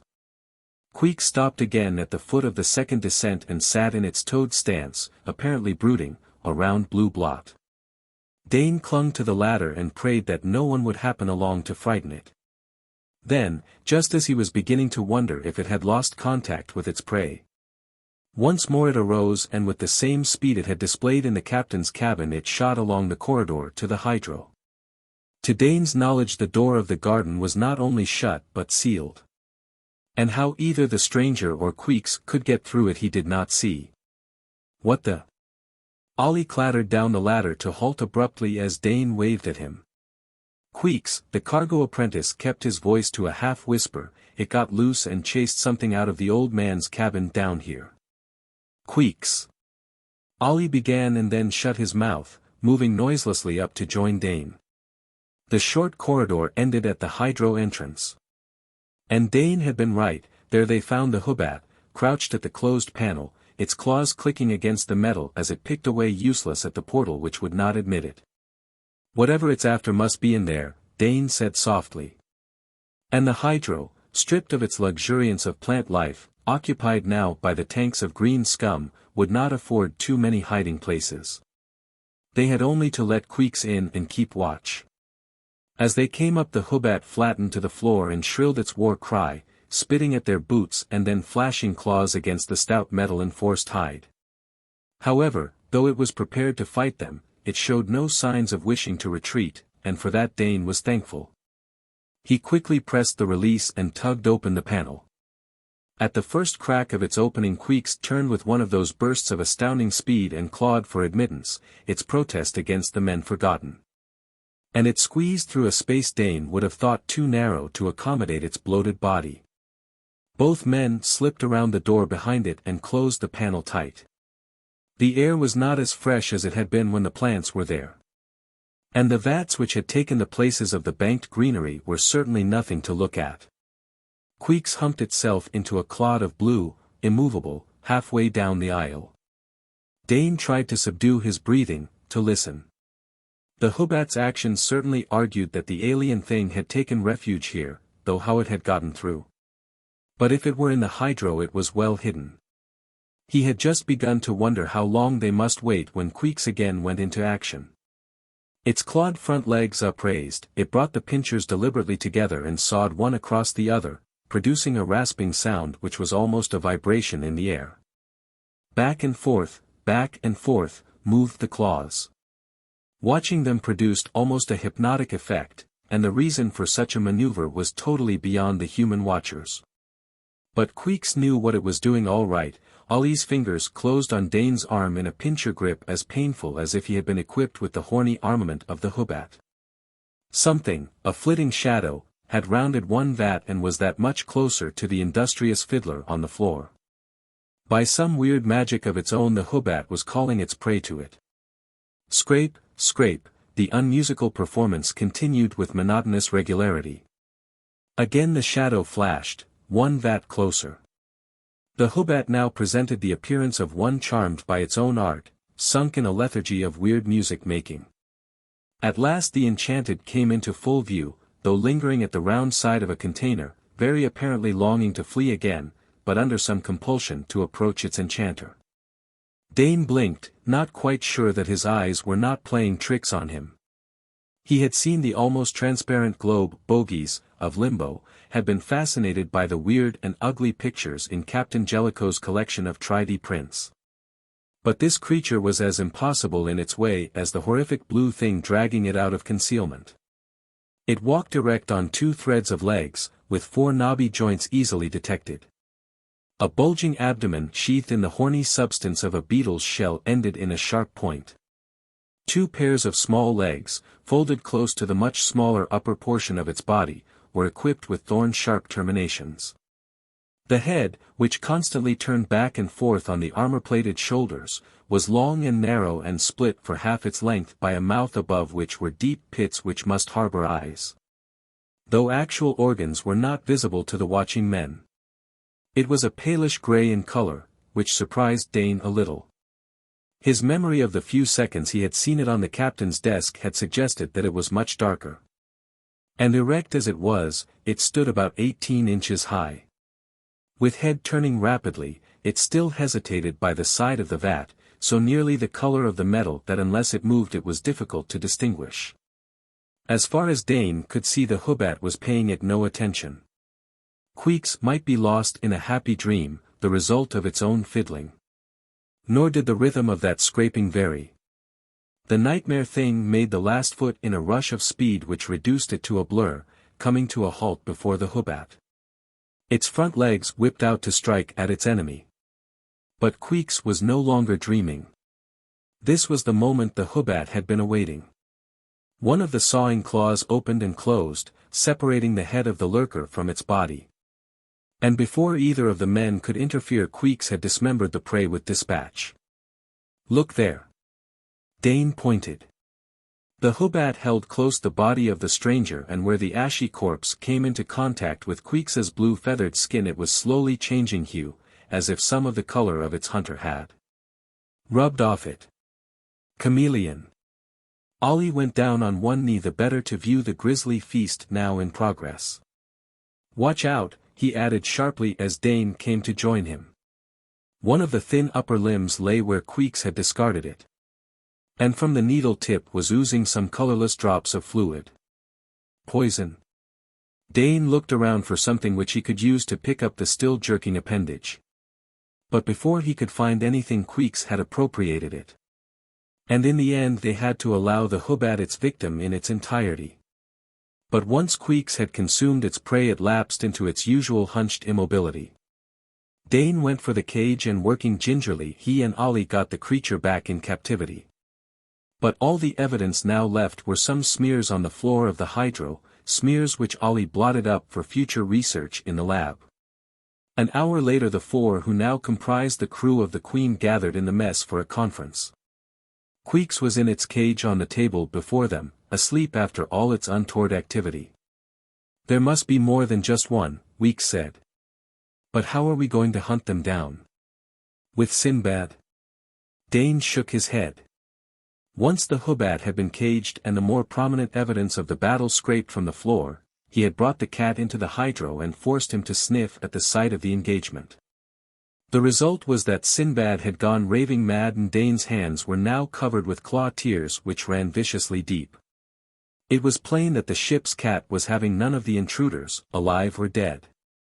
He had fled to Dane's cabin where he had taken refuge on the bunk and snarled wild-eyed when anyone looked in from the corridor. Queeks has to do it, Rip said. But will it hunt unless it is hungry?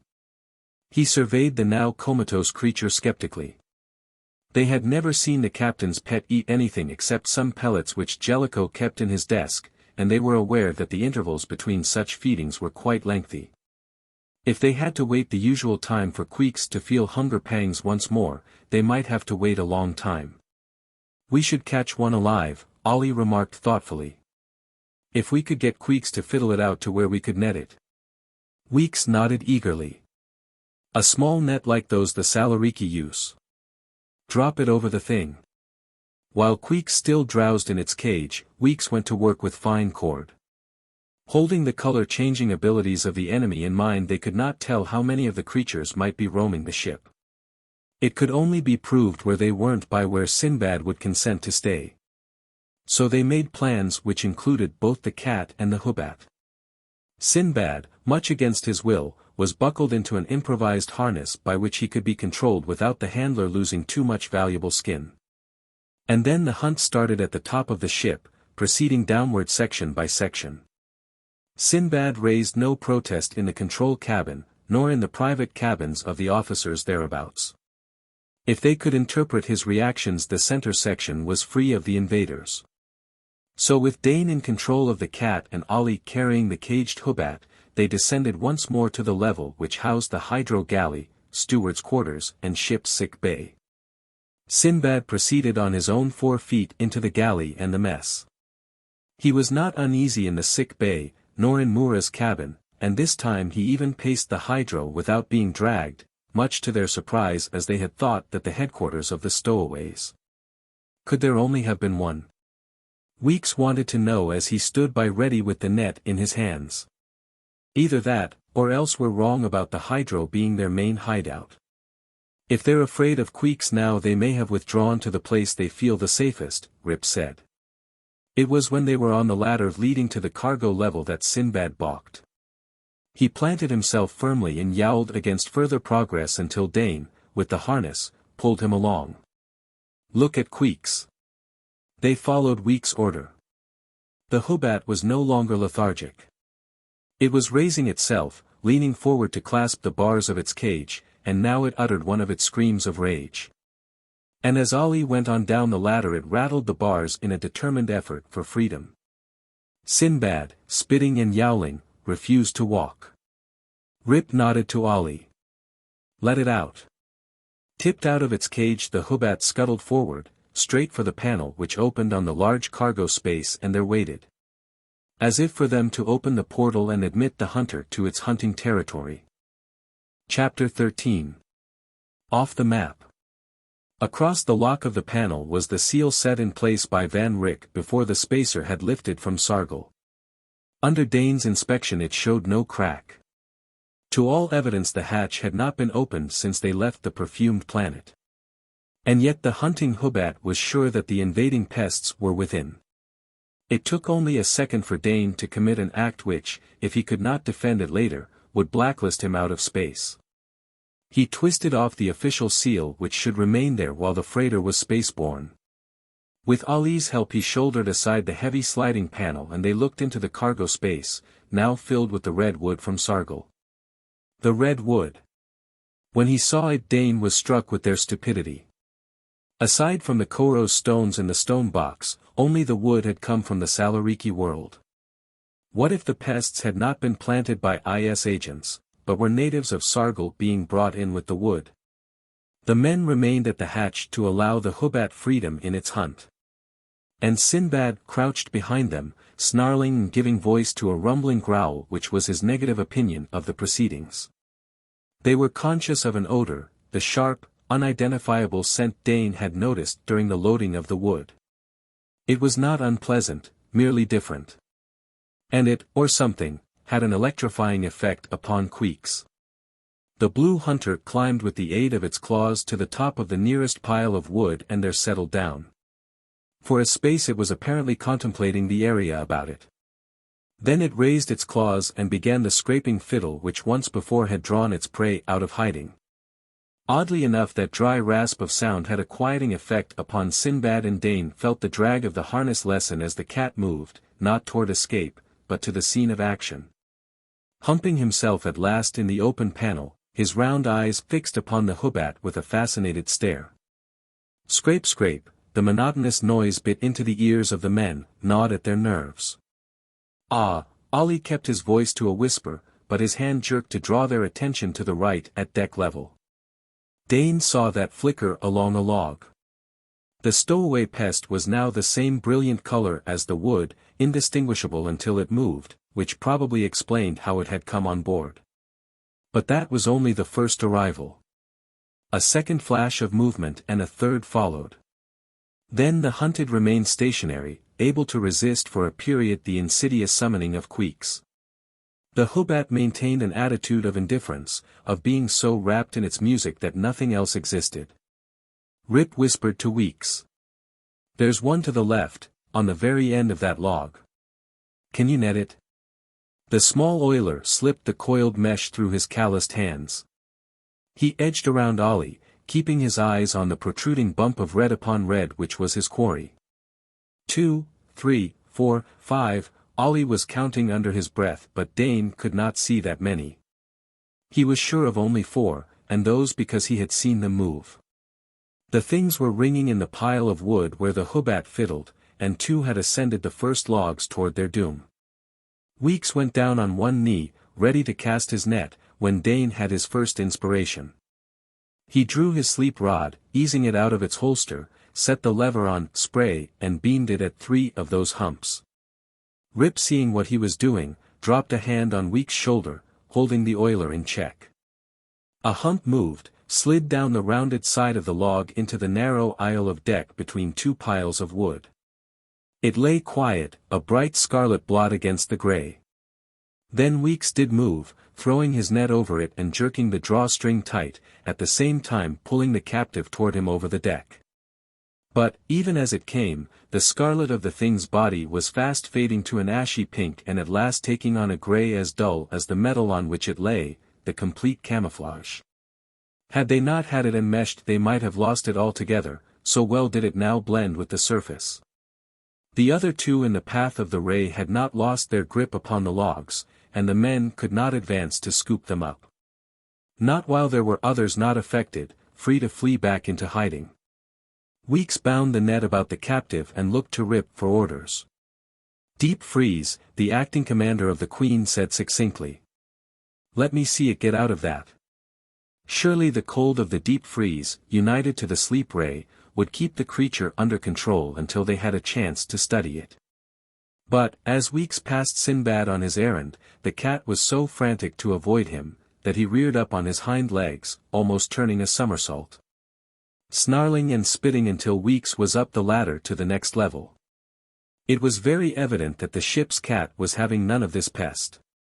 They might have been invisible and their actions non-existent as far as Queeks was concerned. For the Hoobat continued its siren concert. The lord became more reckless, mounting the logs to Queeks's post in sudden darts. Dane wondered how the Hoobat proposed handling 4 of the creatures at once. For, although the other 2 which had been in the path of the ray had not moved, he now counted 4 climbing.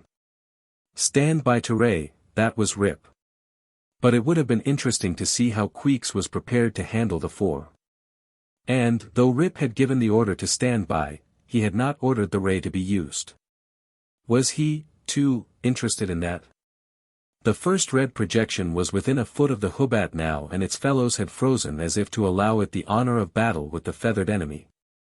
To all appearances Queeks did not see it, but when it sprang with a whir of speed which would baffle a human, the Hoobat was ready and its claws, halting their rasp, met around the wasp-thin waist of the pest, speedily cutting it in 2. Only this time the Hoobat made no move to unjoint and consume the victim. Instead it squatted in utter silence, as motionless as a 3D print. The heavy lower half of the creature rolled down the pile of logs to the deck and there paled to the gray of its background. None of its kind appeared to be interested in its fate. The 2 which had been in the path of the ray, continued to be humps on the wood, the others faced the Hoobat. But Rip was ready to waste no more time. Ray them, he snapped. All 3 of their sleep rods sprayed the pile, catching and passing the Hoobat.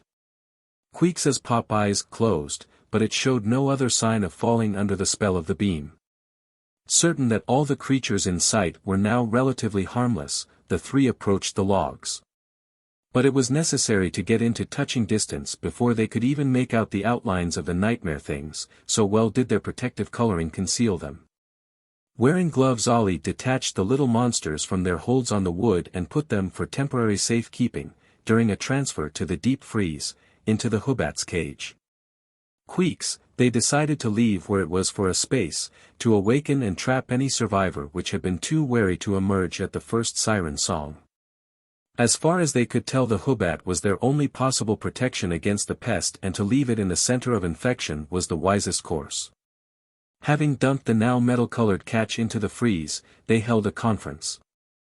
No plague, Weeks breathed a sigh of relief. No proof of that yet, Ollie caught him up short. We have to prove it past any reasonable doubt. And how are we going to do? Dane began when he saw what the other had brought in from Tao's stores. A lancet and the upper half of the creature Queeks had killed in the cargo hold. The needle-pointed front feet of the thing were curled up in its death throes and it was now a dirty white shade, as if the ability to change color had been lost before it matched the cotton on which it lay. With the lancet Ollie forced a claw away from the body. It was oozing the watery liquid which they had seen on the one in the hydro. I have an idea, he said slowly, his eyes on the mangled creature rather than on his shipmates, that we might have escaped being attacked because they sheared off from us. But if we were clawed we might take it too. Remember those marks on the throats and backs of the rest? That might be the entry point of this poison, if poison it is. Dane could see the end of that line of reasoning. Rip and Ollie, they couldn't be spared. The knowledge they had would bring the Queen to Earth. But a cargo-master was excess baggage when there was no reason for trade. It was his place to try out the truth of Ollie's surmise. But while he thought, another acted. Weeks leaned over and twitched the lancet out of Ollie's fingers. Then, before any of them could move, he thrust its contaminated point into the back of his hand. Don't! Both Dane's cry and Rip's hand came too late. It had been done. And Weeks sat there, looking alone and frightened, studying the drop of blood which marked the dig of the surgeon's keen knife. But when he spoke his voice sounded perfectly natural. Headache first, isn't it? Only Ollie was outwardly unaffected by what the little man had just done. Just be sure you have a real one, he warned with what Dane privately considered real callousness. Weeks nodded. "Don't let my imagination work," he answered shrewdly. "I know. It has to be real. How long do you suppose?" "We don't know." Rip sounded tired, beaten. Meanwhile, he got to his feet. "We'd better set a course home." "Home," Weeks repeated. To him Terra was not his own home, he had been born in the polar swamps of Venus. But to all Solarians, no matter which planet had nurtured them, Terra was home. Rip's big hand fell gently on the little oiler's shoulder. "Stay here with Thorson." "No," Weeks shook his head.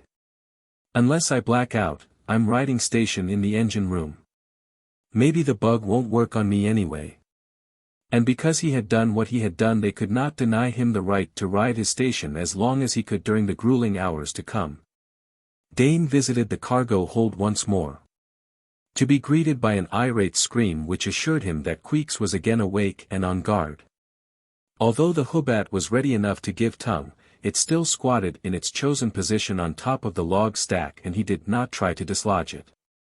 Perhaps with Queeks planted in the enemy's territory they would have nothing to fear from any pests not now confined in the deep freeze.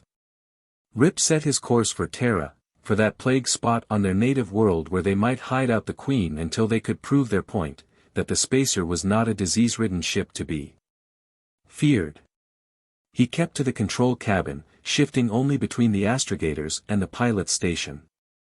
Upon him alone rested the responsibility of bringing in the ship along a vector which crossed no well-traveled space lane where the patrol might challenge them. Dane rode out the orbiting in the Comteka's seat, listening in for the first warning of danger, that they had been detected. The mechanical repetition of their list of crimes was now stale news and largely off ether. And from all traces he could pick up, they were lost as far as the authorities were concerned. On the other hand, the patrol might indeed be as far-knowing as its propaganda stated, and the Queen was running headlong into a trap. Only they had no choice in the matter. It was the ship's intercom bringing Ali's voice from the engine room which broke the concentration in the control cabin. "Weeks down." Rip barked into the mic. "How bad?" "He hasn't blacked out yet. The pains in his head are pretty bad and his hand is swelling. He's given us our proof. Tell him to report off." But the disembodied voice which answered that was Weeks. "I haven't got it as bad as the others. I'll ride this out." Rip shook his head. But short-handed as they were, he could not argue Weeks away from his post if the man insisted upon staying. He had other, and for the time being, more important matters before him. How long they sweated out that descent upon their native world Dane could never afterwards have testified. He only knew that hours must have passed, until he thought groggily that he could not remember a time he was not glued in the seat which had been Tang's. The earphones pressing against his sweating skull, his fatigue-drugged mind being held with difficulty to the duty at hand. Sometime during that haze they made their landing. He had a dim memory of Rip sprawled across the pilot's control board, and then utter exhaustion claimed him also and the darkness closed in. When he roused it was to look about a cabin tilted to one side. Rip was still slumped in a muscle-cramping posture, breathing heavily. Dane bit out a forceful word born of twinges of his own, and then snapped on the visa plate. For a long moment he was sure that he was not yet awake. And then, as his dazed mind supplied names for what he saw, he knew that Rip had failed. Far from being in the center, or at least well within the perimeter of the dread Big Burn, they must have landed in some civic park or national forest. For the massed green outside, the bright flowers.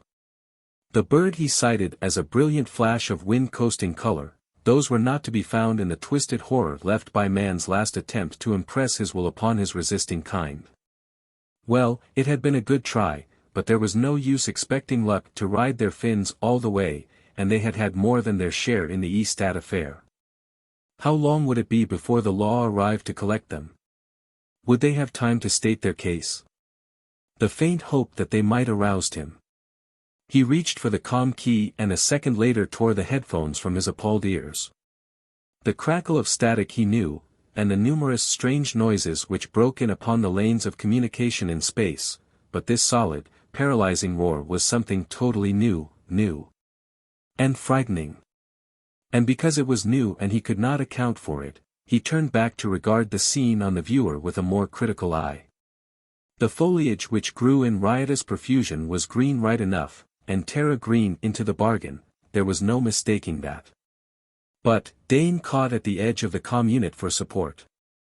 But, what was that liver-red blossom which had just reached out to engulf a small flying thing? Feverishly he tried to remember the little natural history he knew. Sure that what he had just witnessed was unnatural, un-Terran, and to be suspect. He started the spy lens on its slow revolution in the Queen's nose, to get a full picture of their immediate surroundings. It was tilted at an angle, apparently they had not made a fin-point landing this time, and sometimes it merely reflected slices of sky. But when it swept earthward he saw enough to make him believe that wherever the spacer had set down it was not on the Terra he knew. Subconsciously he had expected the big burn to be barren land, curdled rock with rivers of frozen quartz, substances boiled up through the crust of the planet by the action of the atomic explosives. That was the way it had been on Limbo, on the other, burned-off, worlds they had discovered where those who had preceded mankind into the galaxy, the mysterious, long-vanished forerunners, had fought their grim and totally annihilating wars. But it would seem that the Big Burn was altogether different, at least here it was. There was no rock sterile of life outside, in fact there would appear to be too much life. What Dane could sight on his limited field of vision was a teeming jungle. And the thrill of that discovery almost made him forget their present circumstances. He was still staring bemused at the screen when Rip muttered, turned his head on his folded arms and opened his sunken eyes. "Did we make it?" he asked dully. Dane, not taking his eyes from that fascinating scene without, answered, "You brought us down. But I don't know where. Unless our instruments were way off, we're near to the heart of the burn." "Some heart. What does it look like?" Rip sounded too tired to cross the cabin and see for himself. "Barren as Limbo?" "Hardly. Rip, did you ever see a tomato as big as a melon? At least it looks like a tomato." Dane halted the spy lens as it focused upon this new phenomena. "A what?" There was a note of concern in Shannon's voice. "What's the matter with you, Dane?" "Come and see." Dane willingly yielded his place to Rip, but he did not step out of range of the screen. Surely that did have the likeness to a good old-fashioned earthside tomato, but it was melon size and it hung from a bush which was close to a 10-foot tree. Rip stumbled across to drop into the Comteka's place. But his expression of worry changed to one of simple astonishment as he saw that picture. "Where are we?" "You name it." Dane had had longer to adjust. The excitement of an explorer sighting virgin territory worked in his veins, banishing fatigue. "It must be the Big Burn." But, Rip shook his head slowly as if with that gesture to deny the evidence before his eyes, that country's all bare rock. "I've seen pictures." "Of the outer rim," Dane corrected, having already solved that problem for himself. "This must be farther in than any survey ship ever came. Great spirit of outer space, what has happened here?" Rip had enough technical training to know how to get part of the answer. He leaned halfway across the comm, and was able to flick down a lever with the very tip of his longest finger. Instantly the cabin was filled with a clicking so loud as to make an almost continuous drone of sound. Dane knew that danger signal, he didn't need Rip's words to underline it for him. "That's what's happened. This country is pile hot out there." Chapter 14. Special Mission. That click, the dial beneath the counter, warned them that they were as cut off from the luxuriance outside as if they were viewing a scene on Mars or Sargol from their present position. To go beyond the shielding walls of the spacer into that riotous green world would sentence them to death as surely as if the patrol was without, with a flamer trained on their hatch. There was no escape from that radiation, it would be in the air one breathed, strike though one's skin. And yet the wilderness flourished and beckoned. Mutations, Rip mused. Space, Tao'd go wild if he could see it. And that mention of the medic brought them back to the problem which had earthed them. Dane leaned back against the slanting wall of the cabin. We have to have a medic. Rip nodded without looking away from the screen. Can one of the flitters be shielded? The cargo apprentice persisted. That's a thought. Ollie should know. Rip reached for the intercom mic. Engines. So you are alive. Ollie's voice had a bite in it. About time you're contacting. Where are we? Besides being lopsided from a recruit's scrambled set down, I mean. In the big burn. Come topside. Wait, how's Weeks? He has a devil's own headache, but he hasn't blacked out yet. Looks like his immunity holds in part. I've sent him bunkside for a while with a couple of pain pills. So we've made it. He must have left to join them, for when Rip answered, after a fashion, into the mic there was no reply. And the clang of his boot plates on the ladder heralded his arrival at their post. There was an interval for him to view the outer world and accept the verdict of the counter, and then Rip voiced Dane's question. Can we shield one of the flitters well enough to cross that? I can't take the Queen up and earth her again. I know you can't, the acting engineer cut in. Maybe you could get her off-world, but you'll come close to blasting out when you try for another landing. Fuel doesn't go on forever, though some of you space jockeys seem to think it does. The flitter? Well, we've some spare rocket linings. But it's going to be a job and a half to get those beaten out and reassembled. And, frankly, the space-whirly one who flies her had better be suited and praying loudly when he takes off. We can always try. He was frowning, already busied with the problem which was one for his department. So with intervals of snatched sleep, hurried meals and the time which must be given to tending their unconscious charges, Rip and Dane became only hands to be directed by Ollie's brain and garnered knowledge. Weeks slept off the worst of his pain and, though he complained of weakness, he tottered back on duty to help. The flitter, an air sled intended to hold 3 men and supplies for exploring trips on strange worlds, was first stripped of all non-essentials until what remained was not much more than the pilot's seat and the motor. Then they labored to build up a shielding of the tough radiation-dulling alloy which was used to line rocket tubes.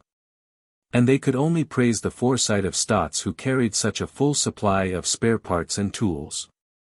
It was a task over which they often despaired, and Ollie improvised frantically, performing weird adjustments of engineering structure. He was still unsatisfied when they had done. She'll fly, he admitted. And she's the best we can do. But it'll depend a lot on how far she has to go over hot country. Which way do we head her? Rip had been busy with a map of Terra, a small thing he had discovered in one of the travel recordings carried for crew entertainment. The Big Burn covers 3/4 of this continent. There's no use going north, the devastated area extends into the Arctic regions. I'd say west, there's some fringe settlements on the sea coast and we need to contact a frontier territory. Now do we have it straight? I take the flitter, get a medic and bring him back. Dane cut in at that point. Correct course. You stay here. If the Queen has to lift, you're the only one who can take her off-world. And the same's true for Ollie.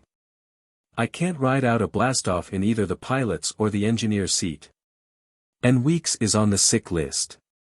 So I'm elected to do the medic hunting. They were forced to agree to that. He was no hero, Dane thought, as he gave a last glance about his cabin early the next morning. The small cubby, utilitarian and bare as it was, never looked more inviting or secure. No hero, it was merely a matter of common sense. And although his imagination, that deeply hidden imagination with which few of his fellows credited him, shrank from the ordeal ahead, he had not the slightest intention of allowing that to deter him. The space suit, which had been bulky and clumsy enough on the Estat asteroid under limited gravity, was almost twice as poorly adapted to progression on Earth. But he climbed into it with Rip's aid, while Ollie lashed a second suit under the seat, ready to encase the man Dane must bring back with him. Before he closed the helmet, Rip had one last order to give, along with an unexpected piece of equipment. And, when Dane saw that, he knew just how desperate Shannon considered their situation to be. For only on life or death terms would the astrogator apprentice have used Jellicoe's private key, opened the Forbidden Arms cabinet, and withdrawn that blaster. If you need it, use this. Rip's face was very sober. Ollie arose from fastening the extra suit in place. It's ready. He came back into the corridor and Dane clanked out in his place, settling himself behind the controls. When they saw him there, the inner hatch closed and he was alone in the bay. With tantalizing slowness the outer wall of the spacer slid back. His hands blundering with the metallic claws of the gloves, Dane buckled 2 safety belts about him. Then the skeleton flitter moved to the left, out into the glare of the early day, a light too bright, even through the shielded viewplates of his helmet. For some dangerous moments the machine creaked out and down on the landing cranes, the warning counter on its control panel going into a mad whirl of color as it tried to record the radiation. There came a jar as it touched the scorched earth at the foot of the Queen's fins. Dane pressed the release and watched the lines whip up and the hatch above snap shut. Then he opened the controls. He used too much energy and shot into the air, tearing a wide gap through what was luckily a thin screen of the matted foliage, before he gained complete mastery. Then he was able to level out and bore westward, the rising sun at his back, the sea of deadly green beneath him, and somewhere far ahead the faint promise of clean, radiation-free land holding the help they needed. Mile after mile of the green jungle swept under the flitter, and the flash of the counter's light continued to record a land unfit for mankind. Even with the equipment used on distant worlds to protect what spacemen had come to recognize was a reasonably tough human frame, no ground force could hope to explore that wilderness in person. And flying above it, as well insulated as he was, Dane knew that he could be dangerously exposed. If the contaminated territory extended more than 1,000 miles, his danger was no longer problematical, it was an established fact. He had only the vague directions from the scrap of map Rip had uncovered. To the west, he had no idea how far away, there stretched a length of coastline, far enough from the radiation-blasted area to allow small settlements. For generations the population of Terra, decimated by the atomic wars, and then drained by first system and then galactic exploration and colonization, had been decreasing. But within the past 100 years it was again on the upswing. Men retiring from space were returning to their native planet to live out their remaining years. The descendants of far-flung colonists, coming home on visits, found the sparsely populated mother world appealed to some basic instinct so that they remained. And now the settlements of mankind were on the march, spreading out from the well-established sections which had not been blighted by ancient wars. It was mid-afternoon when Dane noted that the green carpet beneath the flitter was displaying holes, that small breaks in the vegetation became sizable stretches of rocky waste. He kept one eye on the counter and what, when he left the spacer, had been an almost steady beam of warning light was now a well-defined succession of blinks. The land below was cooling off, perhaps he had passed the worst of the journey. But in that passing how much had he and the flitter become contaminated? Ollie had devised a method of protection for the empty suit the medic would wear, had that held? There were an alarming number of dark ifs in the immediate future. The mutant growths were now only thin patches of stunted and yellowish green. Had man penetrated only this far into the burn, the knowledge of what lay beyond would be totally false. This effect of dreary waste might well discourage exploration. Now the blink of the counter was deliberate, with whole seconds of pause between the flashes. Cooling off. It was getting cold fast. He wished that he had a comm unit. Because of the interference in the burn he had left it behind, but with one he might be able now to locate some settlement. All that remained was to find the seashore and, with it as a guide, flit south towards the center of modern civilization. He laid no plans of action, this whole exploit must depend upon improvisation. And, as a free trader, spur-of-the-moment action was a necessary way of life. On the frontier rim of the galaxy, where the independent spacers traced the star trails, fast thinking and the ability to change plans on an instant were as important as skill in aiming a blaster. And it was very often proven that the tongue, and the brain behind it, were more deadly than a flamer. The sun was in Dane's face now and he caught sight of patches of uncontaminated earth with honest vegetation, in place of the hot jungle now miles behind. That night he camped out on the edge of rough pasturage where the counter no longer flashed its warning and he was able to shed the suit and sleep under the stars with the fresh air of early summer against his cheek and the smell of honest growing things replacing the dry scent of the spacer and the languorous perfumes of Sargol. He lay on his back, flat against the earth of which he was truly a part, staring up into the dark, inverted bowl of the heavens. It was so hard to connect those distant points of icy light making the well-remembered patterns overhead with the sun's whose rays had added to the brown stain on his skin. Sargol's sun, the one which gave such limited light to dead Limbo, the sun under which Naxos, his first galactic port, grew its food. He could not pick them out, was not even sure that any could be sighted from Terra. Strange suns, red, orange, blue-green, white, yet here all looked alike, points of glitter. Tomorrow at dawn he must go on. He turned his head away from the sky and grass, green Terran grass, was soft beneath his cheek. Yet unless he was successful tomorrow or the next day, he might never have the right to feel that grass again. Resolutely Dane willed that thought out of his mind, tried to fix upon something more lulling which would bring with it the sleep he must have before he went on. And in the end he did sleep, deeply, dreamlessly, as if the touch of Terra's soil was in itself the sedative his tautly strung nerves needed. It was before sunrise that he awoke, stiff and chilled. The dryness of pre-dawn gave partial light and somewhere a bird was twittering. There had been birds, or things whose far-off ancestors had been birds, in the hot forest. Did they also sing to greet the dawn? Dane went over the flitter with his small counter and was relieved to find that they had done a good job of shielding under Ali's supervision. Once the suit he had worn was stored, he could sit at the controls without danger and in comfort. And it was good to be free of that metal prison. This time he took to the air with ease, the salt taste of food concentrate on his tongue as he sucked a cube. And his confidence arose with the flitter. This was the day, somehow he knew it. He was going to find what he sought. It was less than 2 hours after sunrise that he did so. A village which was a cluster of perhaps 50 or so house units strung along into the land. He skimmed across it and brought the flitter down in a rock cliff-walled sand pocket with surf booming some yards away, where he would be reasonably sure of safe hiding. All right, he had found a village. Now what? A medic, a stranger appearing on the lane which served the town, a stranger in a distinctive uniform of trade, would only incite conjecture and betrayal. He had to plan now. Dane unsealed his tunic. He should, by rights, shed his space boots too. But perhaps he could use those to color his story. He thrust the blaster into hiding at his waist. A rip or two in his under tunic, a shallow cut from his bush knife allowed to bleed messily. He could not see himself to judge the general effect, but had to hope it was the right one. His chance to test his acting powers came sooner than he had anticipated.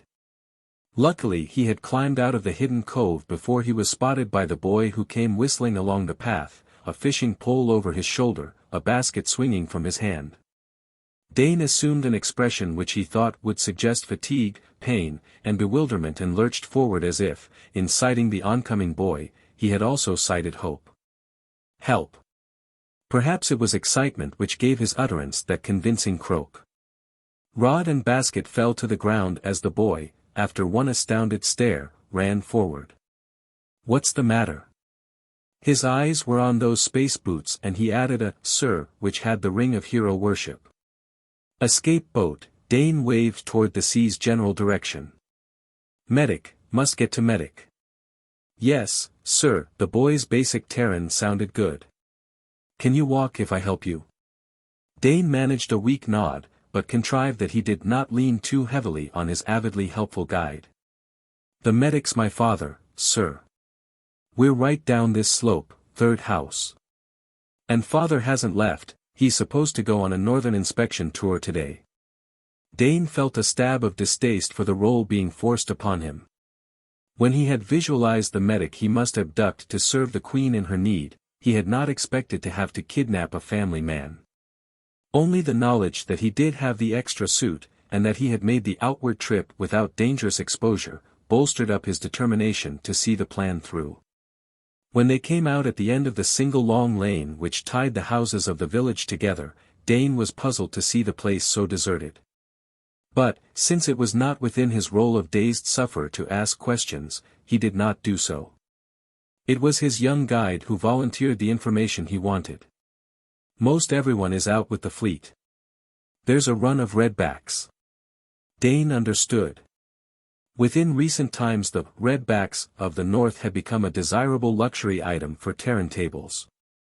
If a school of them were to be found in the vicinity, no wonder this village was now deserted as its fleet went out to garner in the elusive but highly succulent fish. In here, sir, Dane found himself being led to a house on the right. Are you in trade?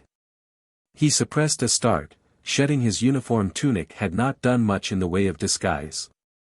It would be nice, he thought a little bitterly, if he could flash an IS badge now to completely confuse the issue. But he answered with the partial truth and did not enlarge. Yes. The boy was flushed with excitement. I'm trying for trade service medic, he confided. Passed the directive exam last month. But I still have to go up for prelim psycho. Dane had a flash of memory. Not too many months before, and not the prelim psycho, but the big machine at the assignment center had decided his own future arbitrarily, fitting him into the crew of the Solar Queen as the ship where his abilities, knowledge and potentialities could best work to the good of the service. At the time he had resented, had even been slightly ashamed of being relegated to a free trading spacer while Artur Sands and other classmates from the pool had walked off with company assignments. Now he knew that he would not trade the smallest and most rusty bolt from the Solar Queen for the newest scout ship in IS or Combine Registry. And this boy from the frontier village might be himself as he was 5 years earlier. Though he had never known a real home or family, scrapping into the pool from one of the children's depots. Good luck. He meant that, and the boy's flush deepened. Thank you, sir. Around here, Father's treatment room has this other door.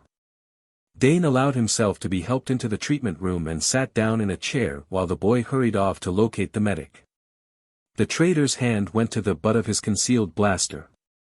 It was a job he had to do, one he had volunteered for, and there was no backing out.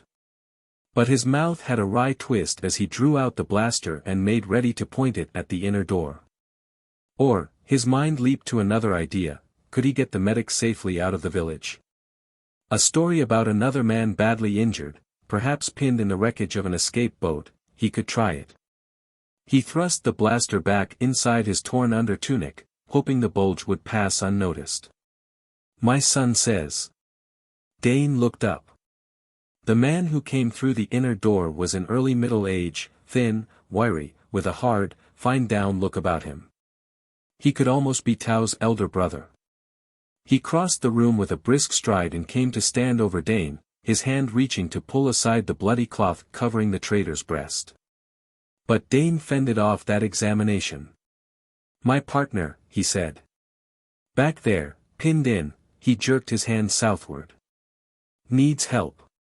The medic frowned. Most of the men are out with the fleet. Jorge, he spoke to the boy who had followed him, go and get Lex and Hartog. Here, he tried to push Dane back into the chair as the trader got up, let me look at that cut. Dane shook his head. No time now, sir. My partner's hurt bad. Can you come? Certainly. The medic reached for the emergency kit on the shelf behind him. You able to make it? Yes, Dane was exultant. It was going to work. He could tow the medic away from the village. Once out among the rocks on the shoreline he could pull the blaster and herd the man to the flitter. His luck was going to hold after all. Chapter 15. Medic Hovan reports. Fortunately the path out of the straggling town was a twisted one and in a very short space they were hidden from view. Dane paused as if the pace was too much for an injured man. The medic put out a steadying hand, only to drop it quickly when he saw the weapon which had appeared in Dane's grip. What? His mouth snapped shut, his jaw tightened. You will march ahead of me, Dane's low voice was steady. Beyond that rock spur to the left you'll find a place where it is possible to climb down to sea level. Do it. I suppose I shouldn't ask why. Not now. We haven't much time. Get moving. The medic mastered his surprise and without further protest obeyed orders. It was only when they were standing by the flitter and he saw the suits that his eyes widened and he said. The big burn. Yes, and I'm desperate. You must be, or mad. The medic stared at Dane for a long moment and then shook his head. What is it? A plague ship? Dane bit his lip. The other was too astute. But he did not ask why or how he had been able to guess so shrewdly. Instead he gestured to the suit Ollie had lashed beneath the seat in the flitter. Get into that and be quick about it. The medic rubbed his hand across his jaw. I think that you might just be desperate enough to use that thing you're brandishing about so melodramatically if I don't, he remarked in a calmly conversational tone. I won't kill. But a blaster burn can be pretty painful. Yes, I know that, young man. And, suddenly he shrugged, put down his kit and started donning the suit. I wouldn't put it past you to knock me out and load me aboard if I did say no. All right. Suited, he took his place on the seat as Dane directed. And then the traitor followed the additional precaution of lashing the medic's metal-encased arms to his body before he climbed into his own protective covering. Now they could only communicate by sight through the vision plates of their helmets. Dane triggered the controls and they arose out of the sand and rock hollow just as a party of 2 men and a boy came hurrying along the top of the cliff, Jorge and the rescuers arriving too late. The flitter spiraled up into the sunlight and Dane wondered how long it would be before this outrage was reported to the nearest planet police base. But would any police cruiser have the hardihood to follow him into the big burn? He hoped that the radiation would hold them back. There was no navigation to be done. The flitter's memory should deposit them at the Queen. Dane wondered at what his silent companion was now thinking. The medic had accepted his kidnapping with such docility that the very ease of their departure began to bother Dane. Was the other expecting a trailer? Had exploration into the big burn from the seaside villages been more extensive than reported officially? He stepped up the power of the flitter to the top notch and saw with some relief that the ground beneath them was now the rocky waste bordering the devastated area. The metal-encased figure that shared his seat had not moved, but now the bubble head turned as if the medic were intent upon the ground flowing beneath them. The flicker of the counter began and Dane realized that nightfall would find them still airborne. But so far he had not been aware of any pursuit. Again he wished he had the use of a comm, only here the radiation would blanket sound with that continuous roar.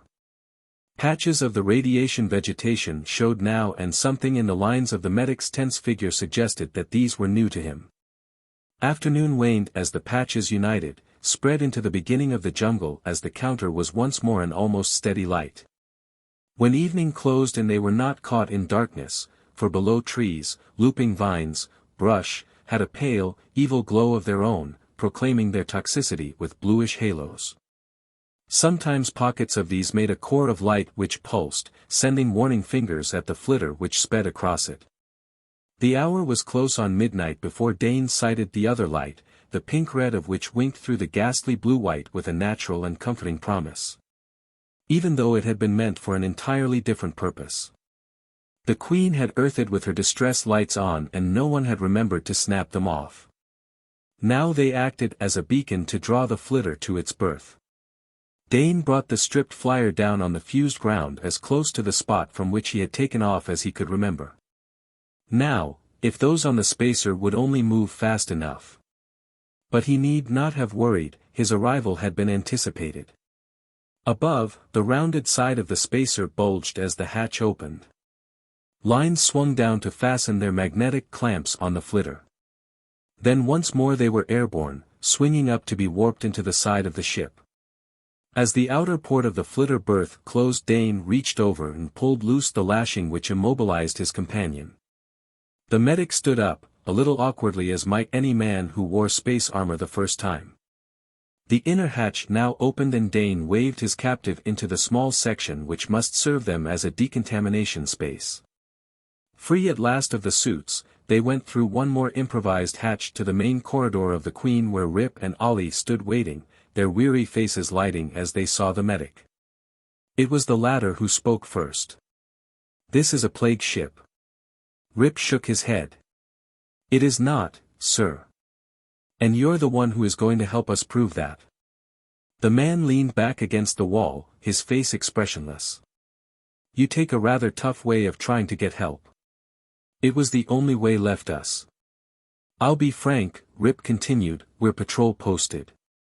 The medic's shrewd eyes went from one drawn young face to the next.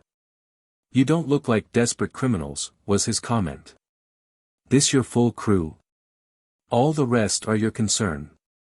"That is, if you will take the job." Rip's shoulders slumped a little. "You haven't left me much choice, have you? If there is illness on board, I'm under the oath, whether you are patrol posted or not." "What's the trouble?" They got him down to Tao's laboratory and told him their story. From a slight incredulity his expression changed to an alert interest and he demanded to see first the patients and then the pests now immured in a deep freeze.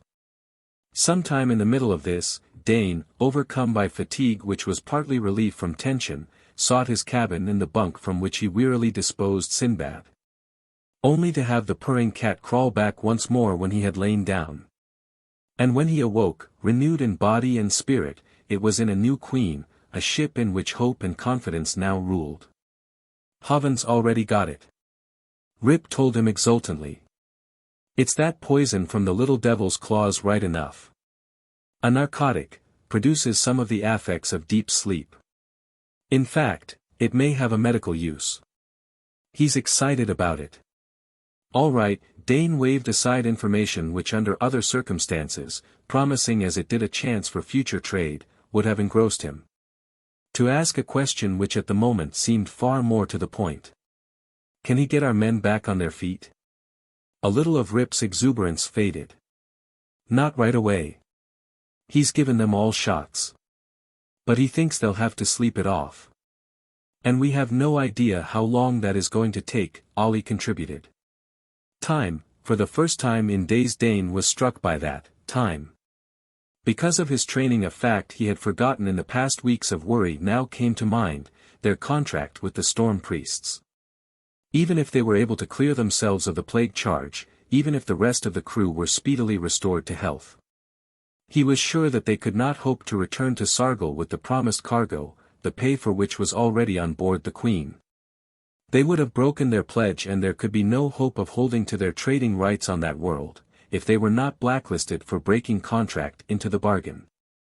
IS would be able to move in and clean up and probably they could never prove that the company was behind their misfortunes, though the men of the Queen would always be convinced that that fact was the truth. "We're going to break contract," he said aloud and that shook the other two, knocked some of their assurance out of them. "How about that?" Rip asked Ollie. The acting engineer nodded.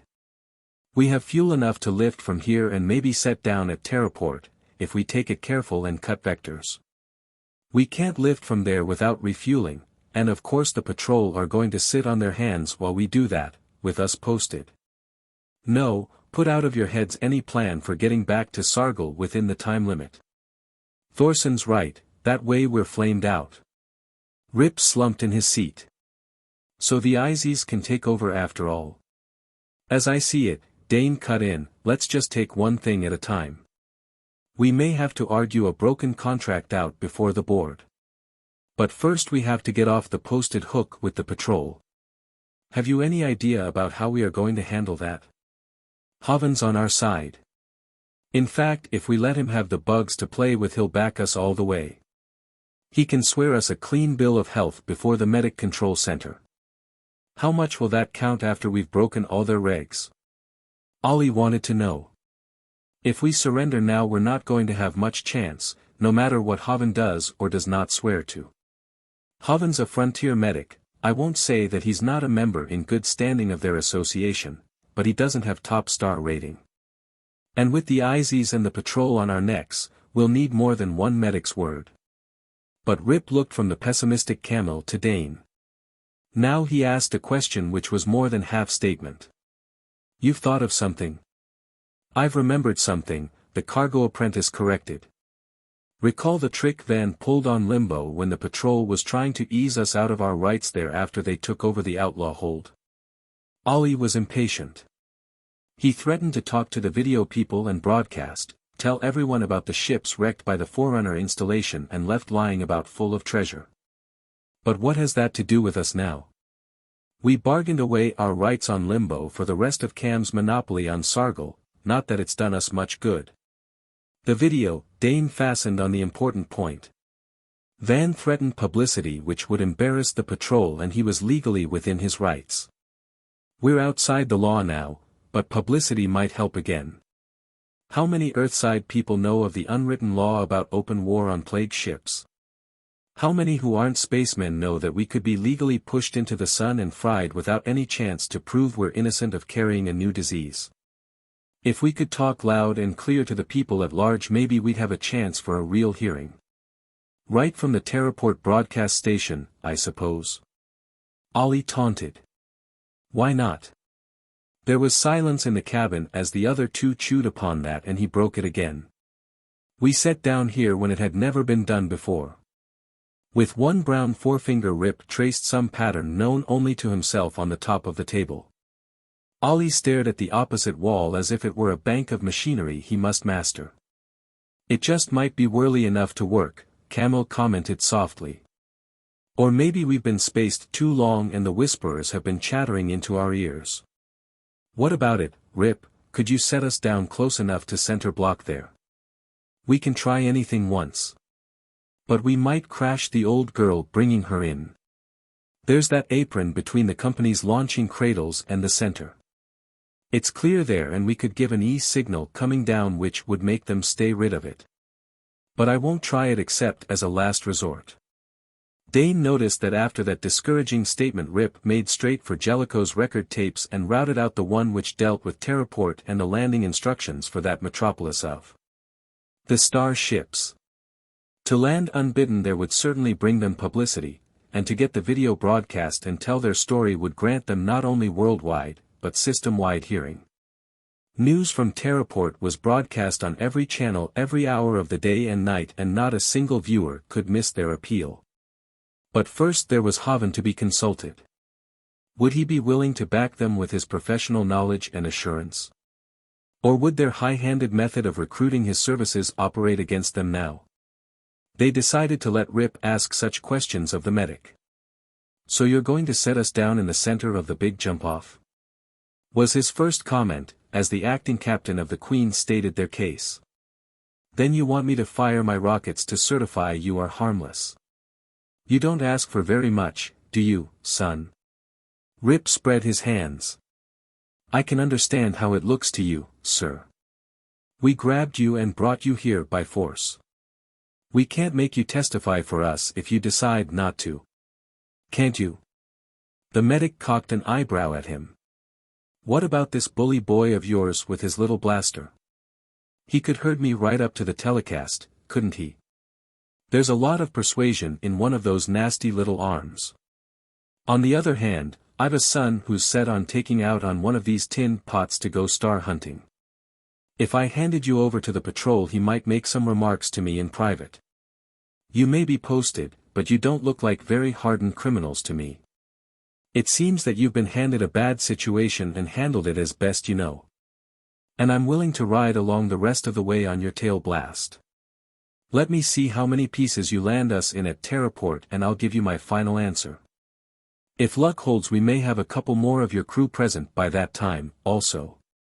They had had no indication that the Queen had been located.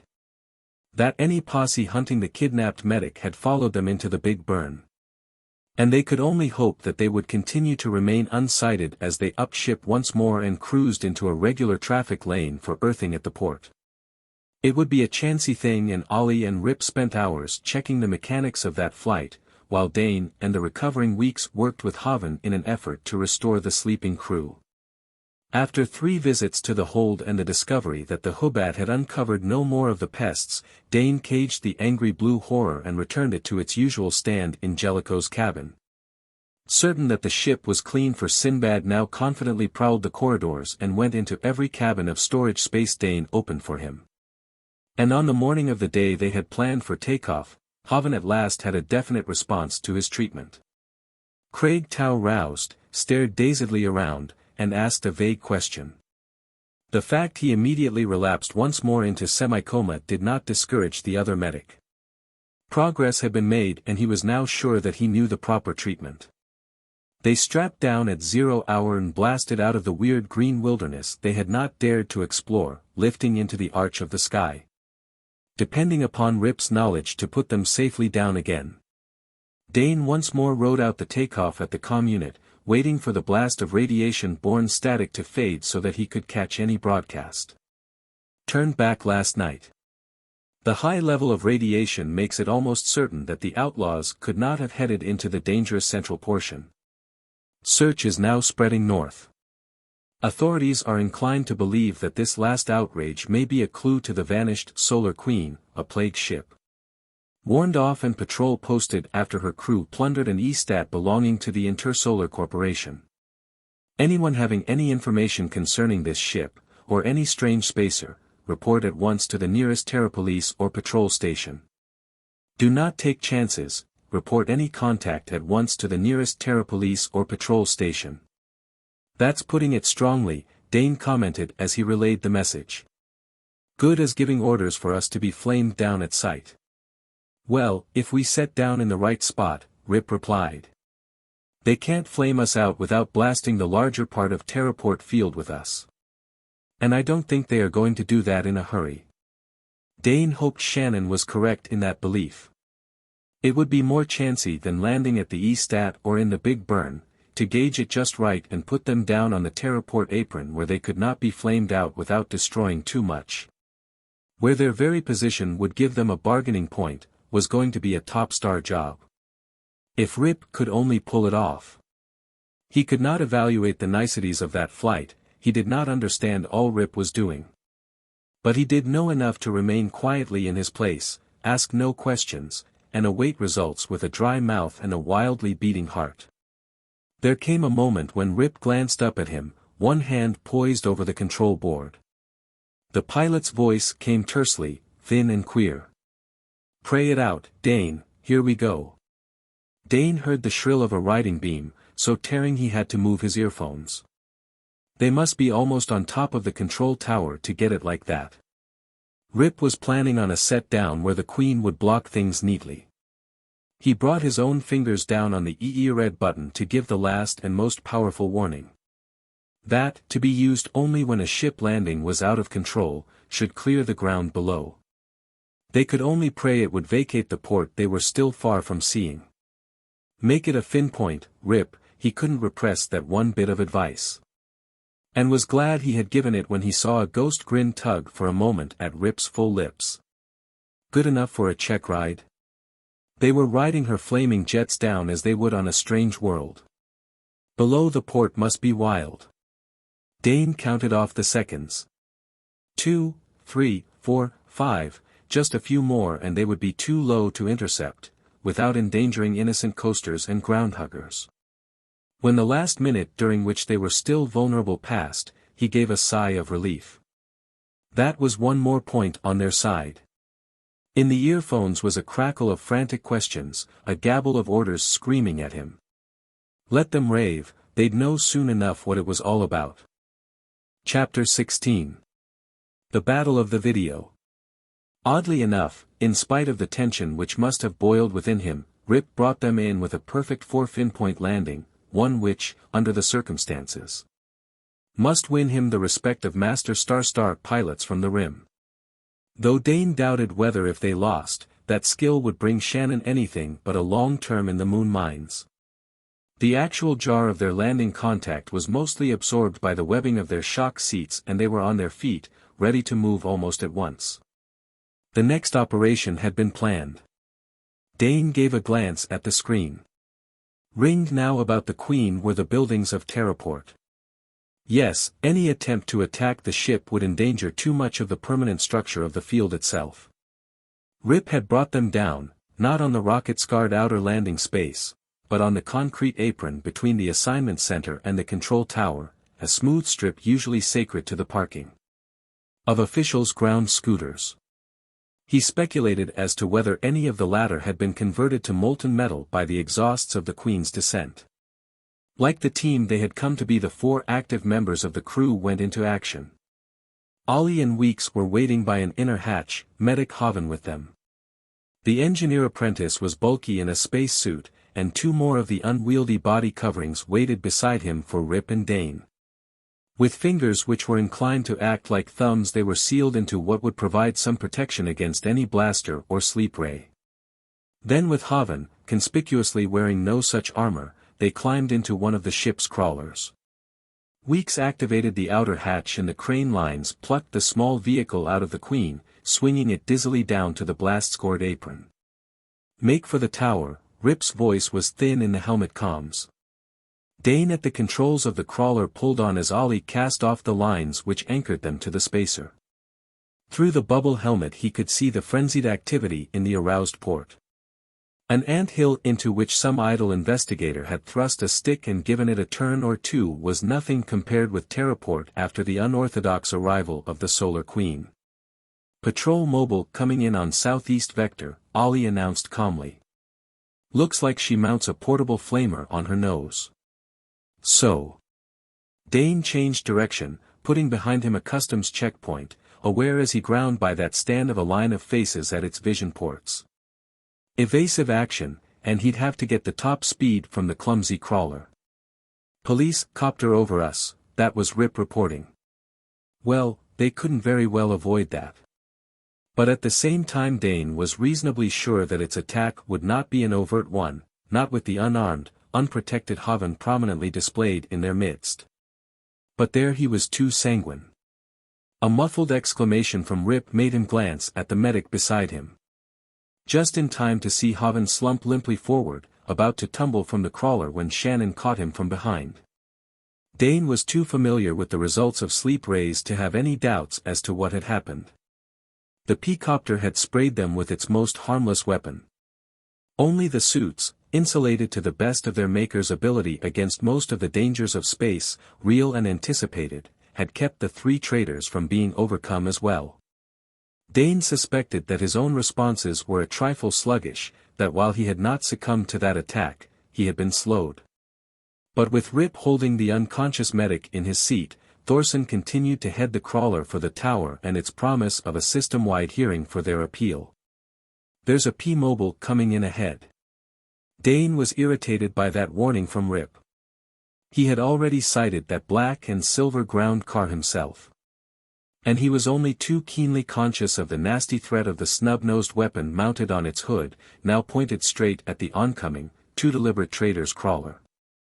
Then he saw what he believed would be their only chance, to play once more the same type of trick as Rip had used to earth them safely.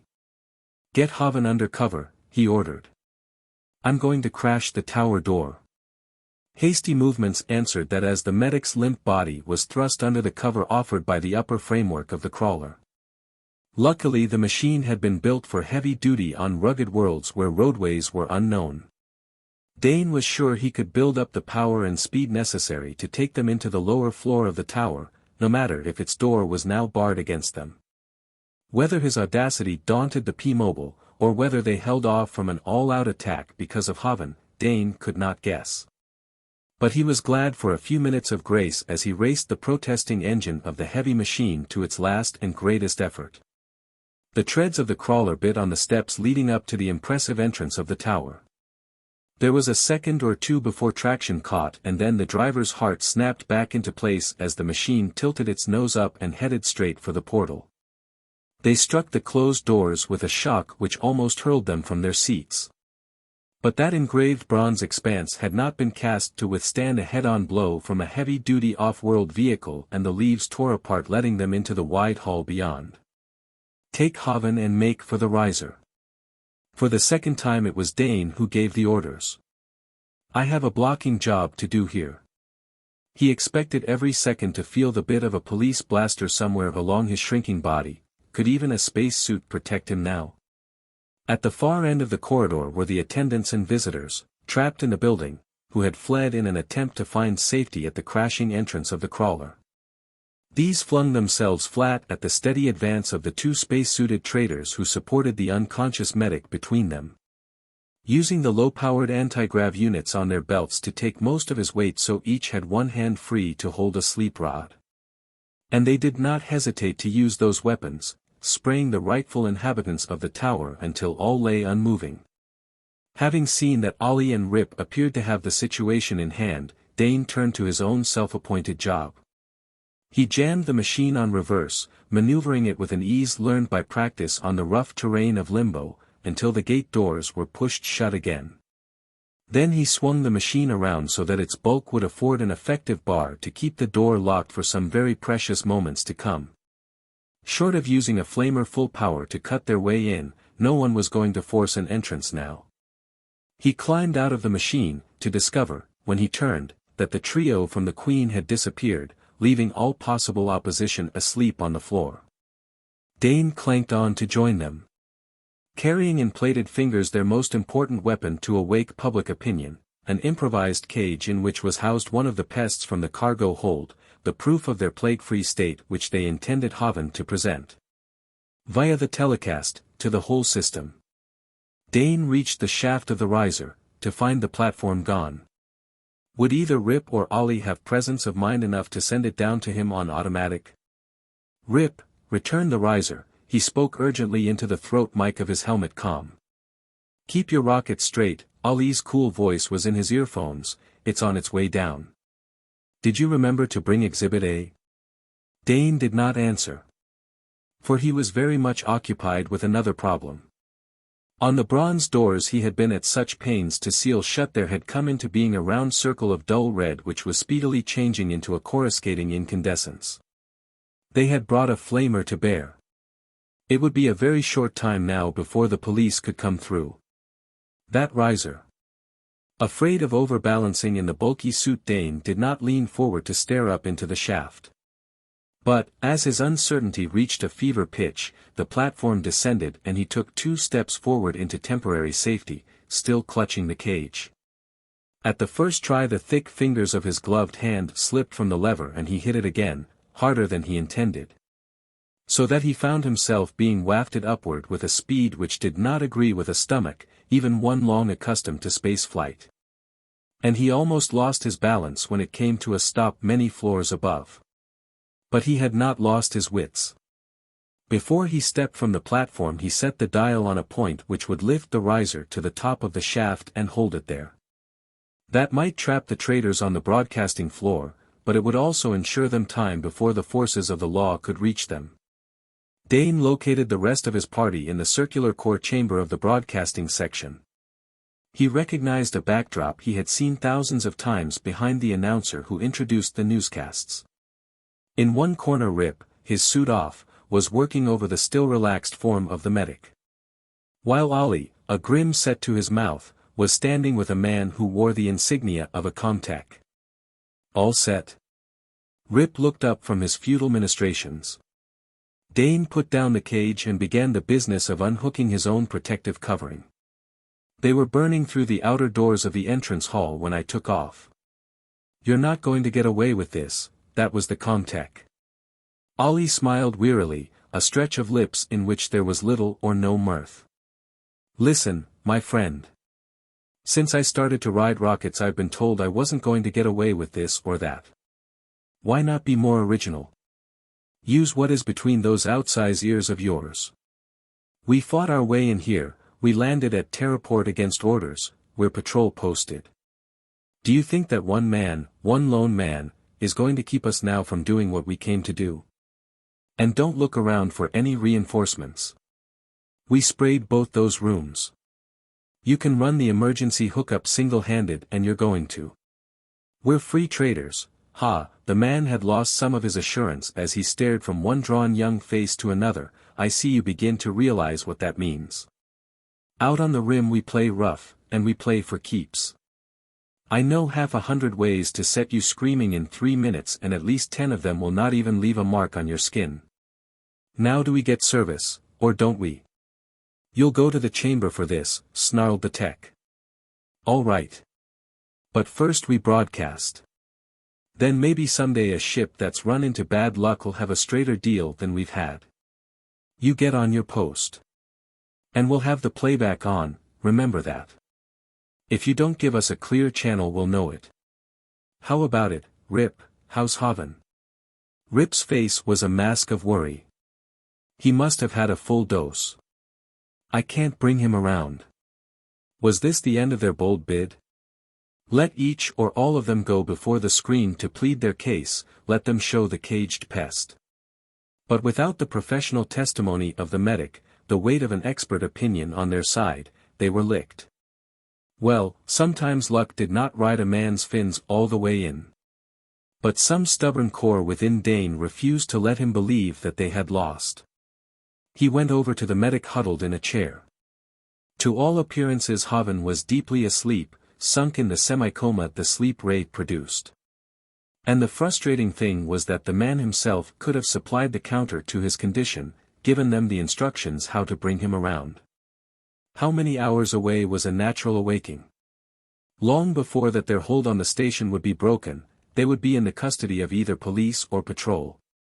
He's sunk, Dane voiced the belief which put an end to their hopes. But Ollie did not seem concerned.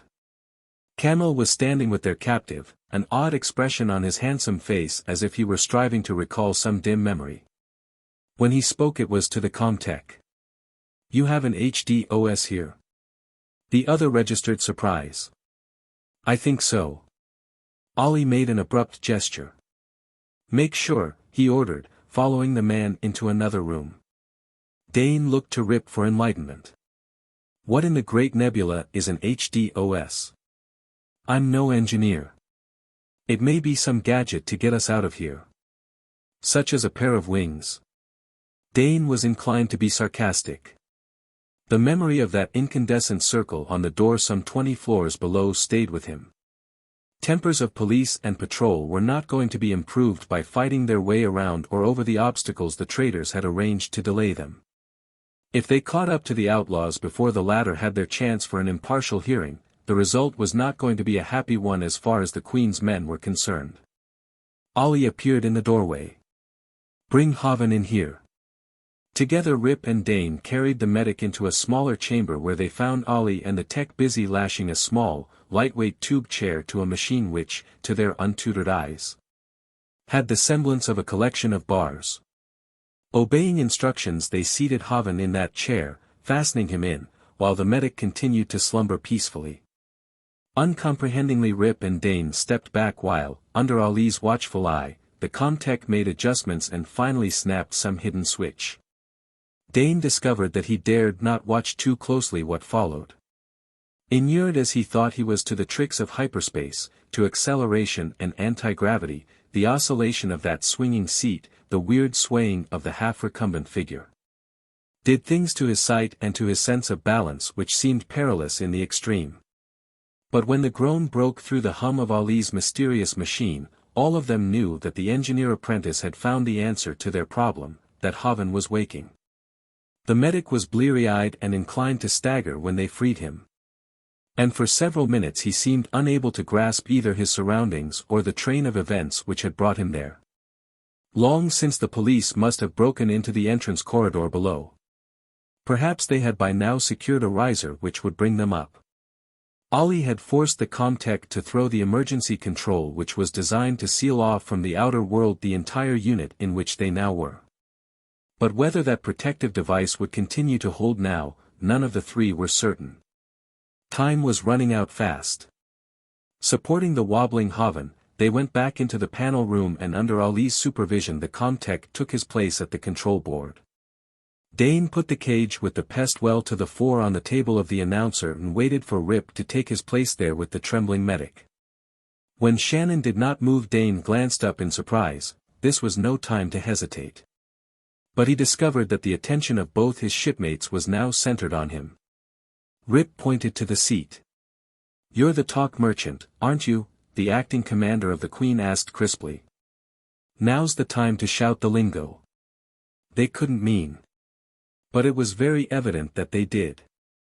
Of course, a cargo-master was supposed to be the spokesman of a ship. But that was in matters of trade. And how could he stand there and argue the case for the Queen? He was the newest joined, the greenest member of her crew. Already his mouth was dry and his nerves tense. But Dane didn't know that none of that was revealed by his face or manner. The usual impassiveness which had masked his inner conflicts since his first days at the pool served him now. And the others never noted the hesitation with which he approached the announcer's place. Dane had scarcely seated himself, one hand resting on the cage of the pest, before Ollie brought down 2 fingers in the sharp sweep which signaled the comtech to duty. Far above them there was a whisper of sound which signified the opening of the playback. They would be able to check on whether the broadcast was going out or not. Although Dane could see nothing of the system-wide audience which he currently faced, he realized that the room and those in it were now visible on every tuned-in video set. Instead of the factual cast, the listeners were about to be treated to a melodrama which was as wild as their favorite romances. It only needed the break-in of the patrol to complete the illusion of action, fiction, crime variety. A second finger moved in his direction and Dane leaned forward. He faced only the folds of a wall-wide curtain, but he must keep in mind that in truth there was a sea of faces before him, the faces of those whom he and Hovan, working together, must convince if he were to save the Queen and her crew. He found his voice and it was steady and even. He might have been outlining some stowage problem for Van Rick's approval. People of Terra. Martian, Venusian, asteroid colonist, inwardly they were still all Terran, and on that point he would rest. He was a Terran appealing to his own kind. People of Terra, we come before you to ask justice. From somewhere the words came easily, flowing from his lips to center on a patch of light ahead. And that justice rang with a kind of reassurance. Chapter 17. In Custody. To those of you who do not travel the star trails, our case may seem puzzling. The words were coming easily. Dane gathered confidence as he spoke, intent on making those others out there know what it meant to be outlawed. We are patrol posted, outlawed as a plague ship, he confessed frankly. But this is our true story. Swiftly, with a flow of language he had not known he could command, Dane swung into the story of Sargol, of the pest they had carried away from that world. And at the proper moment he thrust a gloved hand into the cage and brought out the wriggling thing which struck vainly with its poisoned talons. Holding it above the dark table so that those unseen watchers could witness the dramatic change of color which made it such a menace, Dane continued the story of the Queen's ill-fated voyage, of their forced descent upon the Estat. Ask the truth of Intersolar, he demanded of the audience beyond those walls. We were no pirates. They will discover in their records the vouchers we left. Then Dane described the weird hunt when, led by the Hoobat, they had finally found and isolated the menace, and their landing in the heart of the Big Burn. He followed that with his own quest for medical aid, the kidnapping of Hovan. At that point he turned to the medic.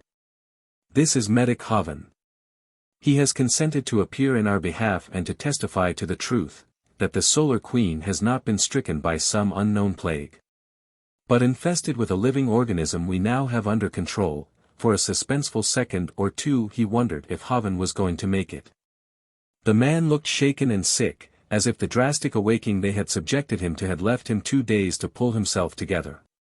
But out of some hidden reservoir of strength the medic summoned the energy he needed.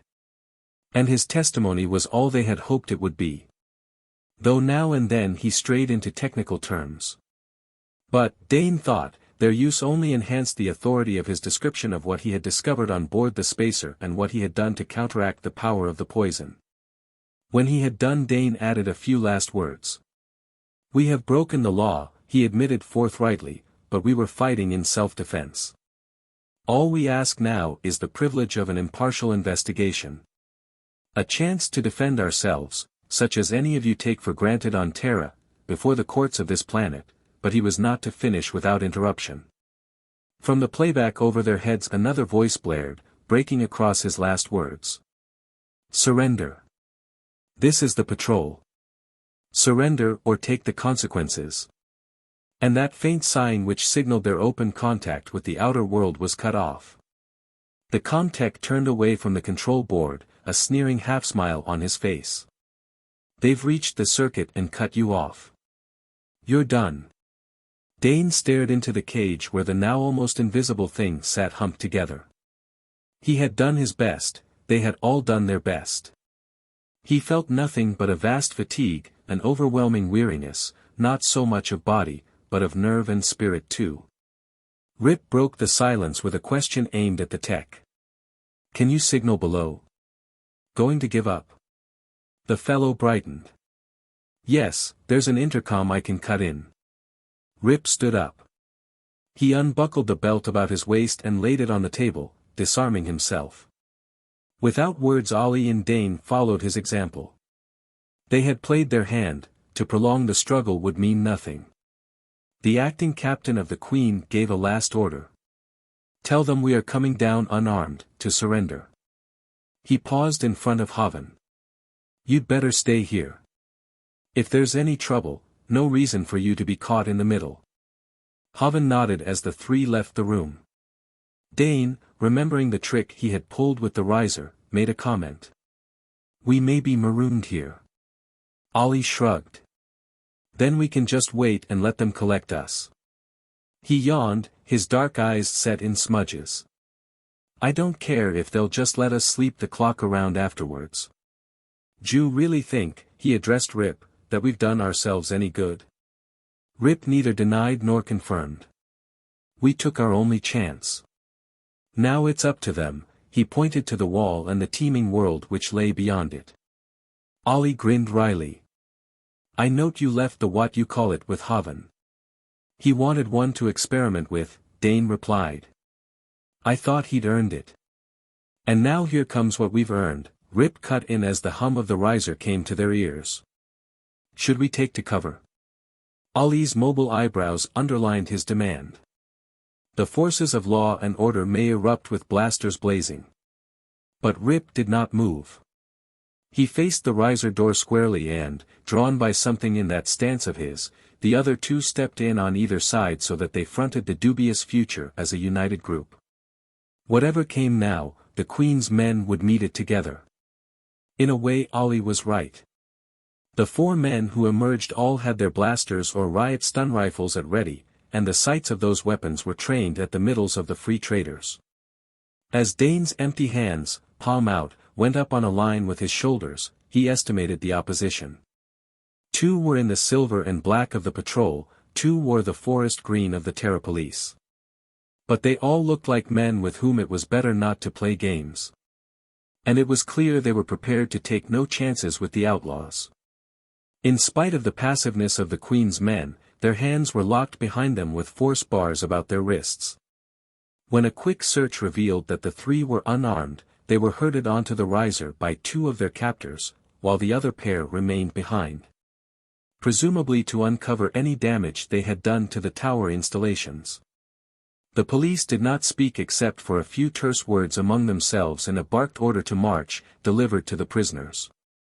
Very shortly they were in the entrance hall facing the wreckage of the crawler and doors through which a ragged gap had been burned. Ollie viewed the scene with his usual detachment. Nice job, he commended Dane's enterprise. They'll have a moving. Get going. A heavy hand between his shoulder blades urged him on. The engineer-apprentice whirled, his eyes blazing. Keep your hands to yourself. We aren't mine fodder yet. I think that the little matter of a trial comes first. You're posted, the patrolman was openly contemptuous. Dane was chilled. For the first time that aspect of their predicament really registered.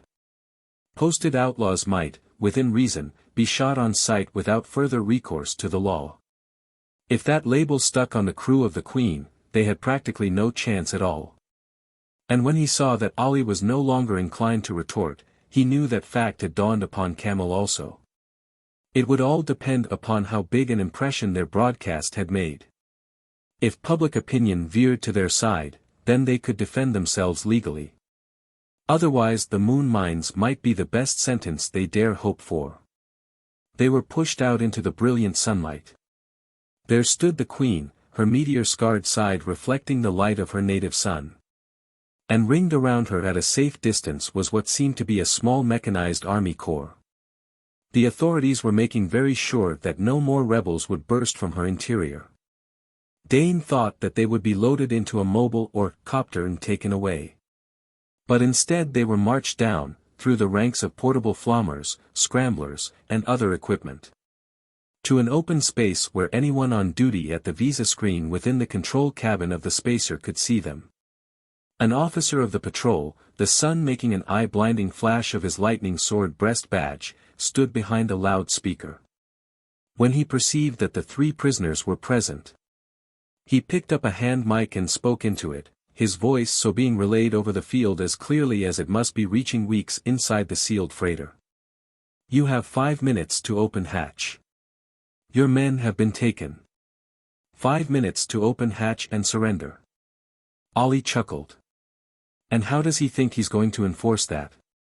He inquired of the air and incidentally of the guards now forming a square about the 3. He'll need more than a flamer to unlatch the old girl if she doesn't care for his offer. Privately Dane agreed with that. He hoped that Weeks would decide to hold out, at least until they had a better idea of what the future would be. No tool or weapon he saw in the assembly about them was forceful enough to penetrate the shell of the Queen. And there were sufficient supplies on board to keep Weeks and his charges going for at least a week. Since Tau had shown signs of coming out of his coma, it might even be that the crew of the ship would arouse to their own defense in that time.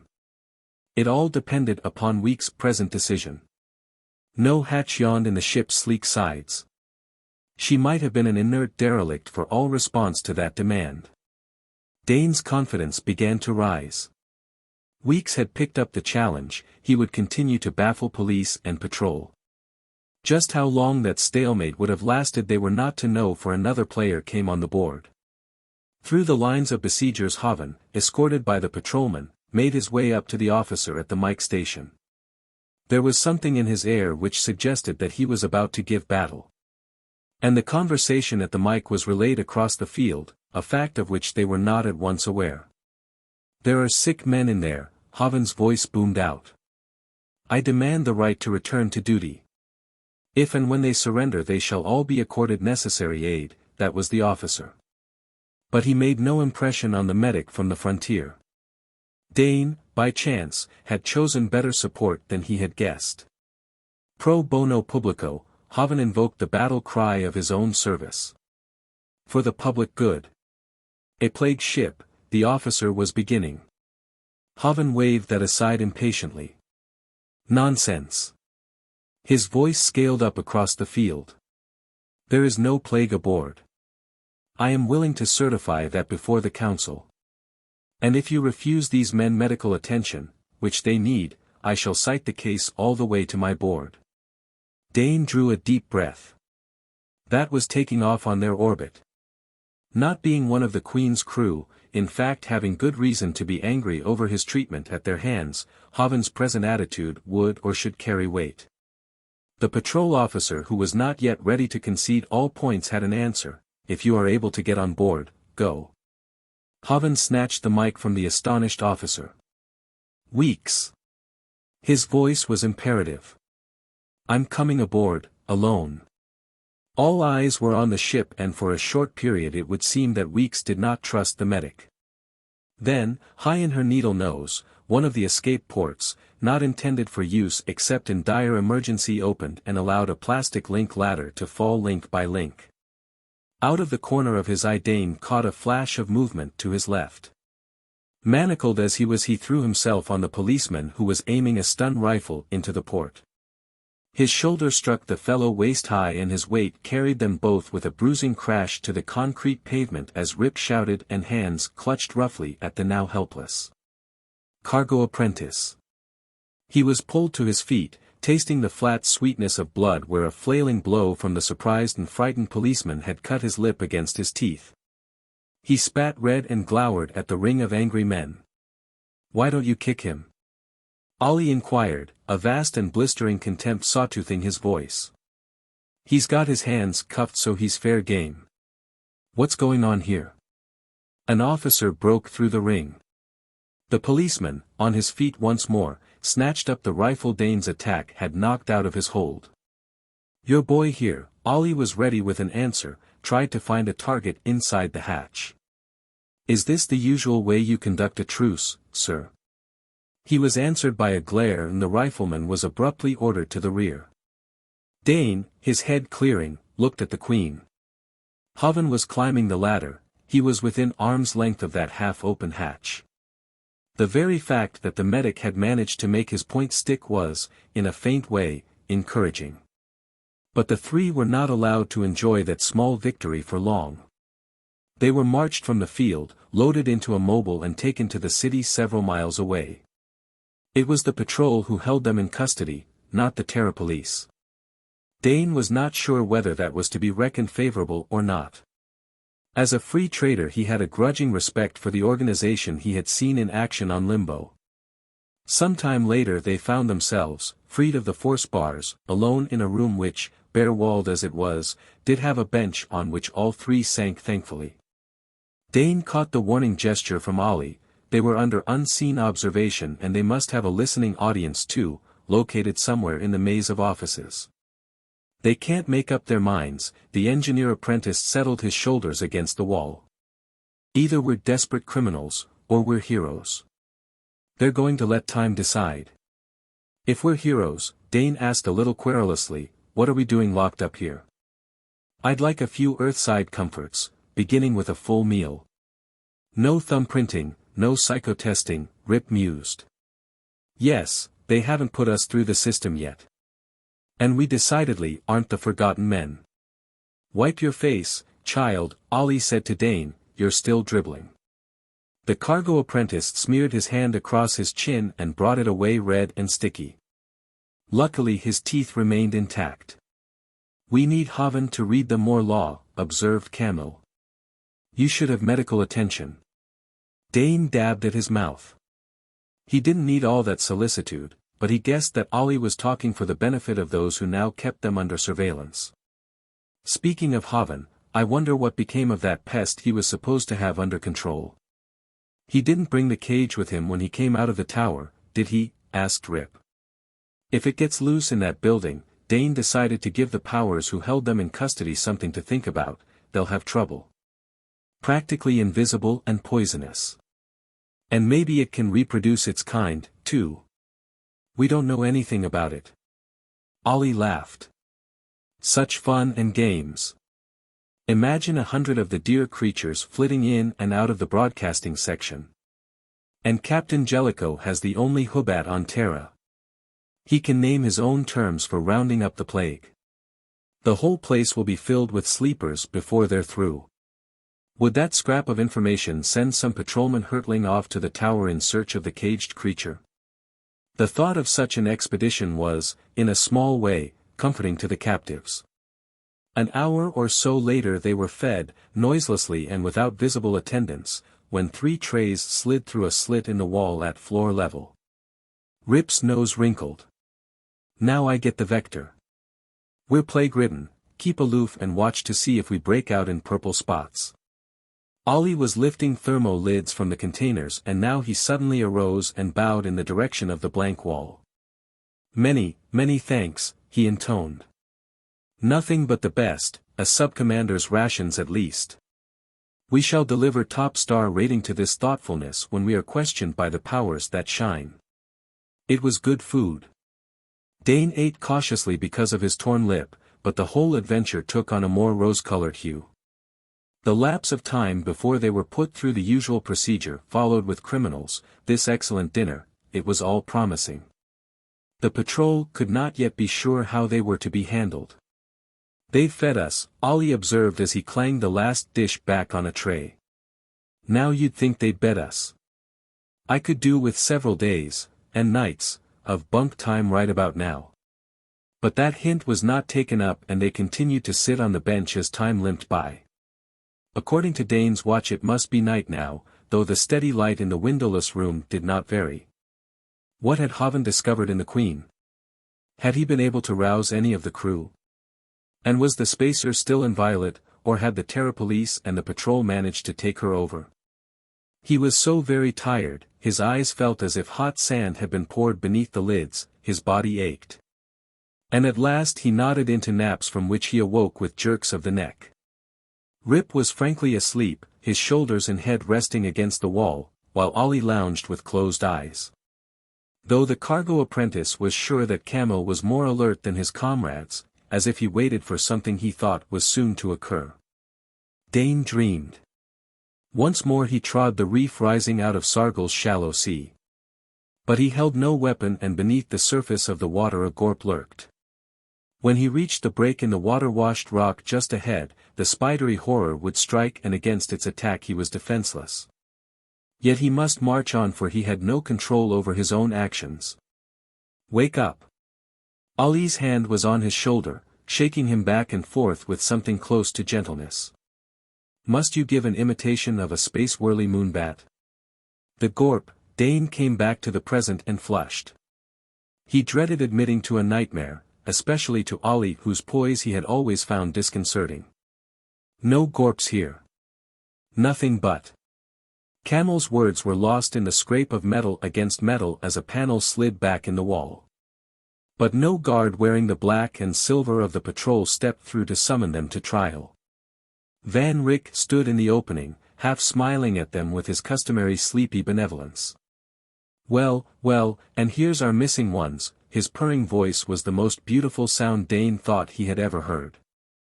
Chapter 18. Bargain concluded.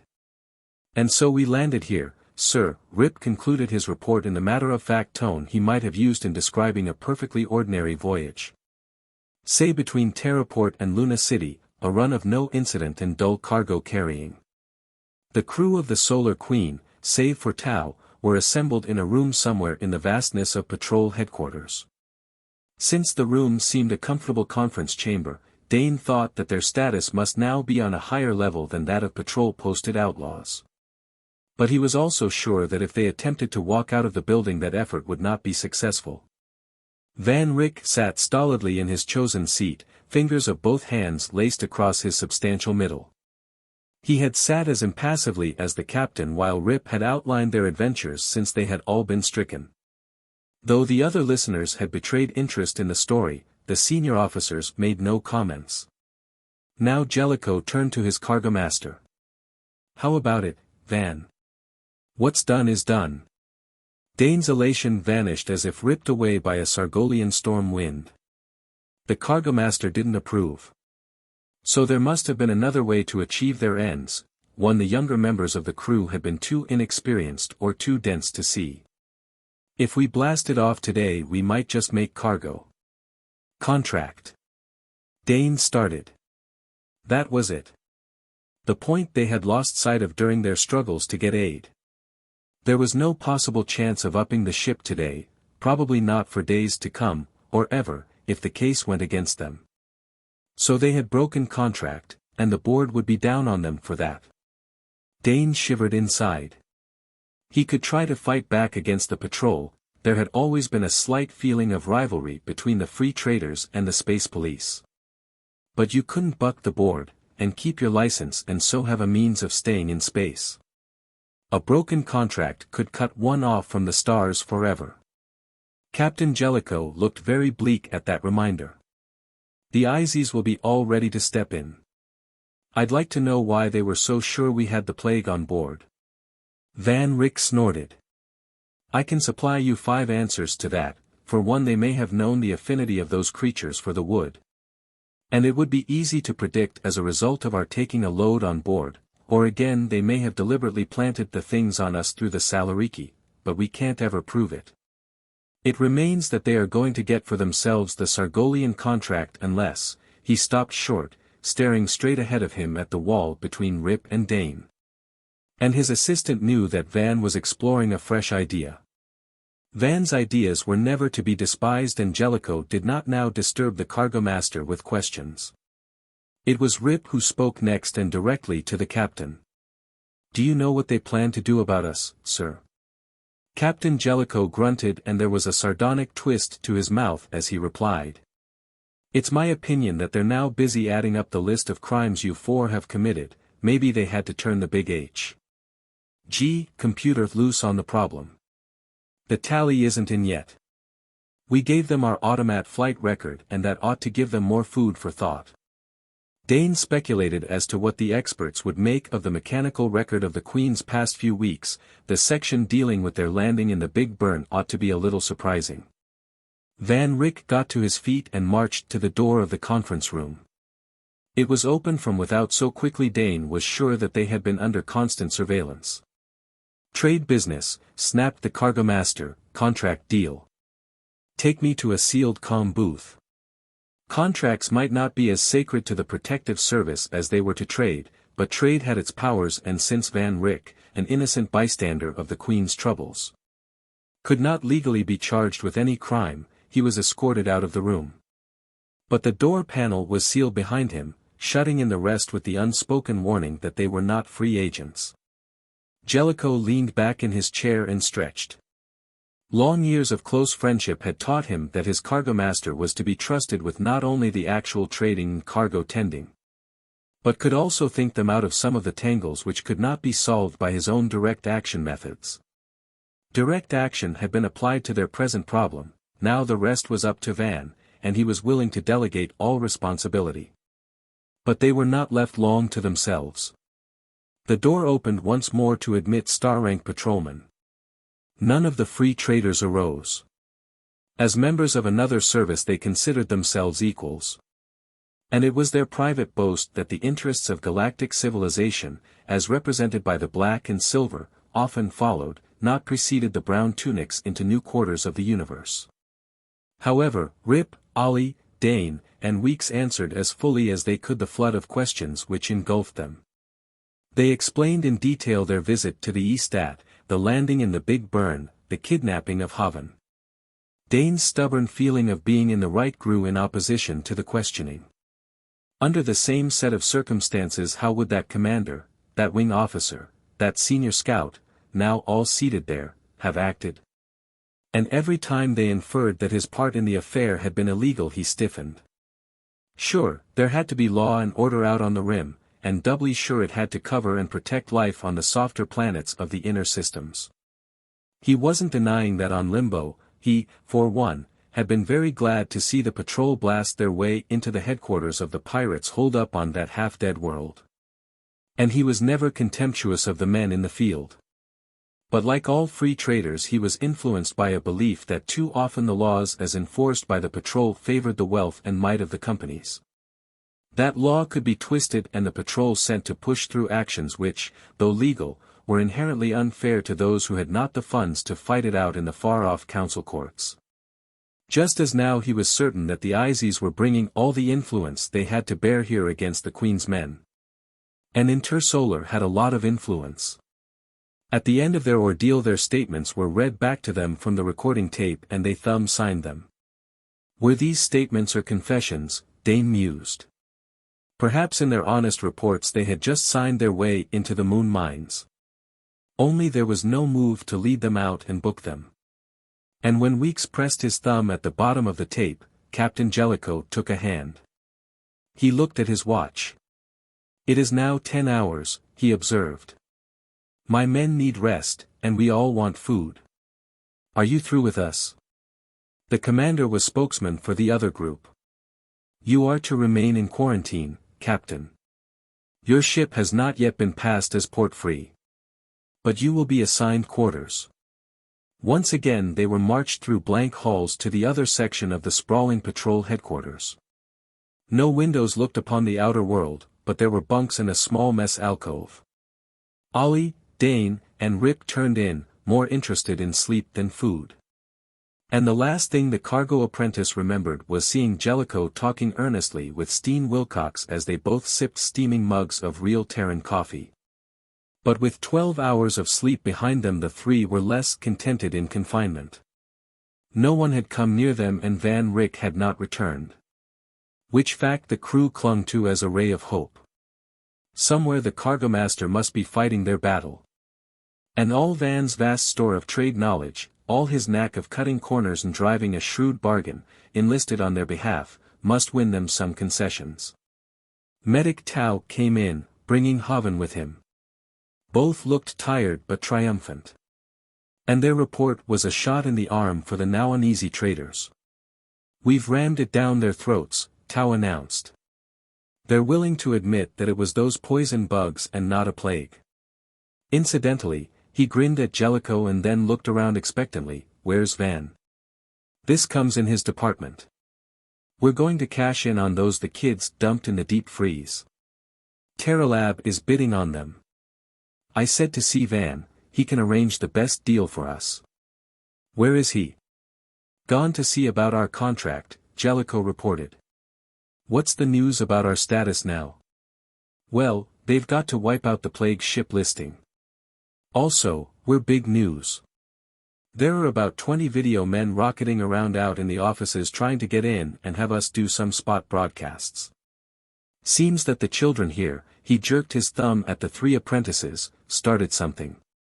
An intersolar invasion couldn't be bigger news. Human interest by the tankful. I've been on video twice and they're trying to sign up Hovan almost steady." The medic from the frontier nodded. "Wanted me to appear on a 3-week schedule," he chuckled. "I was asked to come in on our Heroes of the Starlines and 2 quiz programs. As for you, you young criminal," he swung to Dane, "you're going to be fair game for about 3 networks. It seems you transmit well," he uttered the last as if it were an accusation and Dane squirmed. "Anyway, you did something with your crazy stunt. And, Captain, 3 men want to buy your Hoobat. I gather they are planning a showing of how it captures those pests.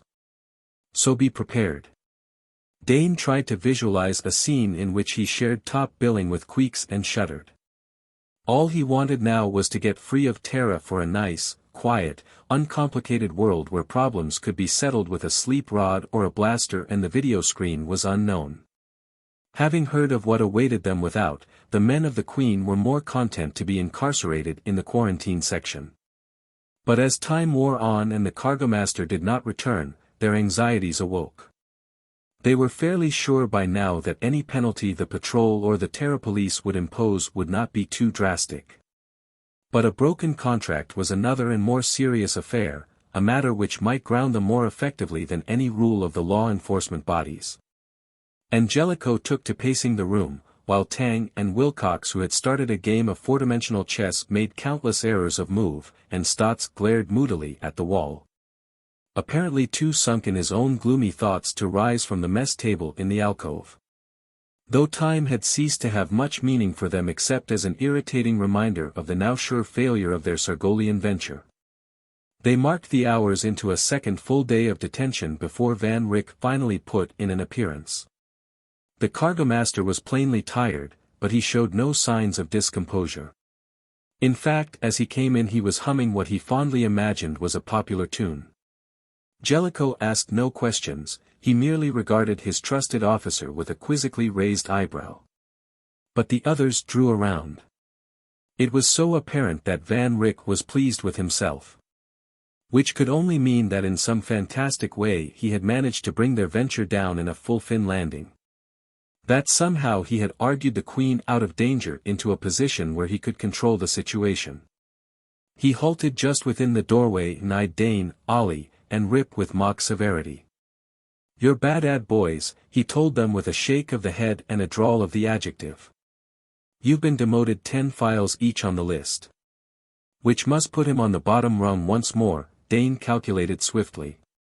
Or even below, though he didn't see how he could fall beneath the rank he held at assignment. However, he found the news heartening instead of discouraging. Compared to a bleak sentence at the moon mine, such demotion was absolutely nothing, and he knew that Van Rick was breaking the worst news first. You also forfeit all pay for this voyage, the cargo-master was continuing. But Jellicoe broke in. Board fine. At the cargo-master's nod, Jellicoe added. Ship pays that. So I told them, Van Rick agreed. The Queen's warned off Terra for 10 solar years. They could take that, too. Other free traders got back to their home ports perhaps once in a quarter century. It was so much less than they had expected that the sentence was greeted with a concentrated sigh of relief. No Earthside leave. All right, no leave. They were not, after their late experiences, so entranced with Terraport that they wanted to linger in its environs any longer than they had to. We lose the Sargol contract. That did hurt. But they had resigned themselves to it since the hour when they had realized that they could not make it back to the Perfumed Planet. To Intersolar? Wilcox asked the important question. Van Rick was smiling broadly, as if the loss he had just announced was in some way a gain. No, to combine.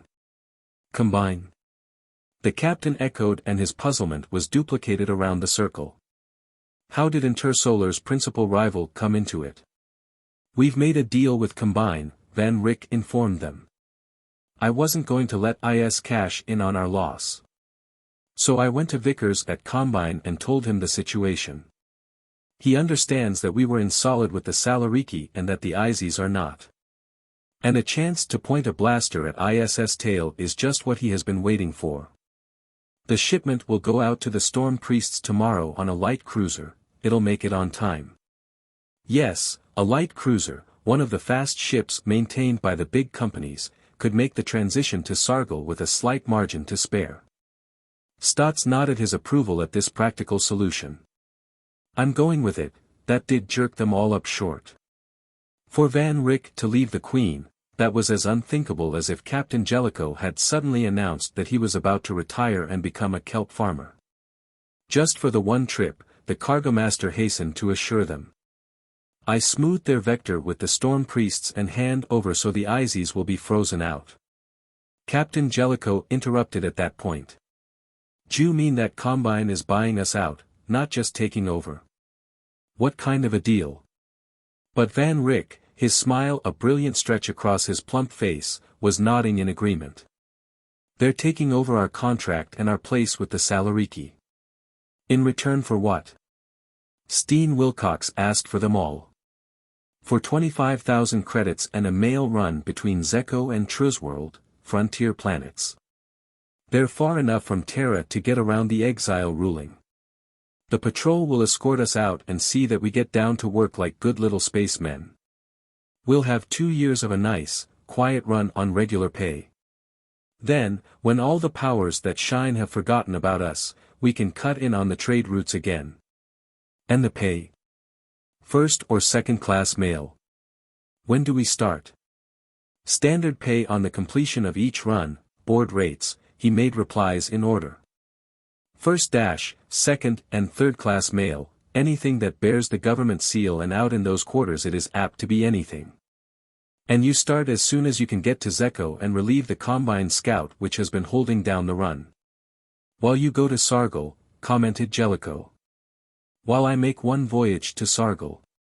You can spare me. He dropped one of his big hands on Dane's shoulder and gave the flesh beneath it a quick squeeze. Seeing as how our juniors helped pull us out of this last mix-up, we can trust them about an inch farther than we did before. Anyway, Cargo-master on a mail run is more or less a thumb-twiddling job at the best. And you can trust Thorson on stowage, that's one thing he does know. Which dubious ending left Dane wondering as to whether he had been complimented or warned. I'll be on board again before you know it. The Combine will ship me out to Truzworld on your second trip across and I'll join ship there. For once we won't have to worry for a while. Nothing can happen on a mail run. He shook his head at the 3 youngest members of the crew. You're in for a very dull time, and it will serve you right. Give you a chance to learn your job so that when you come up for reassignment you can pick up some of those files you were just demoted. Now, he started briskly for the door. "I'll tranship to the Combine cruiser. I take it that you don't want to meet the video people?" At their hasty agreement to that, he laughed. "Well, the patrol doesn't want the video spouting about high-handed official news suppression, so about an hour or so from now you'll be let out the back way. They put the Queen in a cradle and a field scooter will take you to her. You'll find her serviced for a takeoff to Luna City. You can refit there for deep space.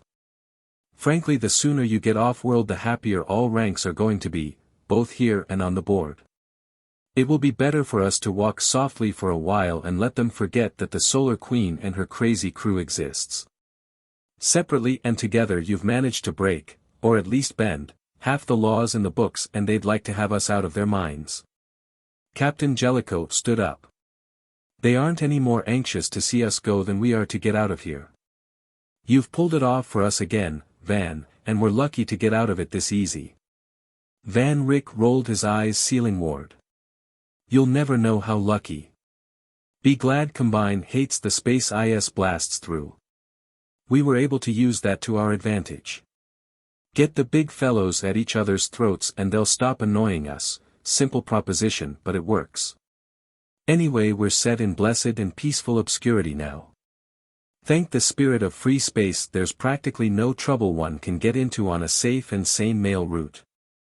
But Cargo-master Van Rick, in spite of knowing the Solar Queen and the temper of her crew, was exceedingly over-optimistic when he made that emphatic statement.